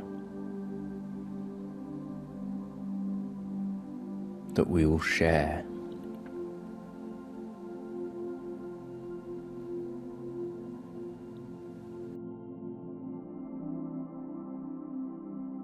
Begin to get an idea of going somewhere in your mind. Take a journey out of a cave.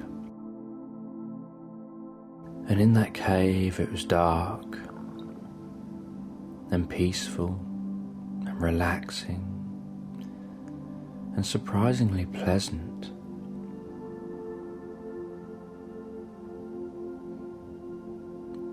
And as you approach the entrance to the cave, you can notice that brightness of seeing daylight for the first time in a while.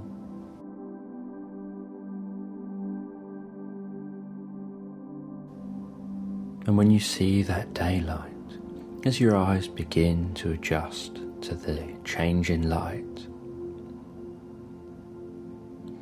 you can see a path. And you can see that that path leads to a gate. And the other side of that gate is a garden.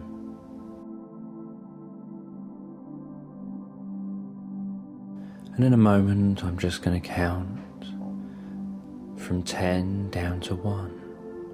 And with each count, you can just walk deeper and deeper down towards that garden. Walk further down towards that garden. And you can reach that gate on the count of 1. From 10 to 9, 8, 7, 6, 5,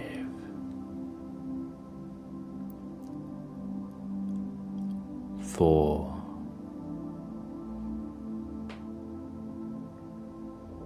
3,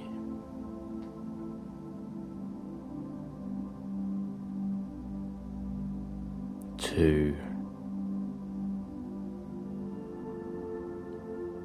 1, and you can find yourself at that gate. And just reach forward and open the gate gently. And I don't know whether that gate will make a sound as you open it, but just open that gate gently. And curiously walk inside and explore the garden.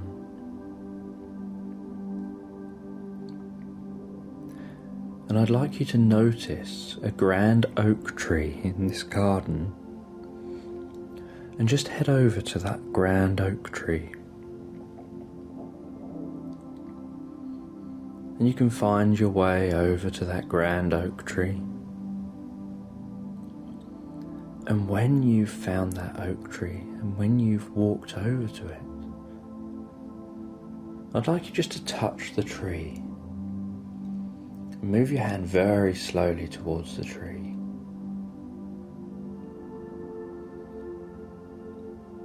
And get your hand incredibly close to the tree without yet touching it. And notice there's almost like a sensation where you can feel the field around that tree. You can almost feel a field around the tree that seems to be interacting with the field given off by your body.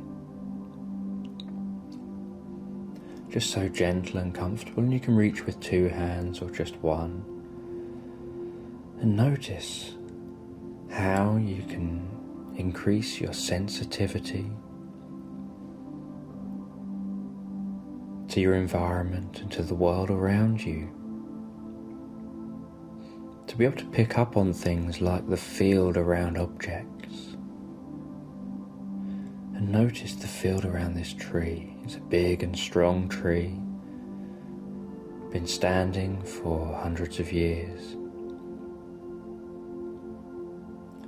And then you can actually lay your fingers onto the tree and notice the bark, notice what it feels like.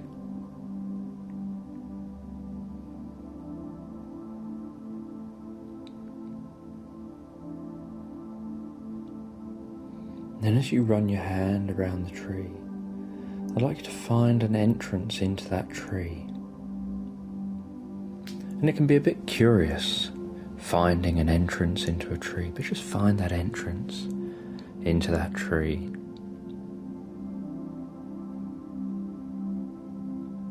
And as you open that entrance, just notice those steps leading down to a doorway that seems to be hidden down there in the base of that tree. Almost as if there's like an underground room somewhere beneath this tree.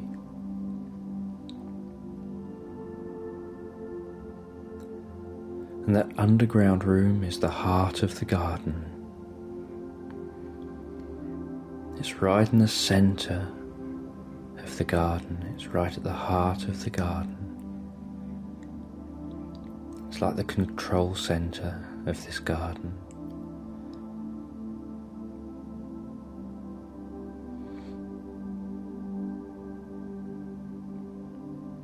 It's the place where all harmony can be maintained.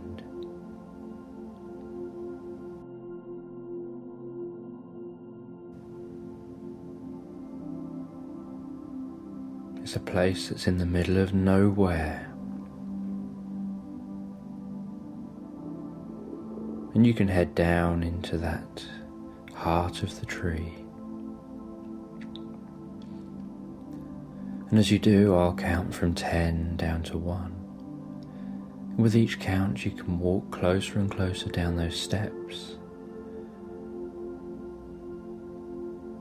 to that door, into that room. 10.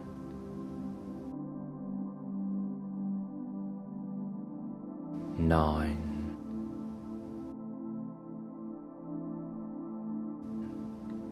8.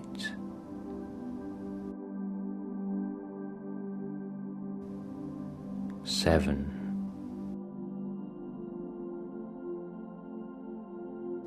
6.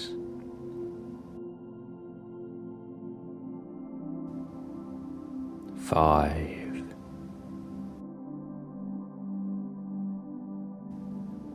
4.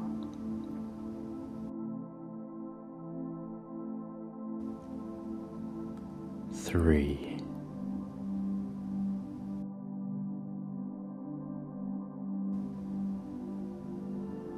2.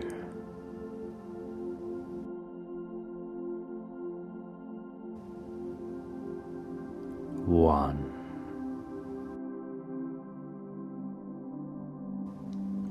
And then you can open the door and you can step inside and just notice a relaxing chair in that room. And you can go over to that chair and you can relax back into it and close your eyes.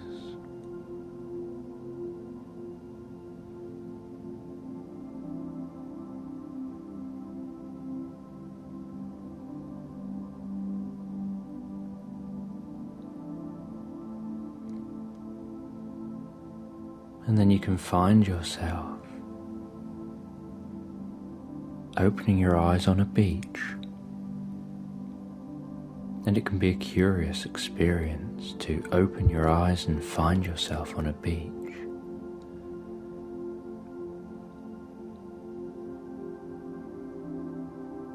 With the water lashing on the shore just as it is, those sounds, those things you can see there, and what it feels like to take each step on this beach.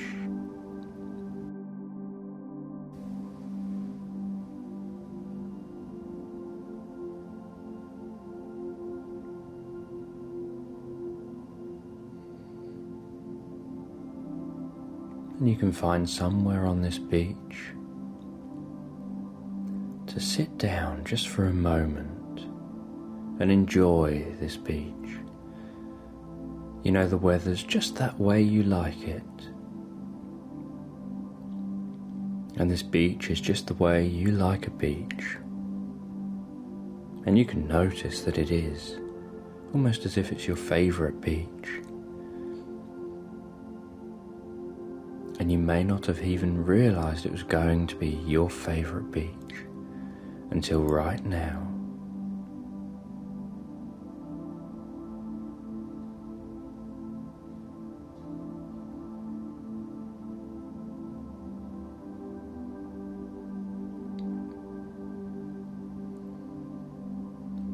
And whilst you're sat there, I want you just to get a sense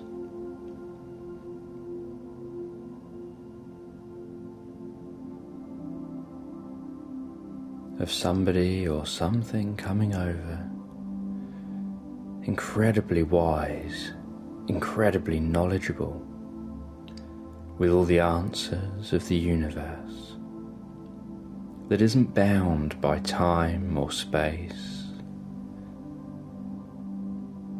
that isn't bound by doubt or human faults.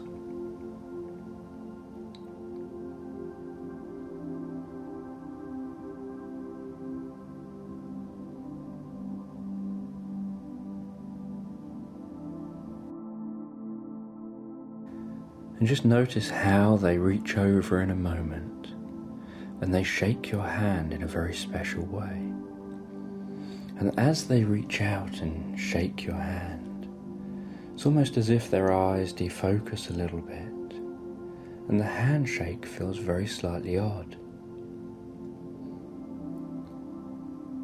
And I don't know whether you'll notice the transferring, that's transferring of energy and information from the palm of their hand into the palm of your hand, up through your arm, following all your nerves, and up to the brain,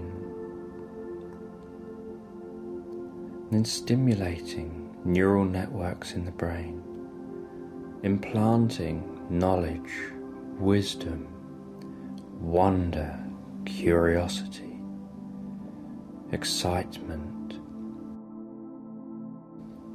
and information that you need to be the person you want to be in the future. And as that information of the person you want to be in the future is passed from that wise being through your hand, up your arm and into your brain, it can begin to disseminate, it can begin to flow from your brain out through your body, spreading around your mind and body, integrating into who you are, filling you with the knowledge and wisdom of what you need to know, so that you instinctively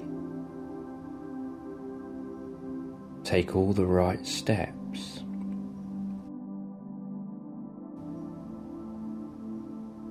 As if over the last few years, perhaps even a decade or more, you've been dedicated to learning all that it is you needed to know.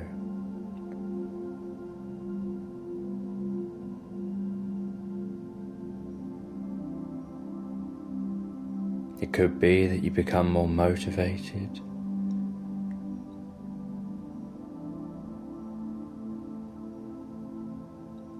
It could be that you fill your life with positivity.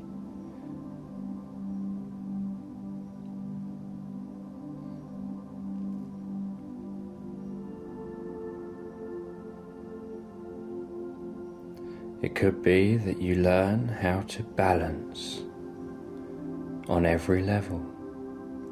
You learn to stand up and keep your balance. At the same time, you can learn and have learnt on many levels how to stand up and remain balanced emotionally.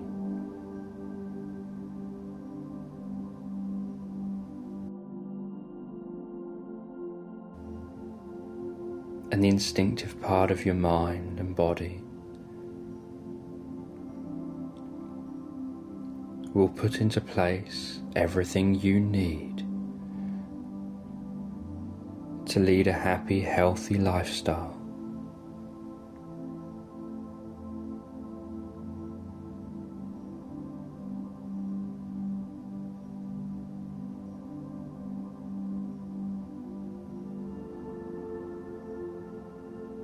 And I don't know how all those changes will take place within you.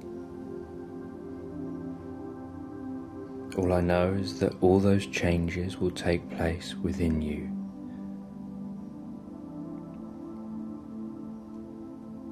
On an automatic and instinctive level.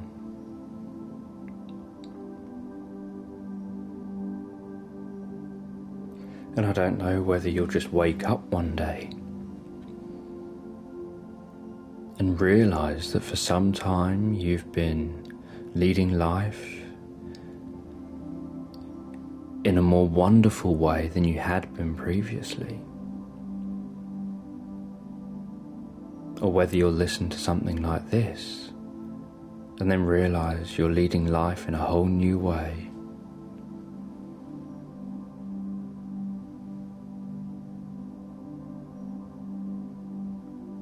And you can listen to this often as you need it.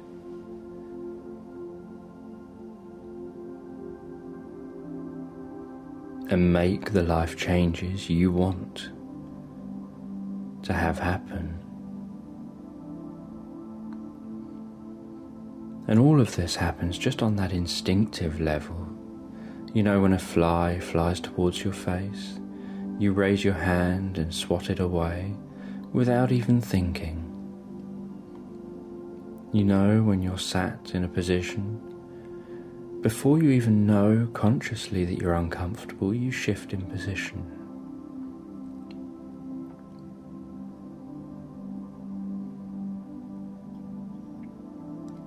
You make lots of responses without thinking about them.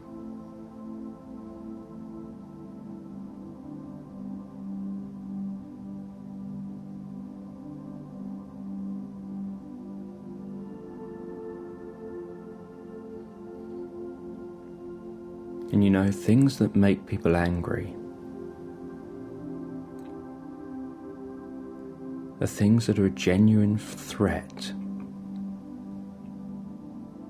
where you need to fight to save yourself or others.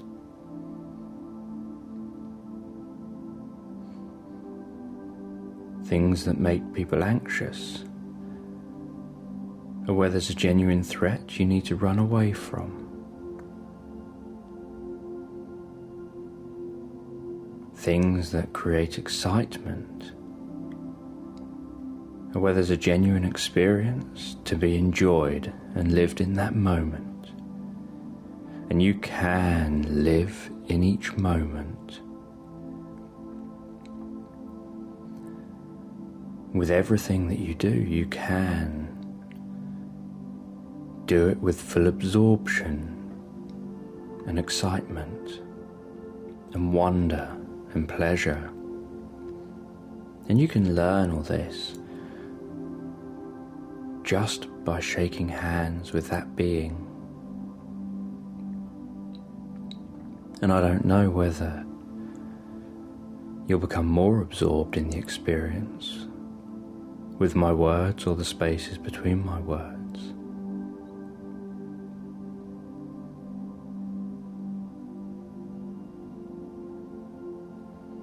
All I know is that the next time you hear me talking, you'll be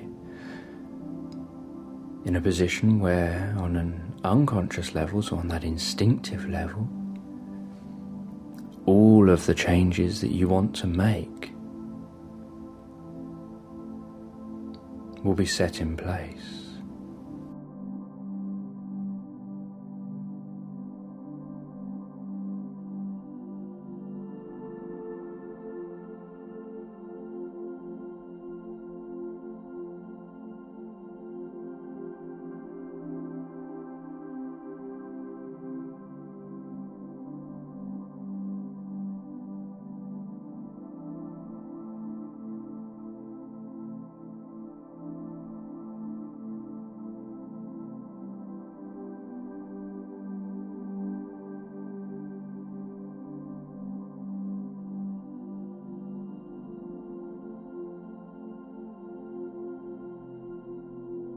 That's right, all those changes fixed firmly in place in your neurology, in your mind and body,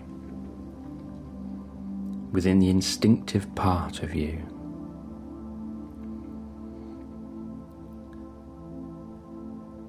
And in a moment, that being will drift away and go back about their own business.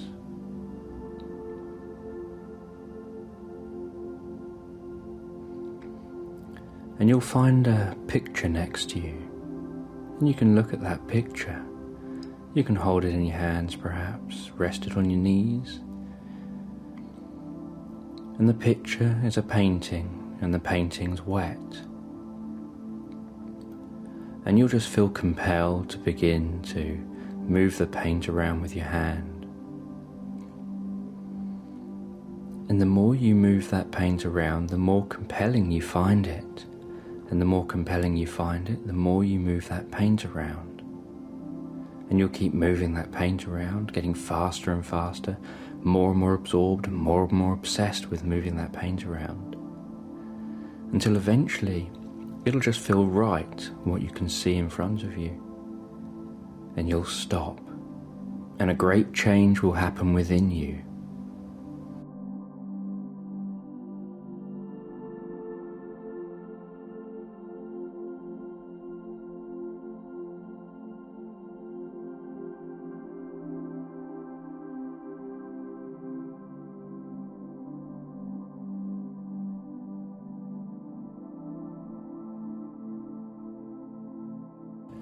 And you can listen along to what it is that I say and discover truth, discover enlightenment, and discover peace. But I don't want you to discover truth, enlightenment, and peace in my way. I want you to honestly develop that discovery in your own way. And you can develop the discovery and the understanding of truth and peace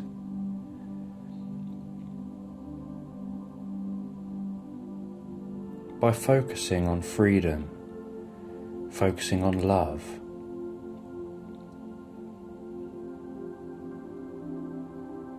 having the energy to develop hope and trust with your own unconscious.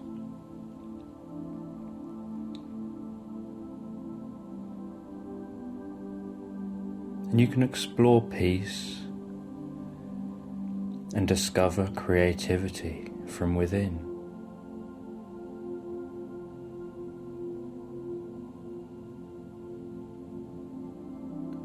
And the opportunity to explore the mysteries of wonder and possibilities.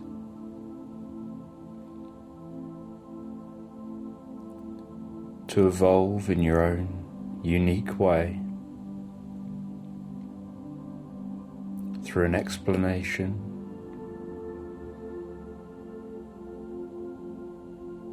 that you can really try to find. And whilst you wander around in your mind trying to find an explanation for the evolution of consciousness and wonder, you can wonder about the nature of reality wonder about the possibilities of the future and the potential from within for your own personal evolution.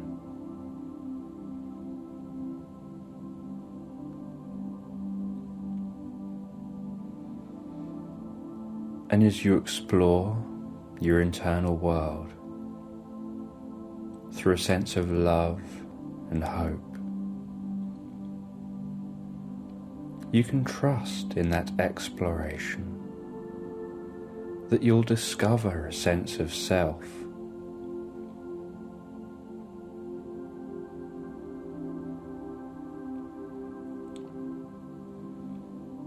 and that exploration will take you on an unconscious evolution, a chance to explore reality in new ways, a chance to master success and create new development.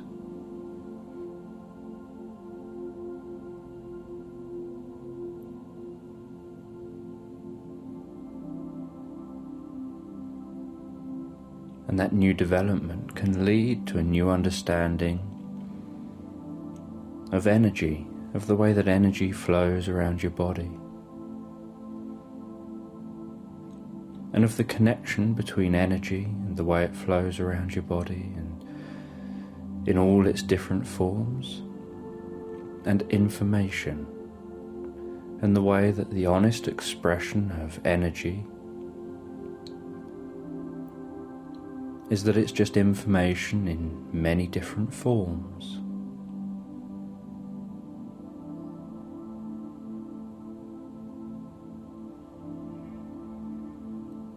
And you can focus in your own unique way on future potentials,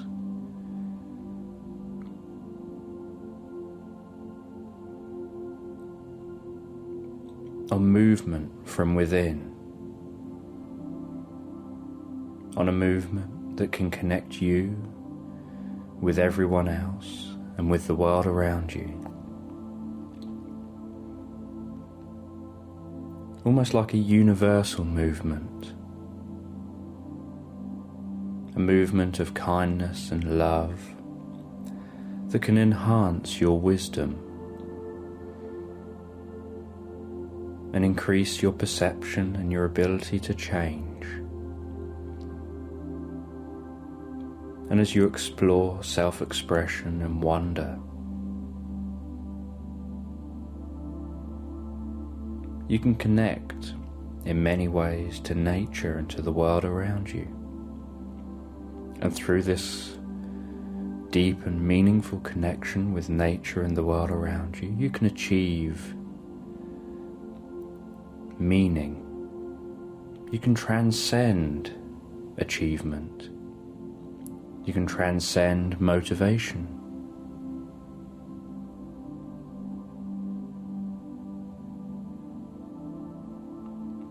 You can be free to explore happiness.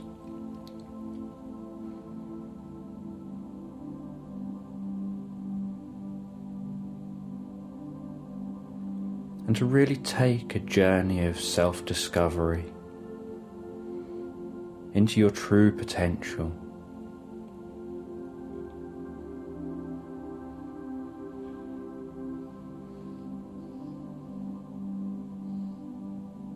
Realizing the vibrational energy within you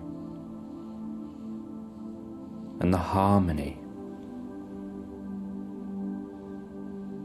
of peace and love and enlightenment, of truth and hope and creativity.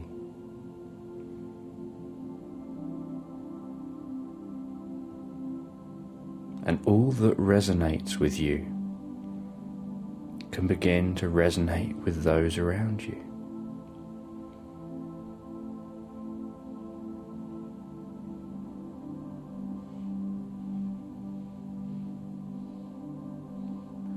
And you can explore the meaning of harmonic resonance and how that leads to the discovery of the correct people in your life.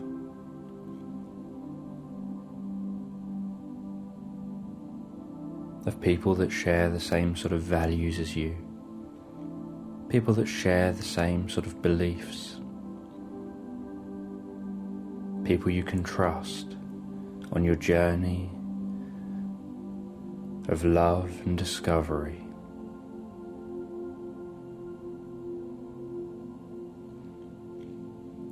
And you can deeply explore your perception of love.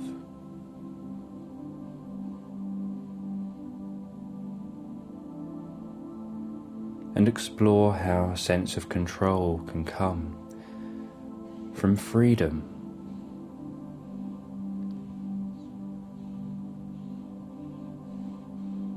From the freedom of understanding deep mysteries that have taken an eternal journey of self-discovery to achieve that success, and to be able to then spread kindness and wonder and wisdom to others throughout your life.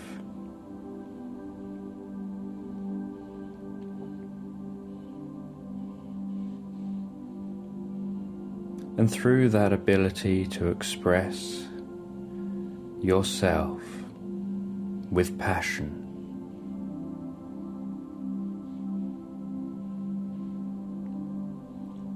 you can begin to change the reality that you live in.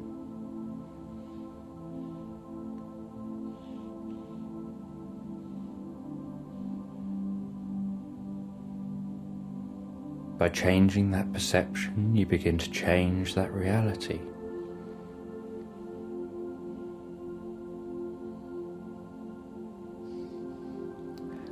And I wonder what it is you can discover from exploring love, from exploring hope, from honestly and fully exploring the mysteries of nature, of happiness, really exploring those mysteries of life.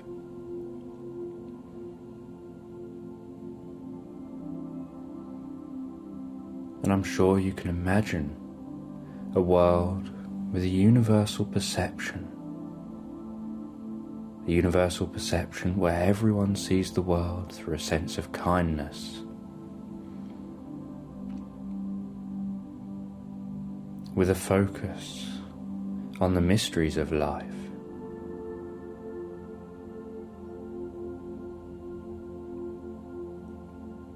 To truly discover the wisdom of self-expression and develop an honest and full understanding with yourself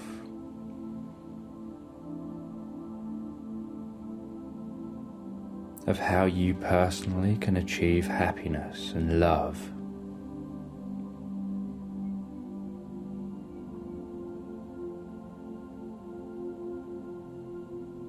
Taking a journey into the exploration of possibilities and potentials.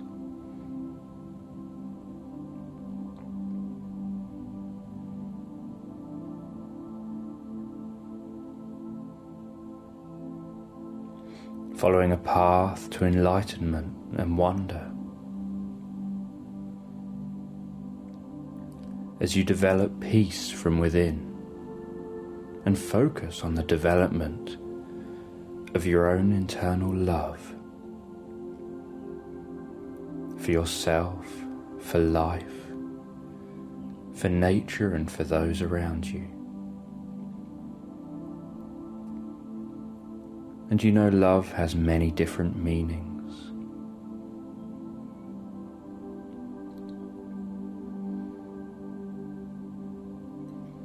And before you awaken feeling a sense of bliss, you can wonder how you can communicate change and excitement, how you can communicate the potential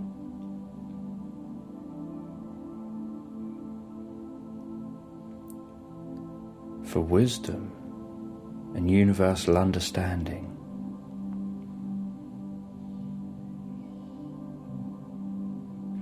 And I'm sure as you've been listening to me here, some of what I've said will have resonated with you.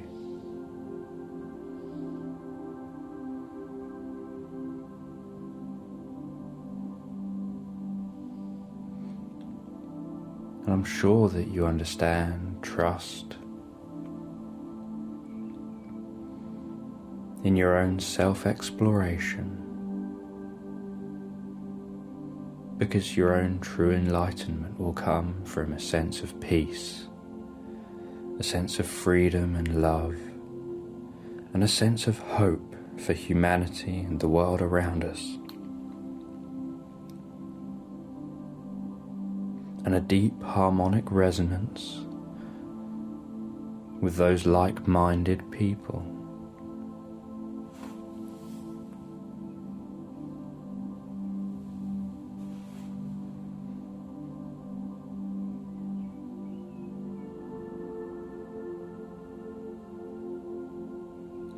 And this really can be an opportunity to develop a focus on the journey of self-discovery and wonder.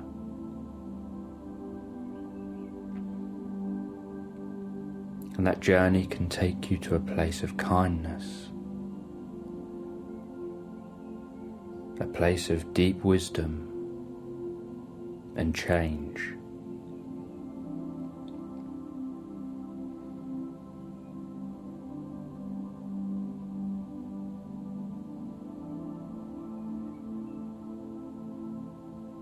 And I know that as you listen to me, you can understand what I'm saying. You can understand the meaning in what I'm saying.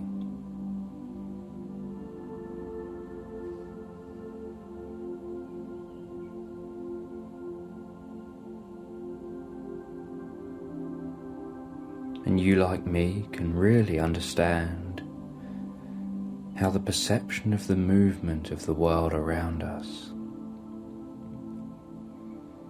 can begin to create a universal movement, can begin to create that passion,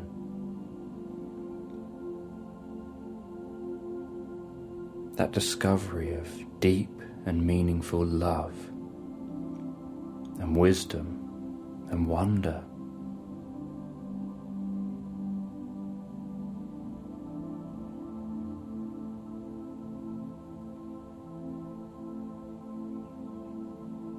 To achieve success through altering the reality of the future and exploring the possibilities of the mind and the body.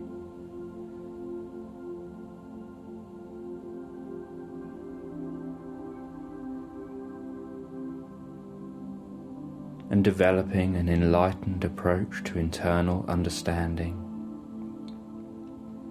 and hoping for the wisdom of kindness and trust.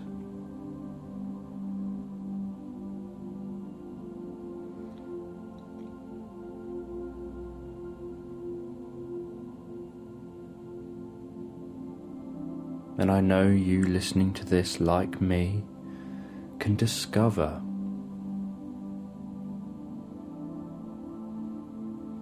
that the mysteries that can be found through exploration of yourself, through exploration of the world around you, through an exploration of love, of compassion,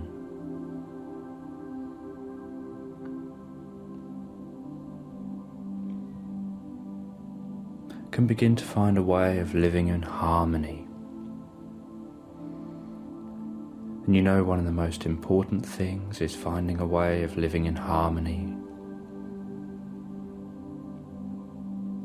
with the world around you. with others around you,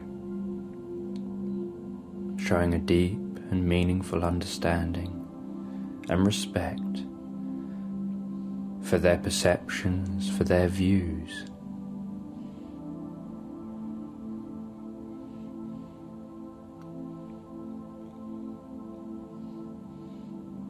Developing the wisdom, the understanding and the ability to attach to what is important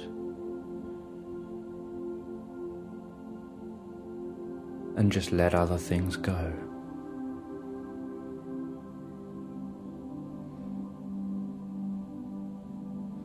And I know as you've been listening to this that you can understand what I mean. You can understand what this is all about.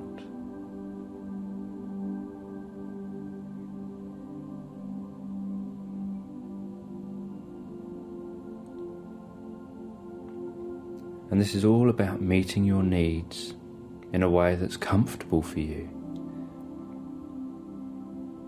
And it's about a whole lot more. And as you begin to master what we've been talking about here, and you begin to take the opportunity to trust what it is you can discover within yourself, and trust that you can learn from that, and that you can take a journey into self-exploration,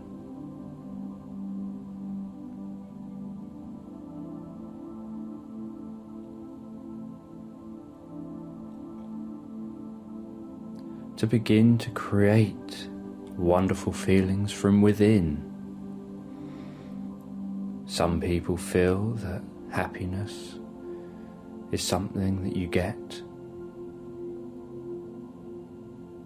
based on what happens to you, without realizing that happiness comes from within you, that you can be in any situation and decide to be happy.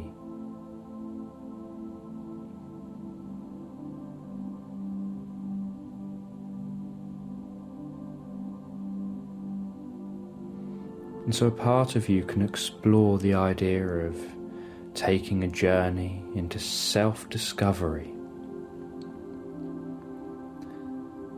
Taking a journey into self-discovery where you can discover how you can experience love, experience happiness, experience wonder.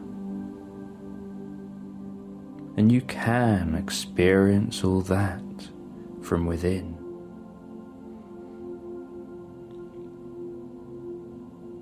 And it can be as easy as just opening your eyes. And sometimes the answer to enlightenment is right under your nose.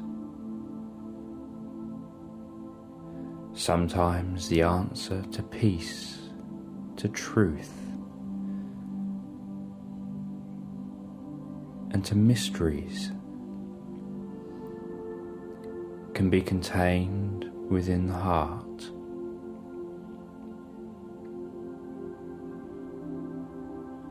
And you know the heart can beat out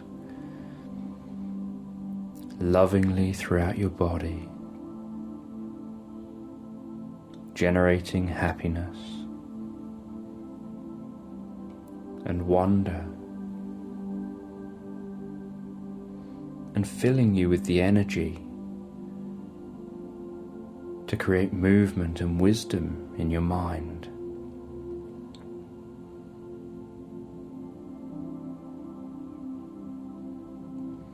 And as you interact with others, you can enhance your perception whilst you enhance their lives through acts of kindness and trust, and a generation of hope and discovery, focusing on creating freedom through peace and enlightenment. and discovering how you can share love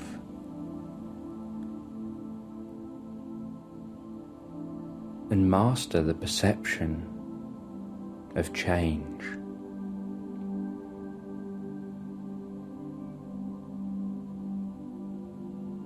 And create a deep belief about how to experience happiness through life, and wonder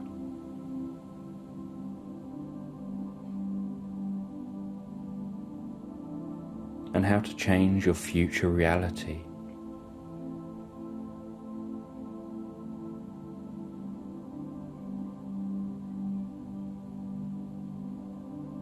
By the development of hope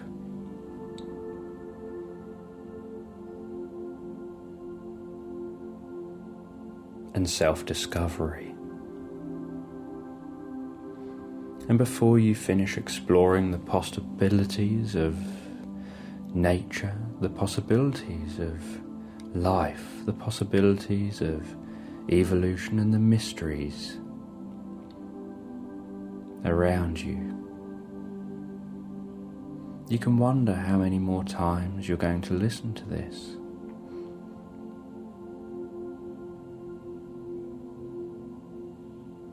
And wonder whether each time you listen you'll get something new and different out of this, or whether you'll understand it in a new and different way based on learnings you've had, or based on what your needs are at the time. And you can really be curious what it is that'll make you feel good each time you listen to this.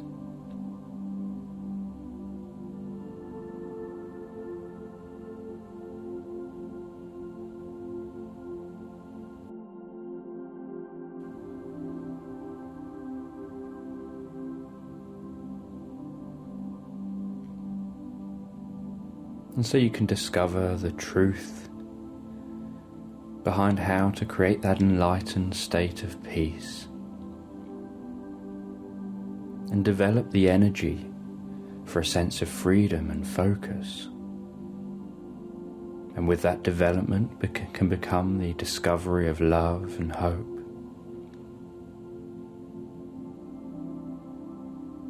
And through your creativity, you can find trust and the opportunities for new possibilities on your journey into a mystery.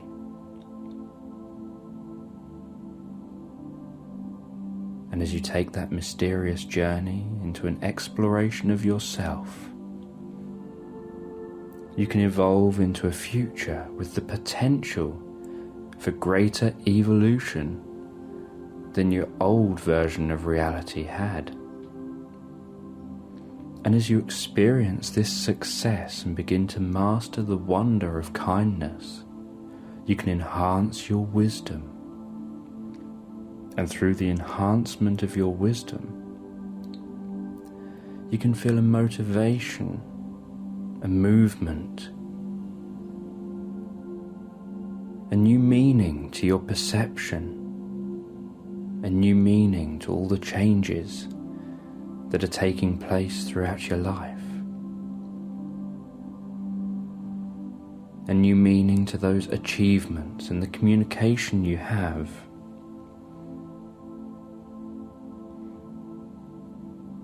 and the deep understanding that you gain from that universal expression of nature, of discovering that everything is one.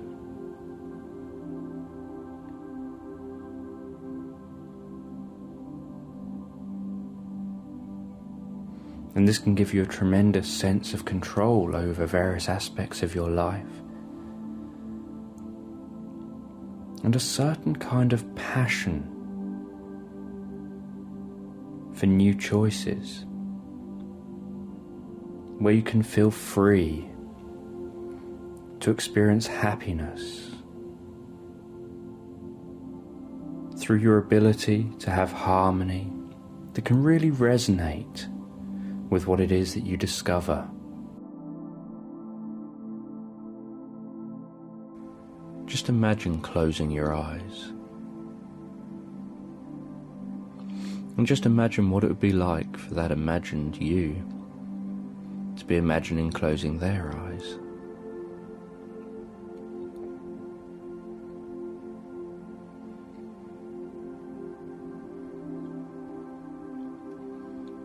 And then as a part of you continues to listen to this,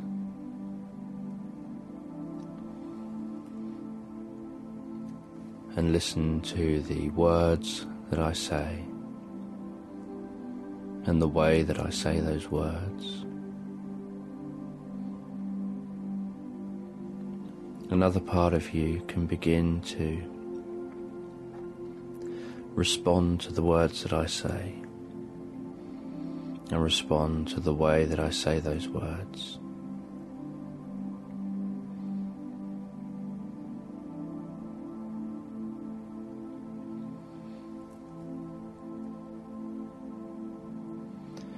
And you don't have to worry about how comfortable you can feel as this track continues.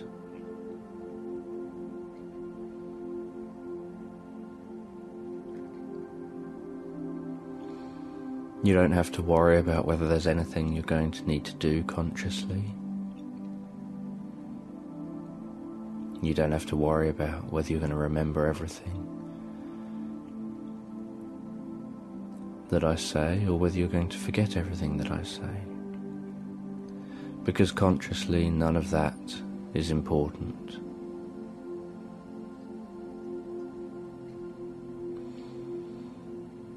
All you need to worry about consciously is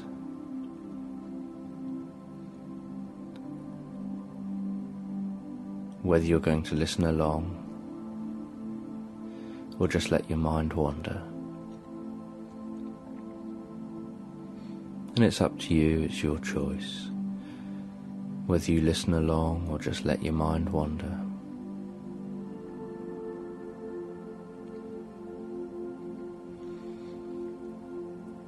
You don't have to worry about how much of the process that your unconscious mind goes through. You don't have to worry about how much of that you're aware of.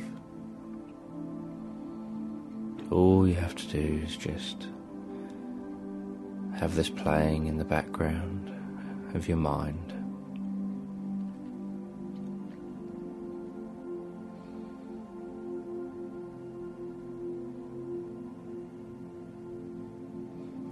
And just enjoy a few moments separation from everyday living.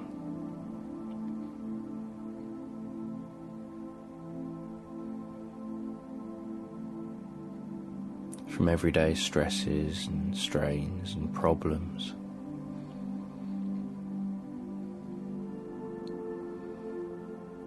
Just enjoying that time that can allow you to reduce that sort of level of background tension as you pay attention.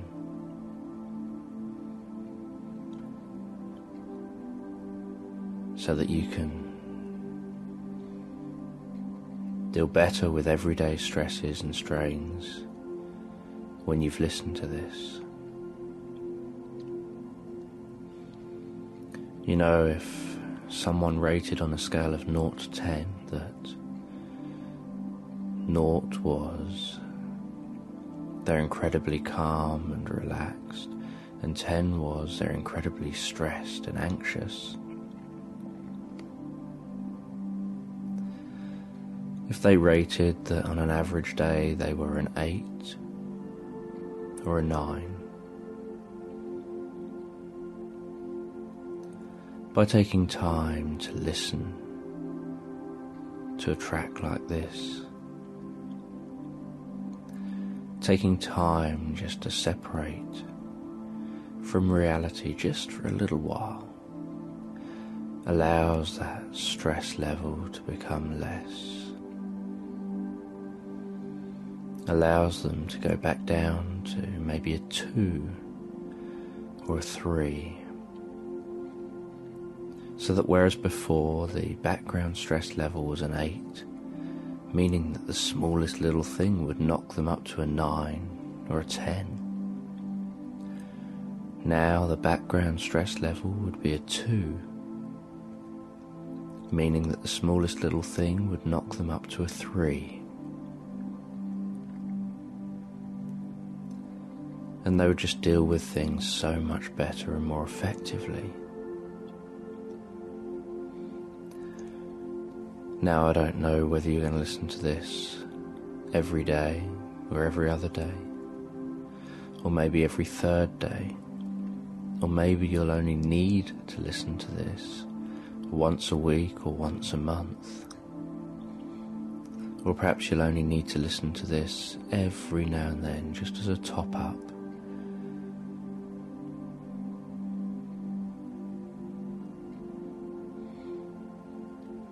And consciously you can be aware of all those different things around you. There are sounds that perhaps you haven't been paying attention to. There are thoughts that can occasionally drift into your mind.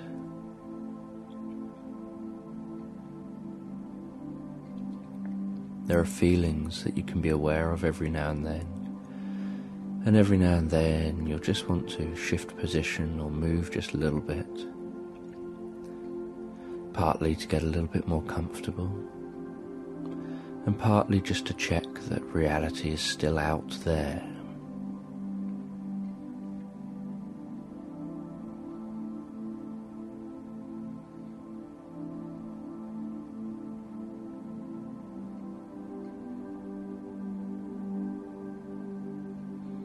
And you know, some people use their visualization skills to upset themselves and to worry. Other people use their visualization skills to empower themselves. And as you listen to this, I don't know what you'll see in your mind. It could be that you just drift off into an experience that perhaps you haven't thought of for a while.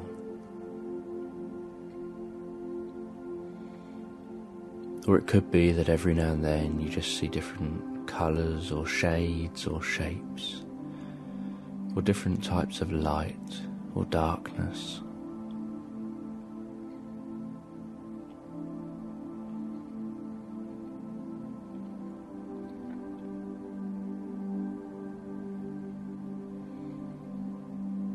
It could be that you see things that are sharp and in focus, or see things that aren't as in focus, while the unconscious mind carries on working in its own unique way.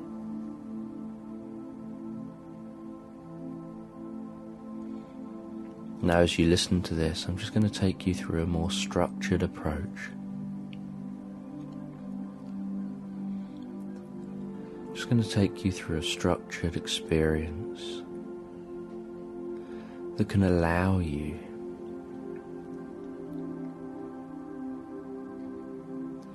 to travel backwards and forwards in time on an unconscious level.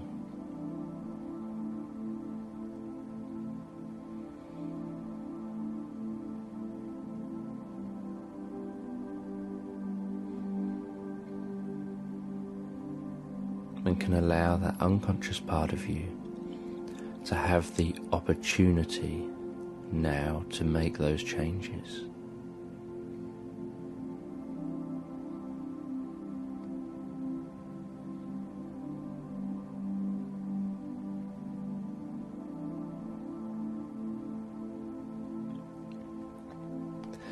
Now I know that there's lots of knowledge you've gained over the years. I know there are lots of skills you've gained. I know that looking back on various memories, there are things that you would have liked to have heard back then as a child, or as a young adult.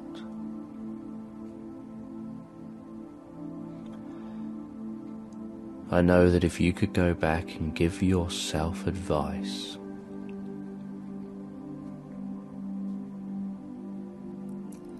or advise yourself on what action to take and what to do, or even just advise yourself on how to cope with those things that actually, regardless of what you chose to do, you wouldn't have been able to change. I know that a part of you would know the answers and would know what advice you would have needed.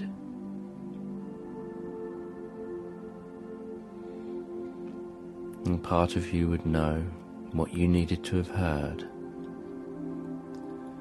to make each individual experience in the past just an isolated experience, so that you hold on to the learning about keeping yourself safe. You hold on to learning about signs you can look out for in the future.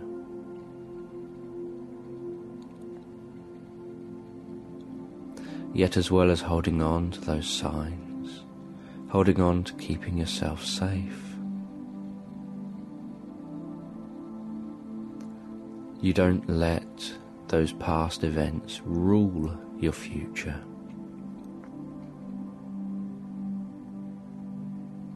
So for example, if someone's in an abusive relationship in the past,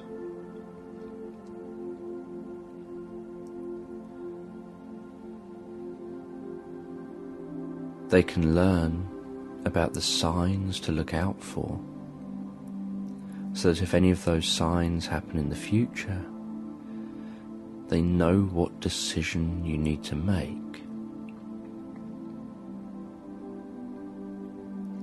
Yet at the same time, they understand that that experience was just an experience. That experience with that person was about that person. And if someone has an abusive relationship and the man was really horrible, it doesn't mean that all men are really horrible. It just means that that man gave you an opportunity to learn what signs to look out for from the few men that are horrible.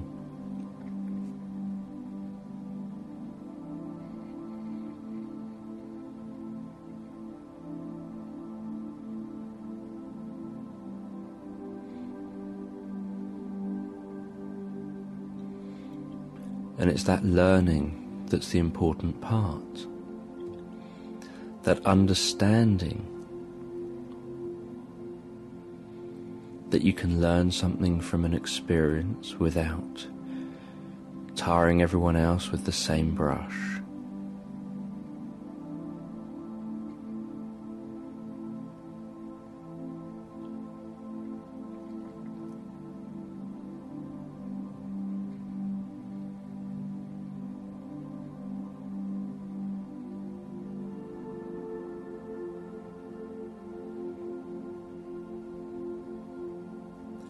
And it can be a powerful experience to have, to be able to learn from experiences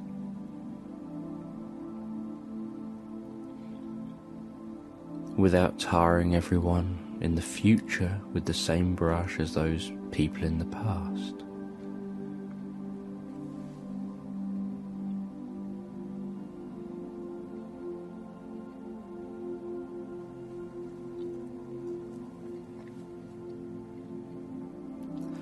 So as that conscious part of you perhaps just listens in the background or follows along or chooses to just ignore this and drift off elsewhere,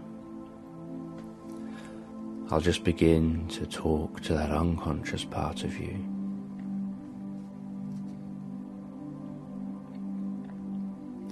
And what I'd like you to do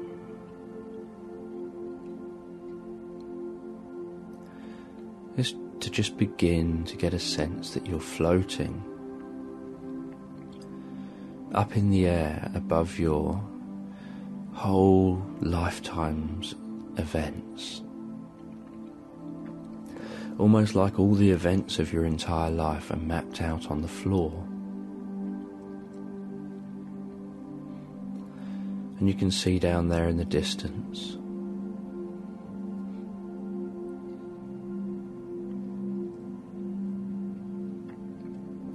the earliest memories, leading all the way to the ones that are just beneath you, that are all the most recent memories.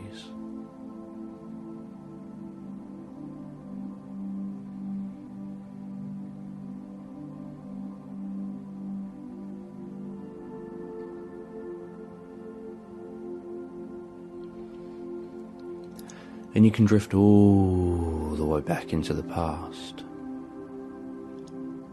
Just drifting over all those memories. You don't really have to be aware of what's in every single memory beneath you. But it's almost like each little event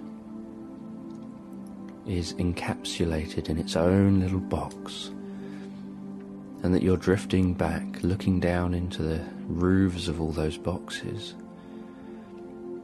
drifting back, or perhaps it's almost like lots of slideshows, drifting all the way back.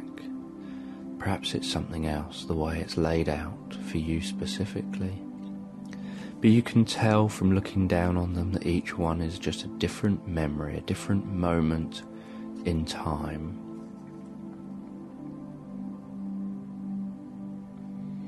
And you know, the interesting thing about a moment in time is that it only lasts for a moment. And you can drift all the way back, so that you're looking down into a memory of you just a couple of years after you were born, maybe even earlier than that.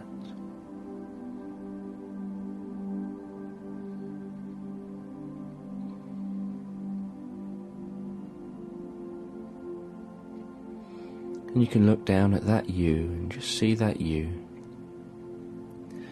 And you know, the interesting thing is that some memories are happy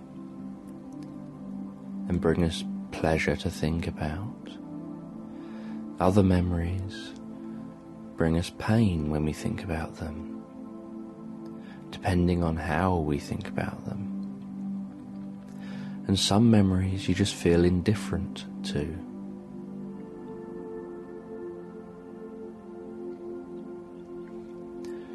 Now as you look down at that you, that baby you,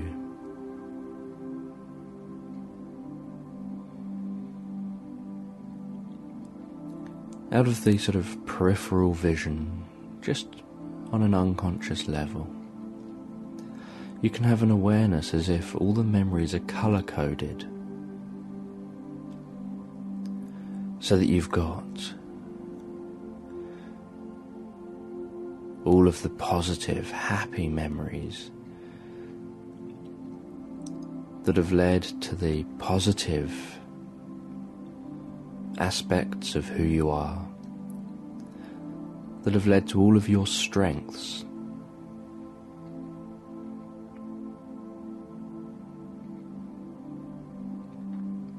All of those are colour-coded in one colour. And you can notice how all the ones that have led to creating problems for you in the future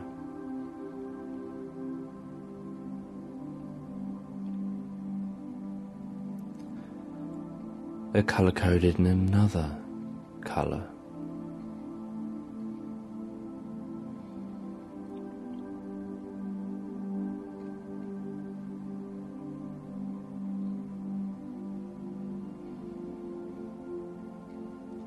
And from this distance, you can't see each memory particularly clearly,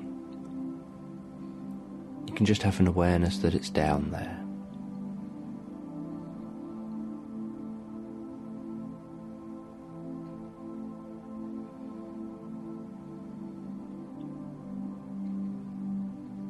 And I'd like you just slowly to begin to drift along that sort of timeline, looking down at each memory as you go.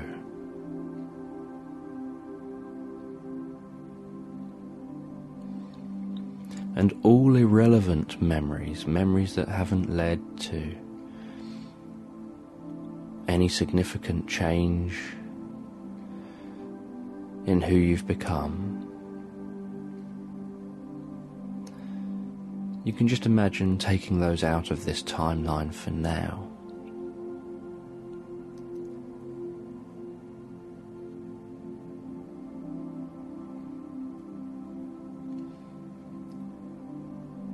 And remember, at the moment you still can't see any of the memories particularly clearly. And throughout this whole process, you can keep distance from each memory, almost as if there's a barrier between you and the memories, so any emotion that radiates from a memory can't radiate through this barrier.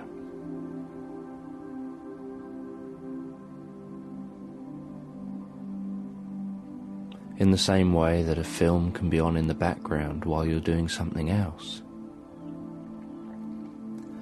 And the film could be an intensely happy film, or it could be an intensely scary film. Yet if you're busy doing something else, it creates a barrier and stops that sort of memory, stops that sort of emotion from getting to you.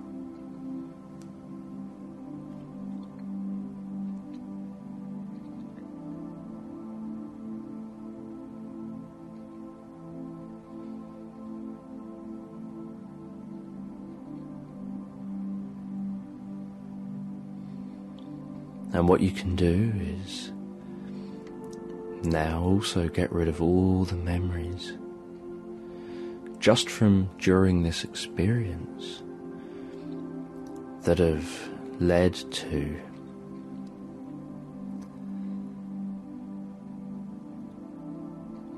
all of the positive parts of you. So those are still there in your mind, but just from this experience, so that all you're left with to work on are the ones you need to work on, are those memories you need to work on. All those positive memories can be in your unconscious mind still exerting all their influence on keeping you positive, keeping all those positive aspects of you there.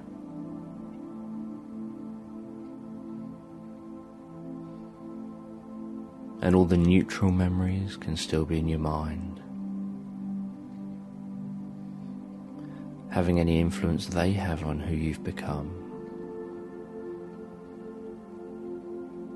And under normal circumstances, you can still recall any of those positive or neutral memories.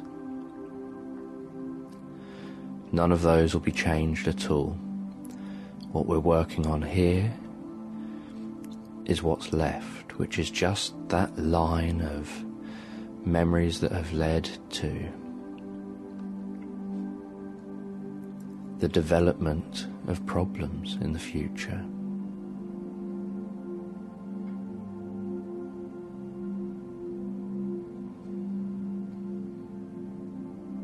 As you look down at that timeline, that sort of line of events that have happened,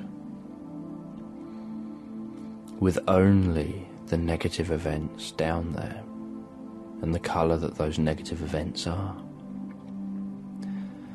you can start right at the beginning.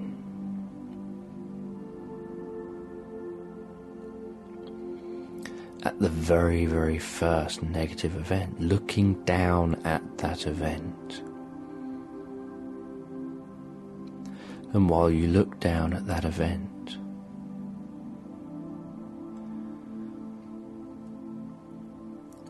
you can see what's happening in that event.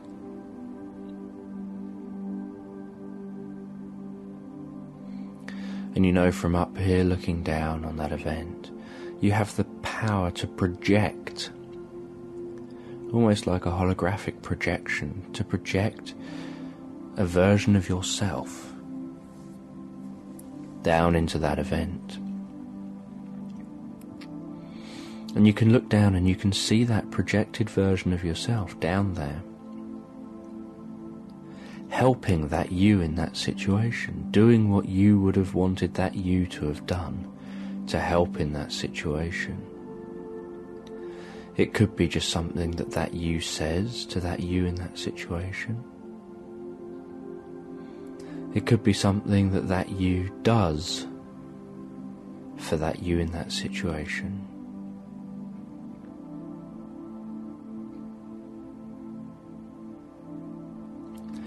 And even if that you in that situation can't change the situation,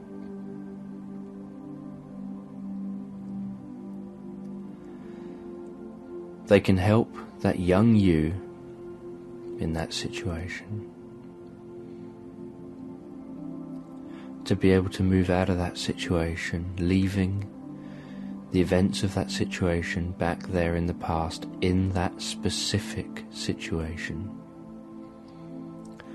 so that it doesn't have any impact on anything in the future from that event. So for example, and you can do this with all the other events as we move through this. So for example, it could be that you projected down into that situation could pick that other you up, the younger you up, and take you out of the situation. It could be that you projected down in that situation effectively stands up to and deals with whatever, say perhaps another person that's causing problems.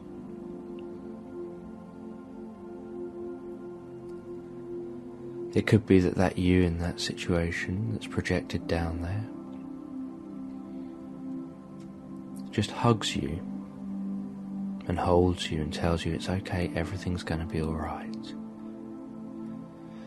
You're going to be able to move on successfully from this.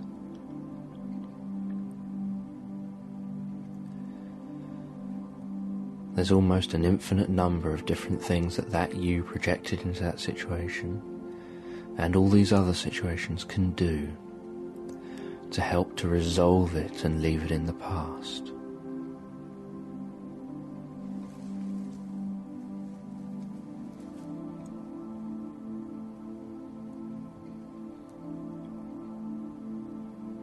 Helping to give you the strength and the courage that I know you have to move forward, because some of those younger yous in specific situations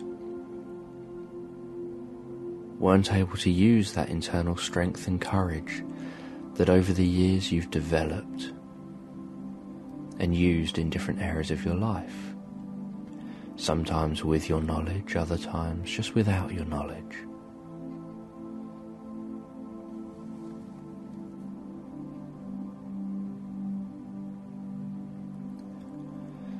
And you know, some things will look a bit more hazy and be a bit harder to identify than others, yet you'll know that beneath that haze, so if for example there's a memory with an incredibly strong emotion, that barrier might become a bit hazy so that the emotion definitely can't get to you because you can't even see what the memory is. You just know there's something down there. And that projection can be down there working on that, saying and doing exactly the right thing to say and do to resolve that issue, to keep everything in the past, to support yourself back then. Now the thing about having a projection of yourself is that you can address many memories at once. You can send down hundreds of projections all at the same time, working simultaneously on memories.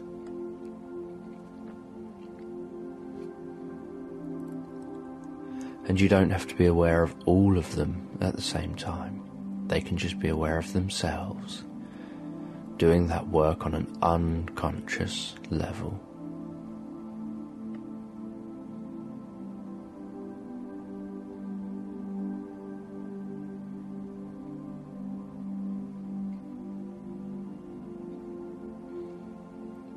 And you can send a projection down to say and do what that projected you needs to say and do. To say and do the right thing. To say and do what needed to happen to make it so that that experience was just an experience. And to help it to remain just in the past. Now, I don't know what that projected you will say or do. That projected you has the strength to do anything, and the confidence to do anything, and the ability to make all the right decisions.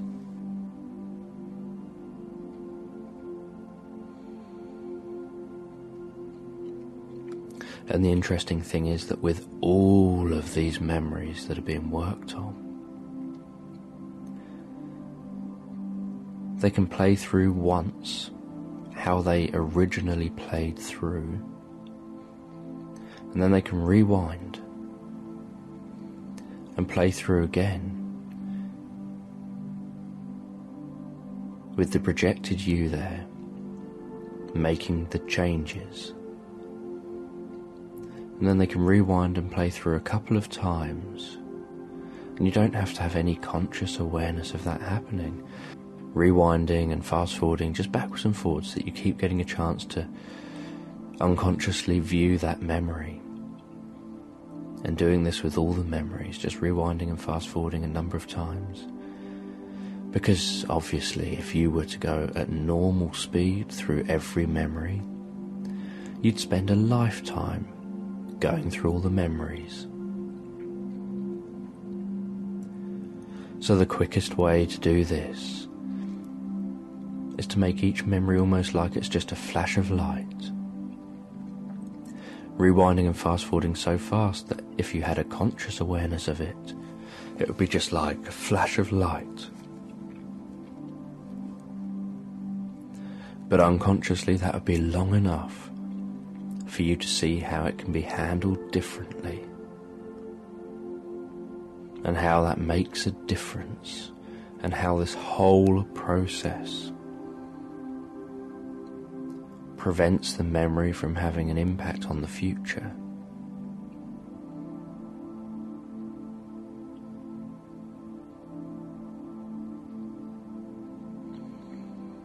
So that you hold on to all the common sense learning, so that you hold on to making sure that each memory is just a specific memory, rather than generalizing what you learn and applying it to situations that it doesn't need to apply to. You know, I'm grateful, as you probably are also grateful, to your unconscious mind for being so good at generalizing survival responses on your behalf. But occasionally there are things that you know how to deal with. You just didn't know back then, and so now you don't need all those survival programmings to run unconsciously, because you know consciously what you should do in certain situations.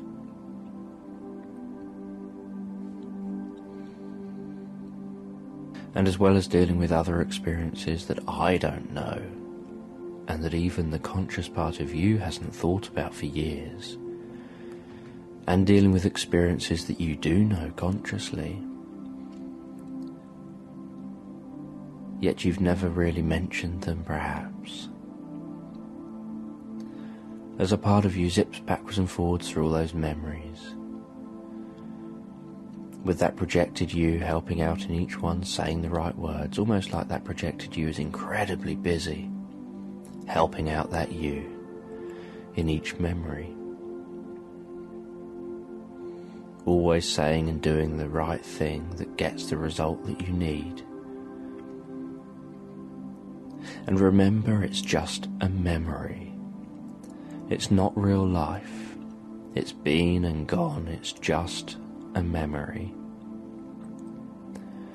And because it's just a memory, just like anything else in your imagination or in your mind, it can be represented in any way you want. You know, you can imagine a memory, and then you can imagine a person in a memory. And you can imagine that person in that memory having a head of a dog. And you would know that in real life, the person doesn't have a head of a dog. But because it's just a memory, you could have the person having a head of a dog because it's just in your mind. In the same way that because it's just a memory, you could send down a projected version of yourself, and instinctively you would know that projected version of yourself was never in the real incident. Yet, real incidents have been and passed, and are no longer active.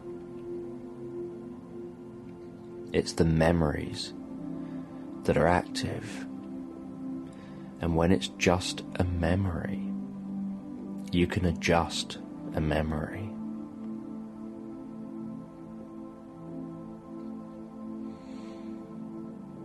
And by adjusting memories, you'll know that you've adjusted it, yet when you recall it, that adjustment can help.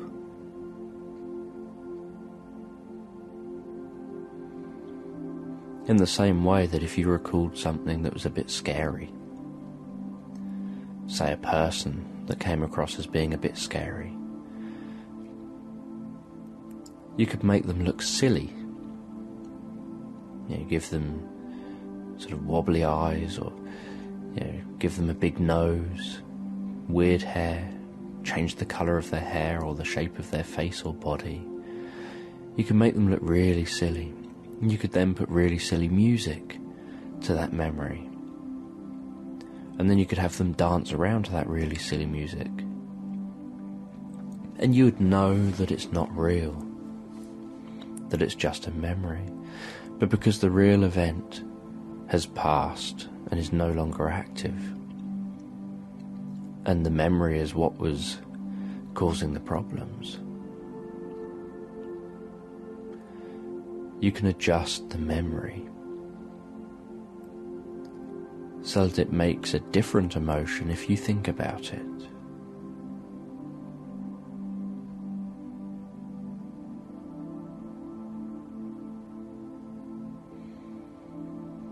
And you know, some memories will have one emotion to them. Other memories will have two. When you think back around all of these negative memories, although you won't be able to experience the individual emotions, I'd like you to be aware of the entirety of the emotions.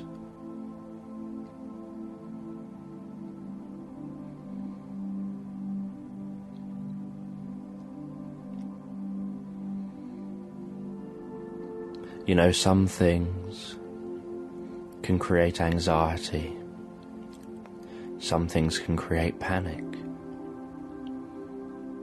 Yet, at the same time as creating anxiety and panic, they can create a sense of pleasure.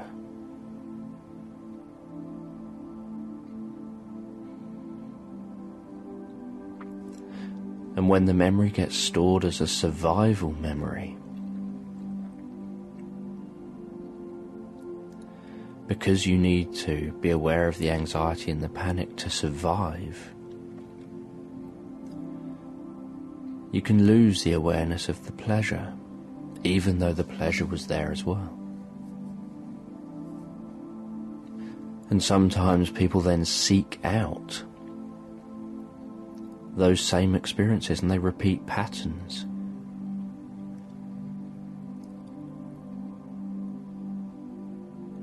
And they end up wanting that pleasure. And the same process happens, for example, with anger.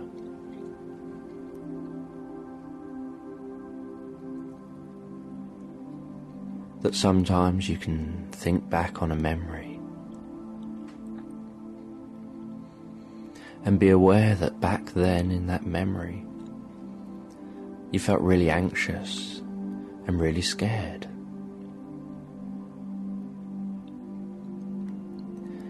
Yet just before you felt really anxious and scared, you felt really angry and really motivated to want to do something, to want to lash out. Yet because you couldn't lash out because of the situation, you ended up being terrified and scared, and you ended up remembering that part because that saves your life. Yet because you remembered that part and completely blanked out the anger part, in future situations, you end up reacting to the same pattern when it occurred throughout life, with that same anger feeling, yet without someone stepping in and putting the part of the pattern that created the anxiety feeling in place. So some of those memories down there will have two emotions to them. They'll perhaps have an anxiety emotion, and perhaps have either a pleasurable emotion or an anger emotion that's been hidden from view for all these years.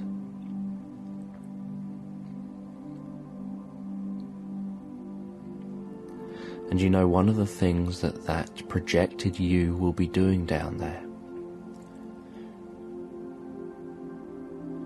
is just putting the experience in context, putting the experience in the past, explaining to those younger yous that it was appropriate at that moment with that person's understanding, with that old you's level of understanding and knowledge, to respond the way they used to respond.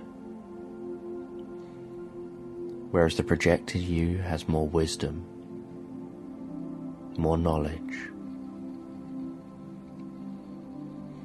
and direct access to all of your life's resources and strengths and skills and abilities.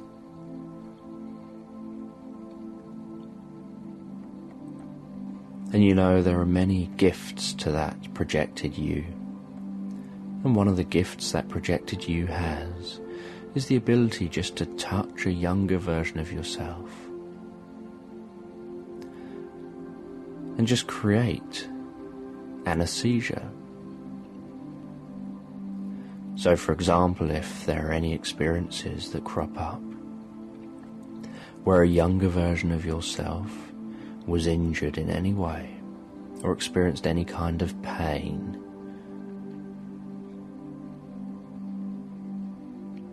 that projected you can just touch that younger you and all the pain will disappear. All the pain will just disappear.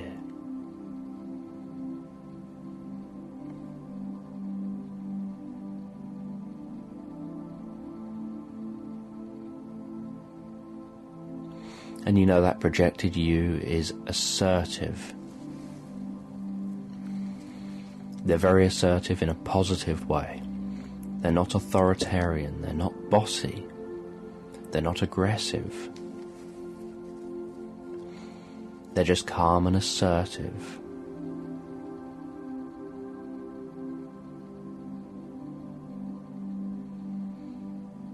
And the way they come across means that what they say gets listened to.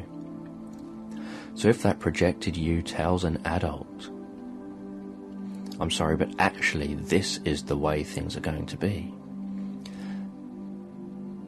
they will say it in a way that gets accepted, and the other adults in the memory will just toe the line and do as that assertive you does and says.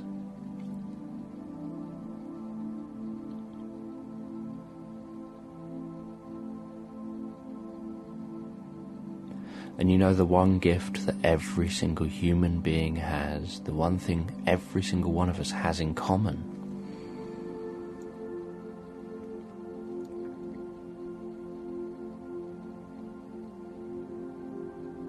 is that we're all like blades of grass. Every single human being is a beautiful being. And collectively, when you look at all of the human beings, we can all look beautiful together.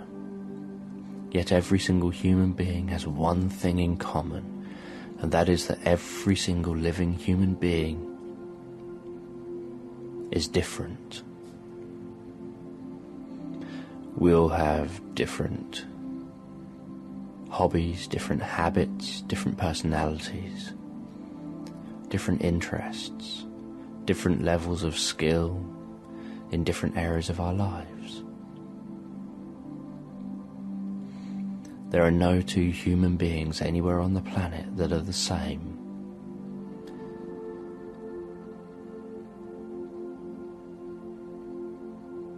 And that's what makes us all so wonderful as human beings. And some things we disagree over with each other. And the best human beings respect the fact that everyone else has differing opinions to each other. And some things we agree with each other. And remember, just like a fairy godmother might do for Cinderella,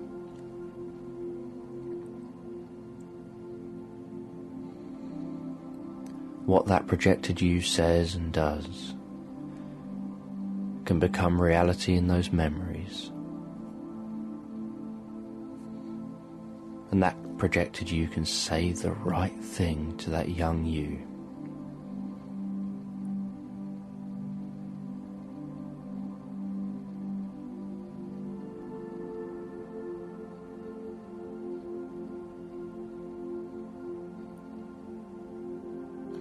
And the interesting thing about struggling is that when you achieve something, you've really earned it. Someone that doesn't struggle never earns what they achieve.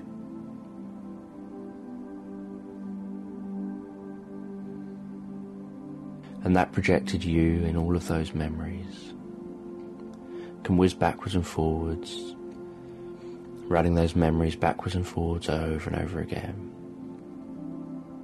just sorting each memory out.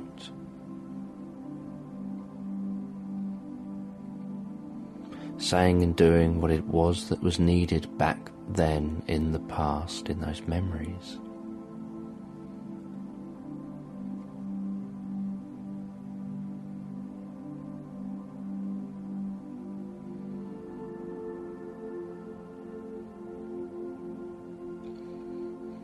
And there are a number of areas where you've had skills in life where you've been able to do things that if you just moved them to another area, for example, if you're confident at something, that projected you can take that confidence from one area of your life and put it into the you that's in another situation, in another area of your life, so that you are confident in that area as well.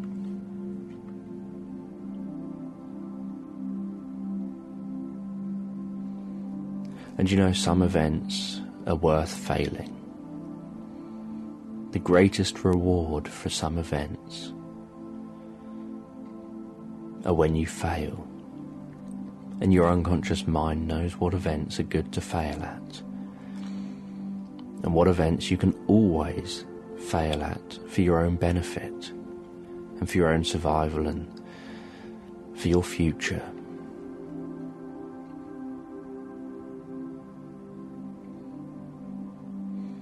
Now, as all of these memories change,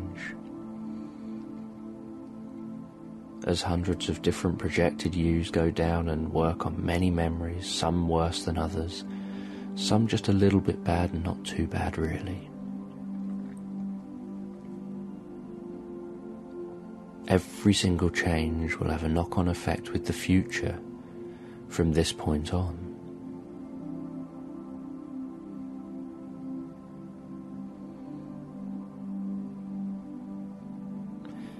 Everything you've been working on and everything you'll be working on while you listen to this will have an impact on your life in the future.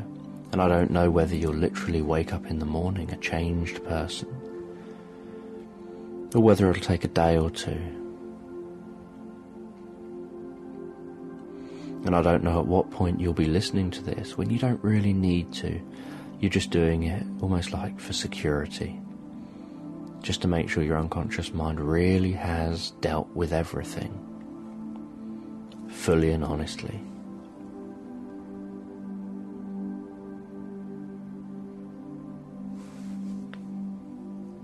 And you know, sometimes in the past people have treated you unfairly and made judgments and made decisions based on their unfair treatment. Yet that projected you in those situations can say and do the right thing that helps you to understand that actually it's all been for your benefit. A bit like the farmer whose son goes and finds some horses, wild horses, brings them home. And the villagers say to the farmer, you know, you're so lucky, your son goes out and he just happens to find some wild horses roaming around. And the farmer just says, maybe.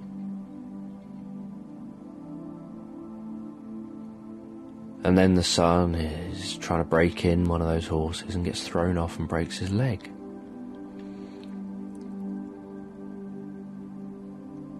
And the villagers say, you know, that's so unlucky that your son got thrown from the horse. You know, had he not found them, that wouldn't have happened, because he's now got a broken leg.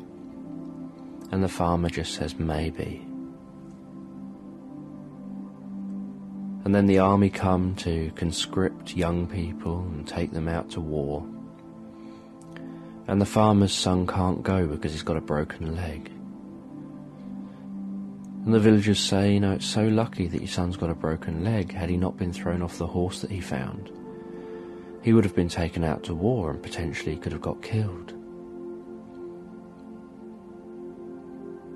And the farmer just says, maybe.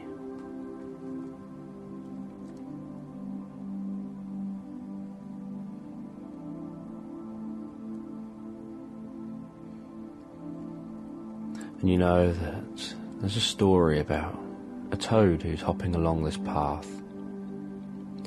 And he hears this little voice saying, help me, help me. And he's hopping along, and then he sees this hole. This sort of little, it's like on a bridle way, and he sees this little pit in the ground.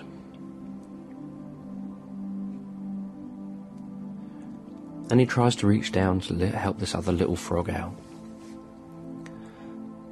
And while he's reaching down, trying to reach that other frog, the frog says, why don't you jump down here? I can climb on your back and get out. And the frog says, yes, but if I jump down there and you climb on my back to get out, who's going to help me get out of the hole?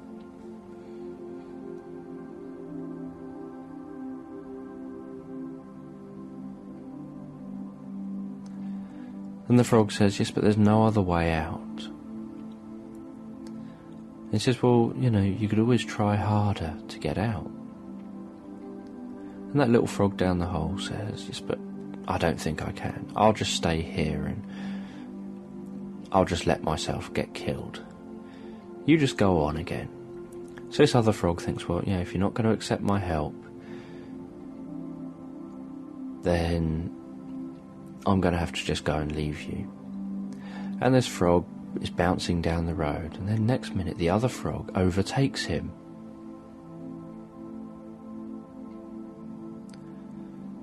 And this frog starts hopping after him and catches up and says, how did you get out of the hole? I thought you couldn't get out.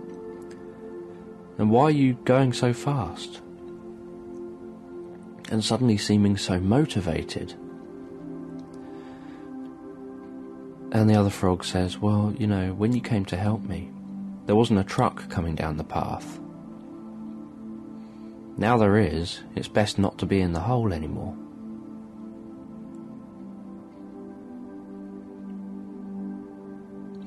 There was this monkey in a rainforest. And this monkey would always worry about everything. The monkey would always worry, what if this happens? What if that happens? Oh my God, if that happens, this is going to go wrong and that's going to go wrong. It was always worrying every single thing it was worrying about. Thinking, what if all the bananas just happen to die? I won't have any bananas to eat. And if I don't have any bananas to eat, I'm going to starve, and that'd be horrible. I would die. And everything you can imagine, this monkey would worry about. And then this monkey thought, oh my God, what would happen if the sky fell down? If the sky fell down, all of us would die. Every one of us in this rainforest would die if the sky fell down. And this had the monkey really sort of worried. Then all of a sudden the monkey had this big crash and bang and wallop. And the sound of breaking branches, and then a thud. And this monkey really panicked. He went running off and he found the gazelles. Said to the gazelles, the sky's falling down, the sky's falling down. I just heard it, the sky's falling down. And the gazelles got in a fluster. They got all panicky and thought, oh my God, this monkey's so panicky, it must be true, it must be true. And the gazelles ran and ran and ran and bashed their heads around, and they were all panicky and all sort of flustered. And they found some other animals. They found some wild beasts and said, the sky's falling down, the sky's falling down. We've got it on good authority. Someone actually heard the sky is falling down. We're all going to die. And those wild beasts ran around and marched around, and they're all panicking. Oh my God, the sky's falling down, the sky's falling down. We're all going to die, the sky's falling down. And those wild beasts went and found the gorillas. And they told the gorillas, said, the sky's falling down, the sky's falling down. Got it on good authority. The sky's falling down. The gazelles have told us that the sky's falling down. So I thought, well, if the gazelles have told you, it must be true. The sky must be falling down. And they ran and they started panicking. They started, oh my God, we're all going to die. The sky's falling down. And they ran around and they found one of the lions. And the lion was all laid back. The king of the jungle, just laid back. And the lion said, what's all the commotion? Why are you so flustered? What's happening? And the gorilla said, well, the sky's falling down. We got it on good authority that the sky's falling down. We're all going to die. And the lions thought, well, if the gorillas believe it, it must be true. The sky must be falling down. And the lions started running around telling all the other animals, the sky's falling down, the sky's falling down, we're all going to die, you've got to get out of here, the sky's falling down. And the whole time there's this owl circling above, looking down at all these animals, thinking, what on earth is going on down there? All these animals are panicking, all the animals of the jungle are now in a panic. And the owl flies down and asks the lions, what's going on? Why is everyone panicking? And the lions say, well, the sky's falling down. We've got it on good authority from the gorillas that the sky's falling down. So the owl flew to the gorillas and said, gorillas, what's happening? And they said, the sky's falling down, the sky's falling down. We've got it on good authority from the wild beasts that the sky's falling down. So the owl went to the wild beasts and said, what's happening? What's happening? And they said, well, the sky's falling down. We're getting good authority from the gazelles. The sky's falling down. So the owl went back to the gazelles and asked them, and they said the same thing. And then they said, we got it from the monkey. So the owl went back to the monkey, and the monkey said, well, yes, I heard it. I heard the crashing, I heard the breaking branches, I heard the thud as the sky hit the ground. The sky's falling down, a piece of it's already fallen down. So the owl picked up the monkey, flew the monkey, said, I'm going to take you to where you heard this. I'm going to see this with my own eyes. And then all of a sudden there was this cracking and crashing and banging, and then a thud. And the owl said, is that what you heard? The monk said, yes, the sky's falling down. So they flew to where this was. And they looked, and they saw this coconut on the ground.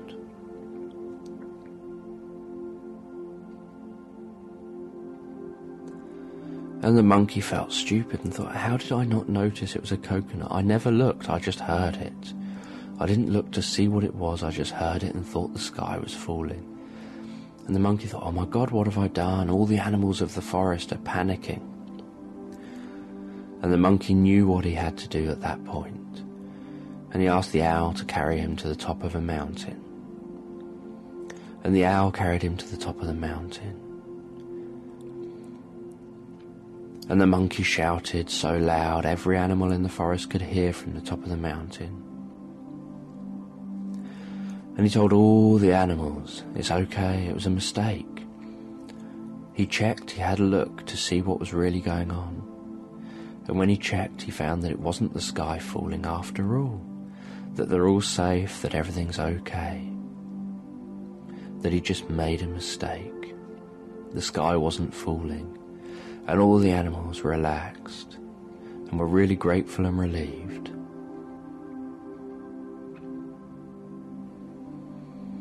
And the monkey never made that mistake again.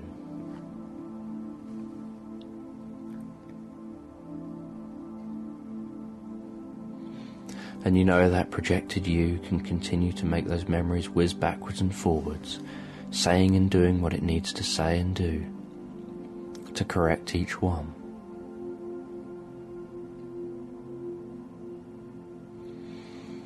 And you know that as you've grown up, there'll be memories that projected you will be going into and dealing with more grown-up adult situations and helping the you in those memories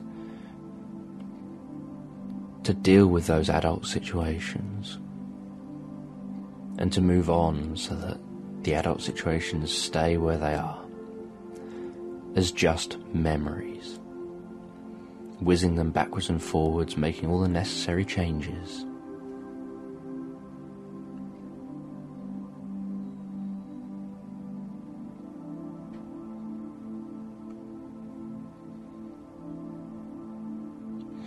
And the important thing is that there'll be a thread that runs through every single one of those incidents down there.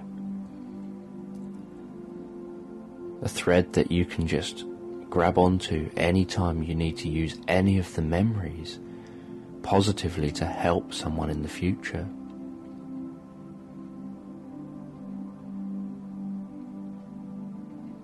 So that actually you feel grateful and you feel, in a bizarre sort of way, pleased. And that will make sense to you on some level.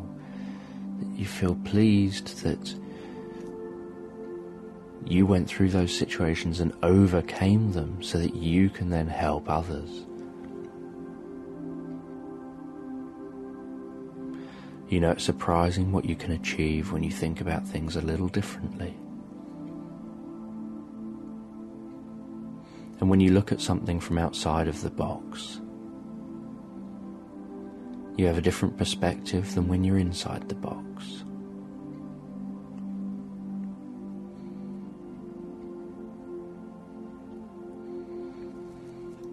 And you can take some time now, some peace and quiet, when I'll stop talking and your unconscious mind can fully and honestly integrate everything and act on everything that's for your benefit, that's been of use to you, that's useful to you, so that when you open your eyes next, that'll be a signal to say that you've moved on and made necessary changes. Now, I don't know at what point you'll discover that you only dream for about 20 to 25% of the night. I don't know at what point you'll discover that you sleep for the correct number of hours throughout the night, waking feeling refreshed and alert and revitalized. And I don't know at what morning you'll awaken with a sense that it's almost like a weight has been lifted. And I don't know what kind of a positive impact it will have on your relationships throughout your life.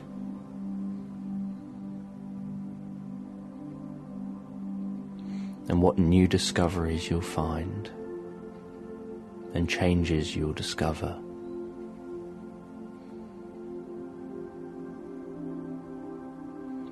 And so for now, your unconscious mind, before reintegrating so that your unconscious mind and your conscious mind can all go back to being one, so that you become a whole. It's a little bit like yin and yang. On one side you've got that sort of consciousness with a little bit of unconsciousness just in there. And on the other side, you've got all that unconsciousness with a little bit of consciousness in there.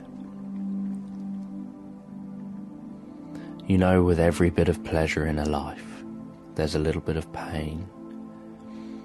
And with every pain, there's a little bit of pleasure, because without one, you've got nothing to compare the other to. It's a bit like flipping a coin. Every coin has two sides. And it's impossible to have just one side. And when one side's showing, you can't see the other side, but you know it exists. In the same way that if someone is really, really hot, they might go into a swimming pool to cool down. But if you stay in the swimming pool too long, it gets really uncomfortable and cold. So you get out of the swimming pool back into that hot, so that you can warm up and be comfortable again. Yet if you'd never experienced pain, how would you know what pleasure is?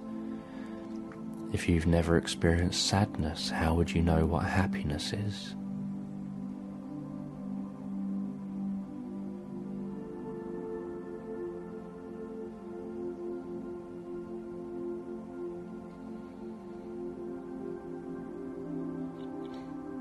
And you know what you need to do.